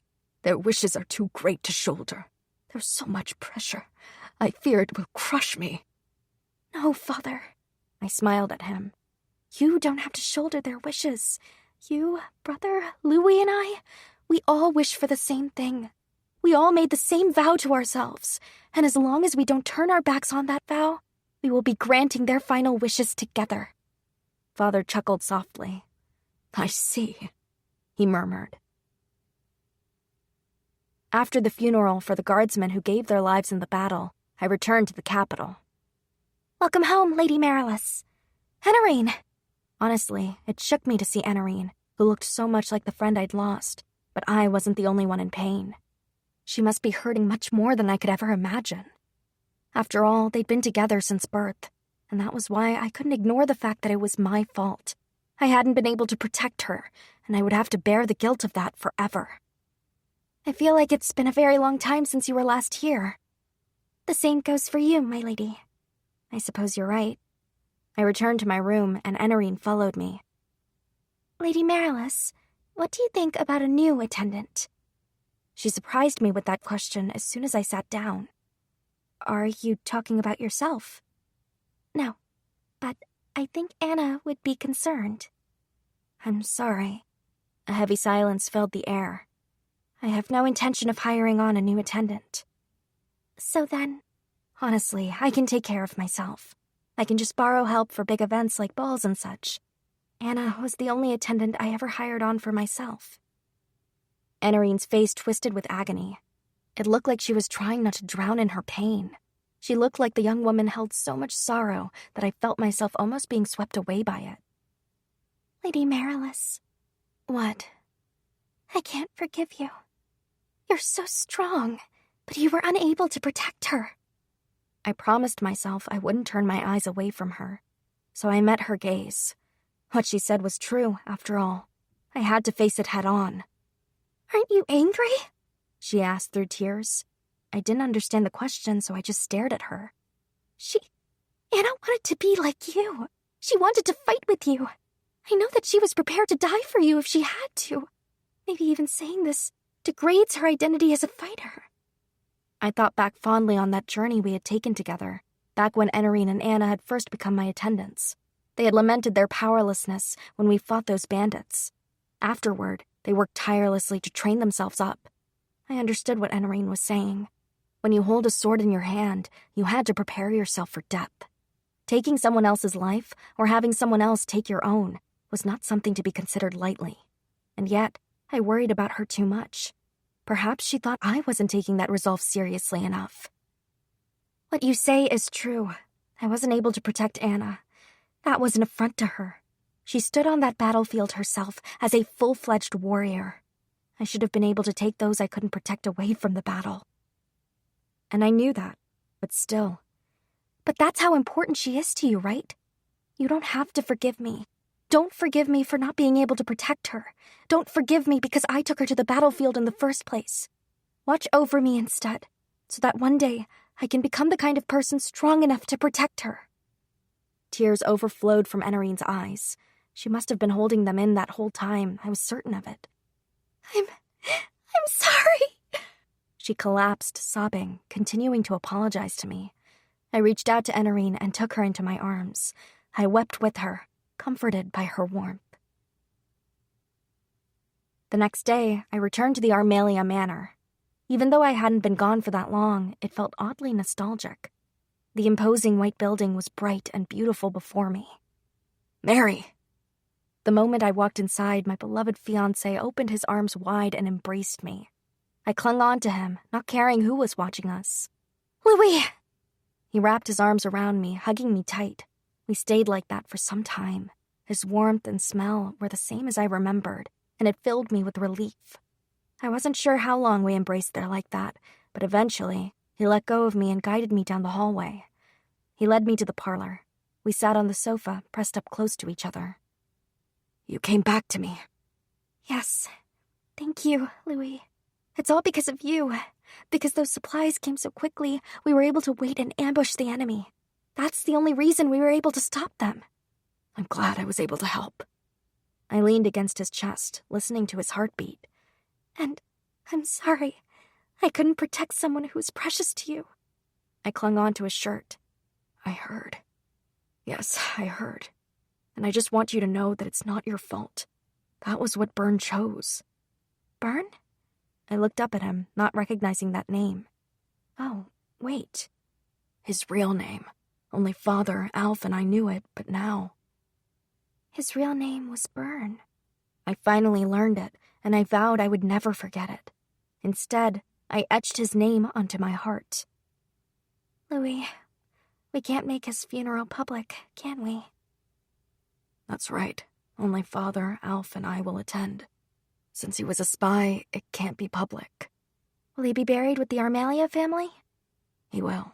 He probably should be buried with the soldiers, but since it won't be public, we decided that is where he should be laid to rest, especially when we consider our other spies. Byrne's upbringing and the other spies like him was shrouded in secrecy. There might be more opportunities for women in espionage as well, such as for Enarine. Since women were technically forbidden from joining the army, it wouldn't be possible to bury them along with the soldiers. As a result, Byrne and all others like him in the future would be buried with the Armalia family from now on. And Anna's name would be engraved next to his. Please, let me come to the funeral. I want to talk about Byrne and Anna, to remember them. All right. We made plans to attend their services together. Time continued to pass, and everything started getting back to normal, but things had definitely changed. Nana, who had been recuperating back in the march, ultimately passed away. I was in Rimmel fighting at the time, so I wasn't able to be there for her. I felt so guilty and torn up about it that I took time off school to go back to the march and visit her grave. So many tragic things happened during that time, and I had taken so much time off school as a result that it was a wonder I even passed my tests that term. But after I did pass them, I immediately made plans to go to Madame Caloise and celebrated with my guardsmen who fought with me that day, just as we said we would. Louis came with me. Everyone, as promised, we've got the place all to ourselves tonight, so you can be as wild as you want to be, I said in the most cheerful voice I could muster. Yeah, let's drink! They all followed suit, but to be honest, most of our time there was spent reminiscing about the comrades we'd lost. This is how they wanted to remember them, I whispered to Louis. They're pretending to be cheerful while they share memories so their comrades can rest in peace. I see. Although we were whispering back and forth, we were sitting very closely to each other. The ladies teased us because of it. I can't believe you brought a man here, Mare. She's grown so beautiful. If you make Mare cry, you'll pay for it. Louis looked flustered, which was quite unusual for him. He didn't know quite how to respond to their lighthearted jabs. I can't believe he's taking her away from us, one of the girls said. Hey, I think he's taking her away from us, a guard lamented. As everyone bantered back and forth, it began to feel like old times again. The girls love me like a little sister, that's all. I'm sure they know there's no one manlier than all of you. Should you really be saying that in front of your future husband? Madam flashed me a mischievous grin. I'm sorry, but my future husband is definitely the manliest, I shot back. However, I couldn't ask for better comrades. You're the only ones I could fight with on the battlefield, completely confident that you have my back. Everyone smiled warmly at me, and we all returned to our reminiscing. After Louis and I said farewell to the party, we went back to the Armalia Manor. I was the only one living at the Anderson Manor in the capital at the moment. My father and my brother were busy cleaning up the aftermath of the incident with Wells, so they couldn't leave the march yet. There were plenty of servants at the manor, but it was too lonely for me to be at home with none of my family there. Louis sensed that and invited me to live with the Armalias for a while. Thanks for coming with me today, and for letting me stay at your house. I wanted to. Don't worry about it. I hadn't been able to sleep, so I went to the library, and there, I ran into Louis. The two of us then decided to go to the parlor together and chat for a while. You have some really great allies. I knew exactly who he was talking about. Yes, I do. They haven't changed the way they treat me even after finding out who I really am. I did ask them to do that, but still. The reason they listened is because they're good people. You gained their trust. Louis reached out and touched my cheek. Feeling sleepy yet? Yes, I'm feeling a little better now, too. Honestly, I hadn't been able to get much rest lately. I thought work had calmed down for you, but you're still up late? I asked. It seemed Louis wasn't sleeping much either. There were dark circles under his eyes. Yes, the same goes for Father. He's drowning in his regrets ever since Mother passed. I didn't know at the time, but Lady Aurelia had been unwell since before I went to Rimmel, and she had since passed away. Her funeral was just the other day. Many people came to mourn her, which proved just how much she was adored by everyone. Lord Romello was deeply depressed, saying he was focusing too much on his work and wasn't able to help her. Father had a long talk with him. Lord Romello returned to work after Lady Aurelia's funeral. I wondered what they talked about. Perhaps they shared a special bond now that they were both widowers. At any rate, it filled me with relief to see Lord Romello smiling again, even if it was just for show, because at first, he was beside himself with grief. Louis had been extremely depressed as well. I could hardly bear to see them like that. As for myself, I was utterly shocked when Lady Aurelia died. She was like a mother to me. I was already deep in my grief over the deaths of Anna, Abel, my guardsman, and Nana, so for Lady Aurelia to die on top of that was just too much. That was the real reason why I hadn't been able to sleep at night. Louis was so concerned about me that it was part of the reason why he insisted I come stay with him. Tonight, I realized that I shouldn't just sit around and ruminate on my regrets. I should remember Mother and talk about her with a smile, he said. Yes, I was thinking the same thing. We both began to talk about his mother. We laughed together as we reminisced about the past. Are you going back to school tomorrow? Yes, I'm planning to. I can't go directly there from here, though, so I'll go back to my house for a bit and then leave. Do you need to get some things from there? He asked. No, I have everything I need here. I just felt that it wasn't proper to commute directly from the Armalia Manor since we were not yet wed. It wouldn't be a good idea to be seen staying here overnight. Just come in my carriage. It's not that unusual for someone to pick up his fiancée for school, right? I suppose that's true. I'll do that. If anyone asked, we could just say that was the reason. Speaking of school, I heard Prince Edgar finally decided on a fiancée. You're right. She's my best friend, I replied. While I was in Rimmel, Sharia got engaged to the prince. And not only that, but he chose Elia to be his concubine. Father wasn't happy with Prince Edgar's sudden decision. I know. If he had just consulted with Lord Romello, he could have come up with a plan to let him marry Sharia without taking Elia on as his concubine. Prince Edgar's actions came as a surprise to both me and the Armalias. While I was away, he had negotiated with other nobles and gotten permission to marry Sharia. However, their condition was that he had to take Elia on as his mistress at the same time. It was a very bad move. Elia was the daughter of Marquis Morea, and even though Sharia was the daughter of a count, her father did not have as much influence as House Morea. Despite this, Sharia would be queen, while Elia was confined to being concubine. It was clear to me that the sparks of the power struggle had been lit. But ultimately, what was done was done. I couldn't do anything about the decision without causing an incident. And if something did occur, it would not only damage Sharia's honor, but threaten the authority of the royal family. My hands were sadly tied. Thinking about the future, Father could have avoided Prince Edgar's request. In a way, Prince Edgar's actions were the right decision for him. For him, yes. I let out a sigh. Still, now that this has happened, I must do everything I can to support Sharia in the palace. That's a good idea, but for now, you should get to sleep. You have school tomorrow. True. I gave Louis a kiss and went back to my bedroom. After that, many things happened. Louis and I got married, as did Sharia and Prince Edgar. Our weddings went smoothly and things were going well. But for some reason, Queen Iria remained quite fond of me and occasionally invited me to tea parties. It was an advantage for me since I planned on becoming more active in high society, and I always gratefully accepted her invitations. At the same time, I worked very hard to make sure that Sharia's life at the palace was comfortable. Time just passed along like that, and many things began to change in little ways. Sometimes I would think back on the past and mourn people whose lives had slipped through my fingers. I didn't think that pain would ever leave me. But I knew the reason I felt that pain was proof I was alive. And most of all, I wanted to carry on the wishes of the true heroes who had protected the kingdom from the shadows and lost their lives because of it. I keep living, and I think of them. I keep living, and I continue to fight alongside them.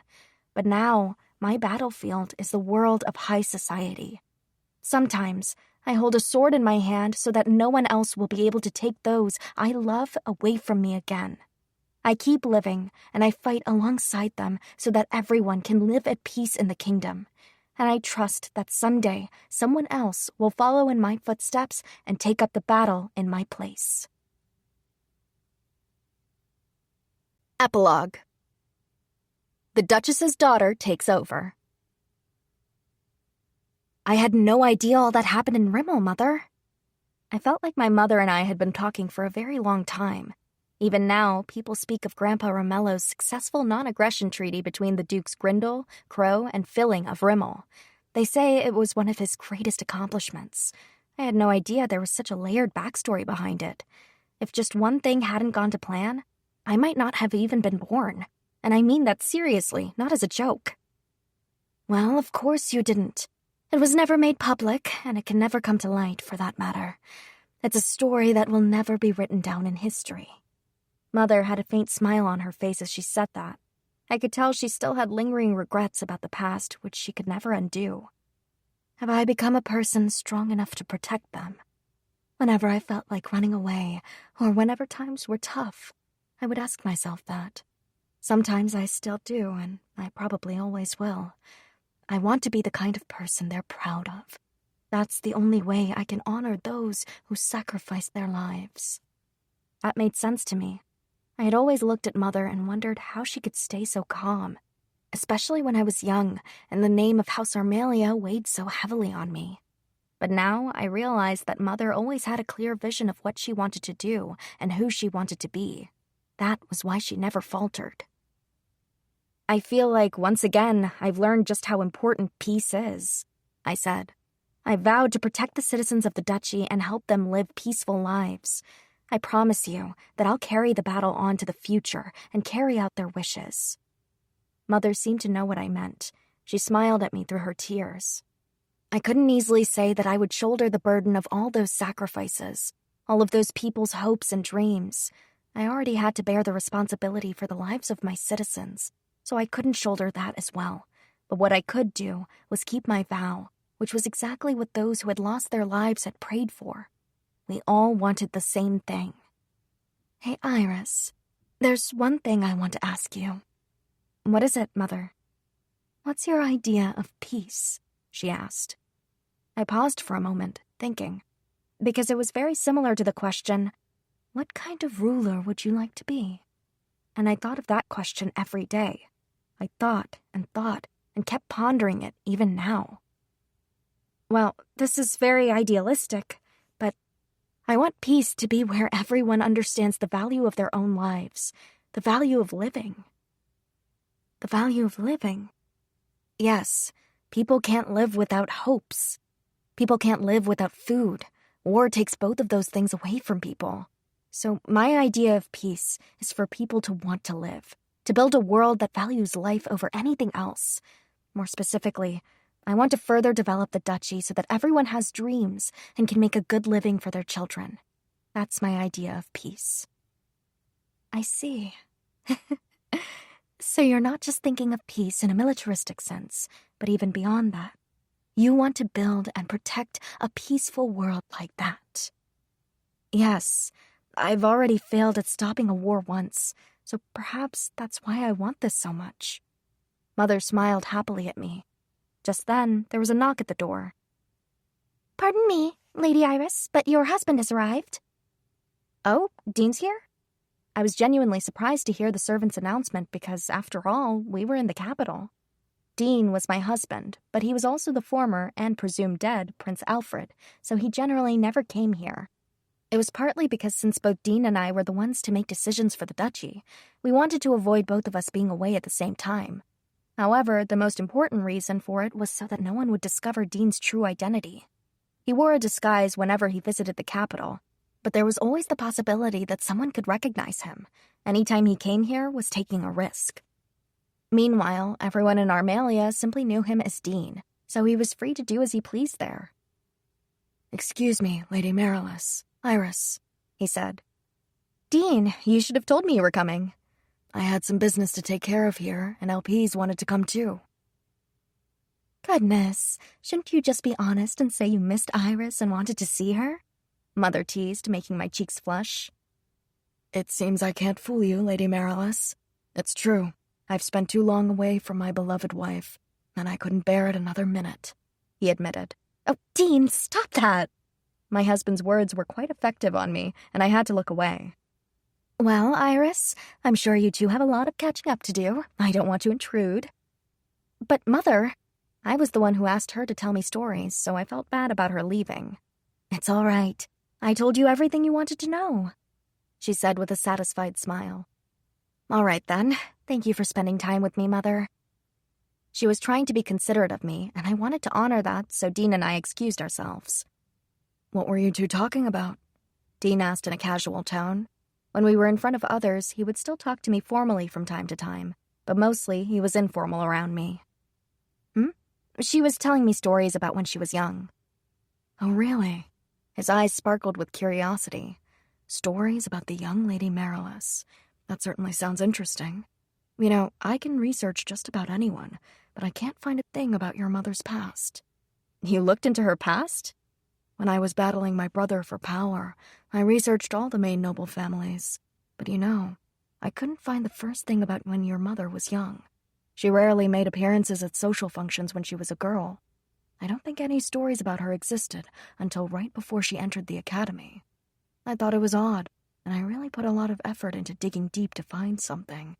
But there was just nothing." Interesting. Did you use the spy Tanya met before? Tanya had told me there was a spy she made contact with named Milo, but we had never confirmed he worked for Dean. I asked also to test him a bit and see how he responded. "Yes, but one of my other spies used to work at the Anderson Manor. They wouldn't tell me a thing either." I was surprised that Dean just came out and admitted that, and the fact that the spy formerly worked for House Anderson. It certainly was a small world. But what was most surprising to me was that at the time, Dean was the first Prince of Tasmaria. This spy of his refused orders from royalty. That wasn't good, was it? I asked. "Of course not, but I had already found out everything I really needed to about the various families' histories, and there was nothing particularly suspicious about it. I didn't press him further." What was the spy's name? I had a feeling it was either Alf or Enarine. Alf would be very elderly by now, though, so I doubted it was him. That left Enarine. There would have been any number of people in House Anderson capable of being a spy, though, since they were all trained in martial arts, so it was difficult to say. "Please don't ask me that. Even though I've left the royal family, I shouldn't be leaking that information." True. I didn't want to make any trouble for Byrne and Letitia. "Still, I'm dying to know what she told you. Their devotion to Lady Marilys was so intense that they came all the way back to Armalia for the battle against Akasha."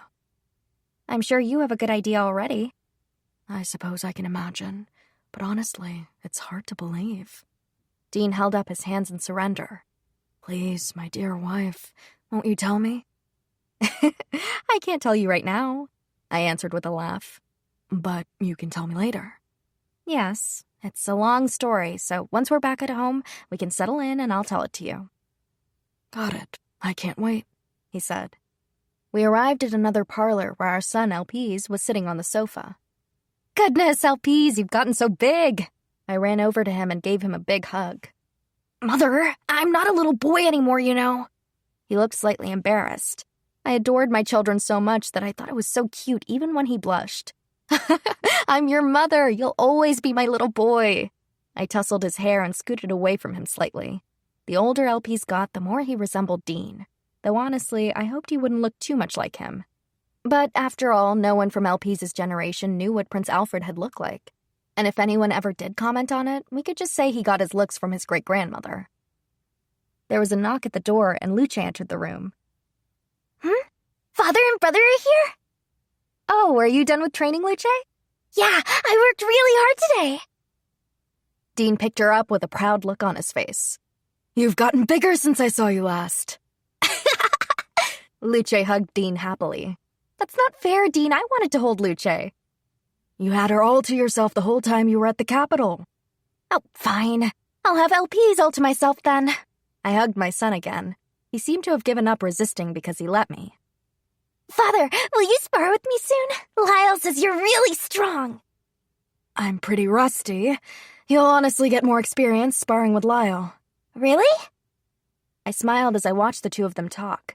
Children really do grow up in the blink of an eye, so much so that you don't even want to miss a moment of it. I wondered if I would be able to tell my children a story about Dean and I once they were older, like my mother had done for me. I was a little scared and a little excited for that moment to come, as I imagined what it would be like. After Iris left, Marilis was lost in her thoughts, when suddenly a servant entered. Excuse me, Lady Marilis. General Gazelle is here to see you. Hi there, Marilis. It's been a while. A deep, jovial voice boomed throughout the room as Marilis' father, Gazelle, entered the room. Father, this place is just brimming with visitors today. Oh, you mean Iris. Where is she, by the way? Dean and LPs came, so I'm sure they're spending some family time together. I see. It's been so long since I've seen them. I don't think they're going home today, so there will be plenty of time for you to talk to them. If you have the time, that is. I do. There aren't many people who have as much time on their hands as I do. When a military man has time on his hands, that means it's a time of peace. That's a good thing. I agree. Gazelle plopped down in the seat in front of Marilis, where Iris had been sitting earlier. I told Iris everything about my past. Did you? Was she surprised? For a moment, her father took his gaze off her. It seemed he was suppressing emotions rising within him, but she couldn't read them on his face. She said she would carry on the fight, and that because she had vowed to protect the duchy, as long as she keeps that vow, that will carry on their wishes for the future. Gazelle closed his eyes and quietly listened to his daughter speak. That's what he wanted, right? When he said he would entrust it to me. You only tell your final wishes to someone you know you can trust. I'm sure that's what he meant, Gazelle said with a soft smile on his face. I hope so. It is, especially since Iris told you she'd carry on for you as well. Indeed. I'm lucky to have such a wonderful daughter. A servant came in with some tea at the perfect moment. Gazelle picked up his fresh cup and slowly sipped from it.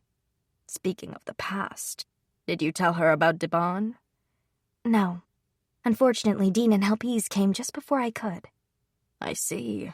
I can't wait to hear about Iris's reaction when she hears about that one. I'm sure she'll be surprised that Debon was Nort's son. Debon was a spy from Twile who had manipulated Yuri. He was obsessed with destroying houses Armelia and Anderson, so he used Yuri to try to accomplish his goals. And when she failed, he abandoned her.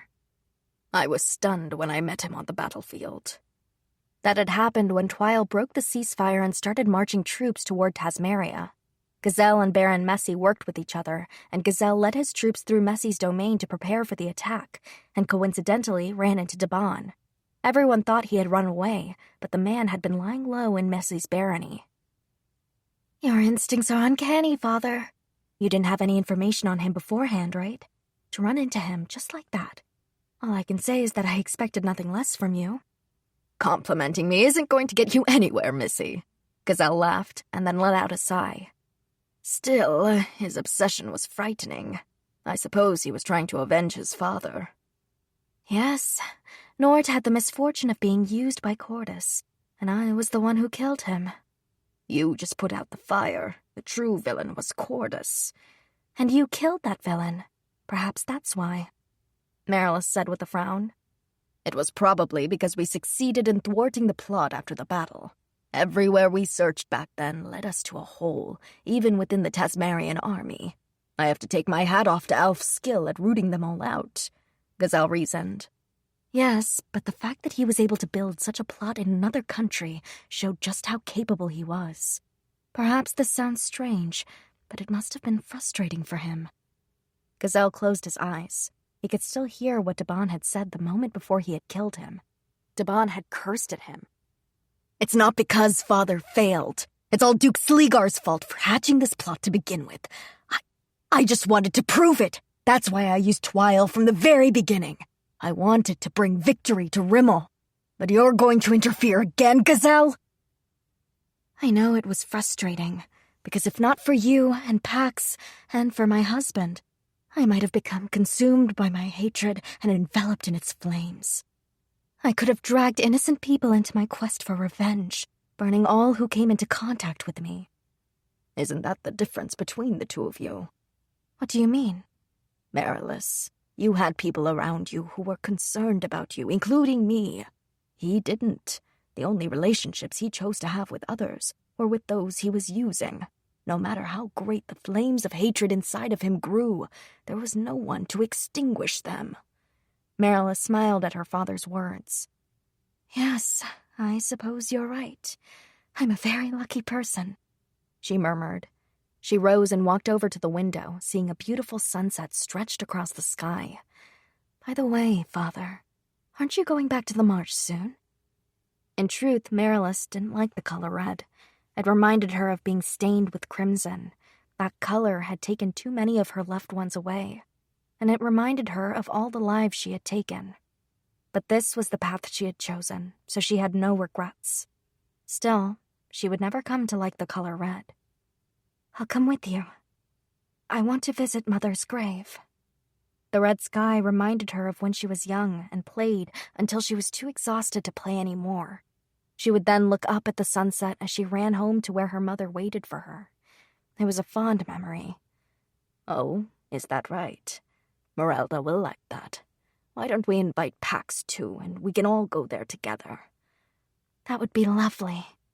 Marilys looked back at her father and smiled. Inwardly, she thought she would never see the day when she would feel so at peace with the anniversary of her mother's death looming before her, especially not after she had forced herself to remember it all while telling Iris. I'm a very lucky person, she murmured. Did you say something? Gazelle asked. It's nothing. I'm just looking forward to us being together as a family again. Ah, I see. Gazelle smiled softly. Luce burst into Iris's room. Mother! Shh! Dean quieted Luce, and the little girl quickly covered her mouth. She was even trying to hold her breath. It was an adorable sight. Dean's eyes softened as he gazed upon her. You can breathe, darling. Come over here, quietly. Luce tiptoed over to him and spotted her mother, Iris, serenely lying there across Dean's lap. She must be tired. We were reminiscing about the past, and she fell asleep. Mother is tired? Yes, even your mother gets tired. She works very hard as the governor of Armalia, just as hard as you train. Plus, she's a perfectionist, so she works too hard at times. And then she gets tired, like this. Mother's working hard too? That's right. Everyone works hard to make their wishes come true, even if it doesn't look like it. And that's especially true for talented people. Just then, Elpise came in. Mother, excuse me. He immediately went quiet when he saw what was going on. It's all right. She's fast asleep. Just don't speak too loudly. Pardon me for interrupting. Luce, let's go. But Mother is tired. Let's let her rest. Okay, you're right. Luce obeyed her brother and left the room. Even Mother gets tired. I didn't realize that. Of course you didn't.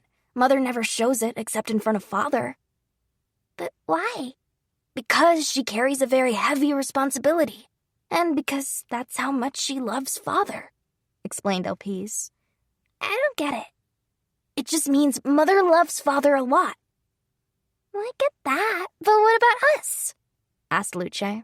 Of course Mother loves us too. She loves us so much, that's why she doesn't show when she's tired. I really don't get it after all. That's okay. You'll understand someday. Will I? Luce frowned. Yes, you will. Elpise lightly patted her head. Luce's eyes softened with happiness. Will I understand tomorrow? She asked. A hesitant smile formed on Elpise's face. Probably not. You'll understand once you get to be Mother's age, though. I won't understand until that long? That's right. And until then, you have to work really hard. You mean like at training? Yes, but also at the etiquette lessons Mother takes you to. I'm bad at those. It's okay. No one's great at it at first. But it'll become more fun as you practice and you'll get better at it. Is that how it was for you, brother? Yes, of course. With lots of things, too. I just made sure nobody noticed I wasn't good at it. So I'm not the only one. Luce smiled. I'll do my best. That's the spirit. Let's go back to our room. Okay. Luce took Elpise's hand. He chuckled a little bit and then squeezed her hand in return as the servants looked warmly upon the children.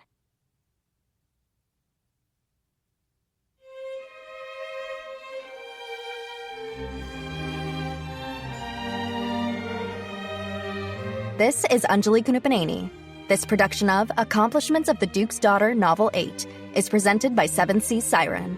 This program was produced by Custom Shop, a division of John Marshall Media. Executive producers Jason DeAngelis, Adam Arnold, and Robin Lai. Koshaku Reijo no Tashinami Volume 8. Copyright Raya Haruki Futaba 2018. First published in Japan in 2018 by Kadokawa Corporation Tokyo. English translation rights arranged with Kadokawa Corporation Tokyo. All rights reserved. Thank you for listening.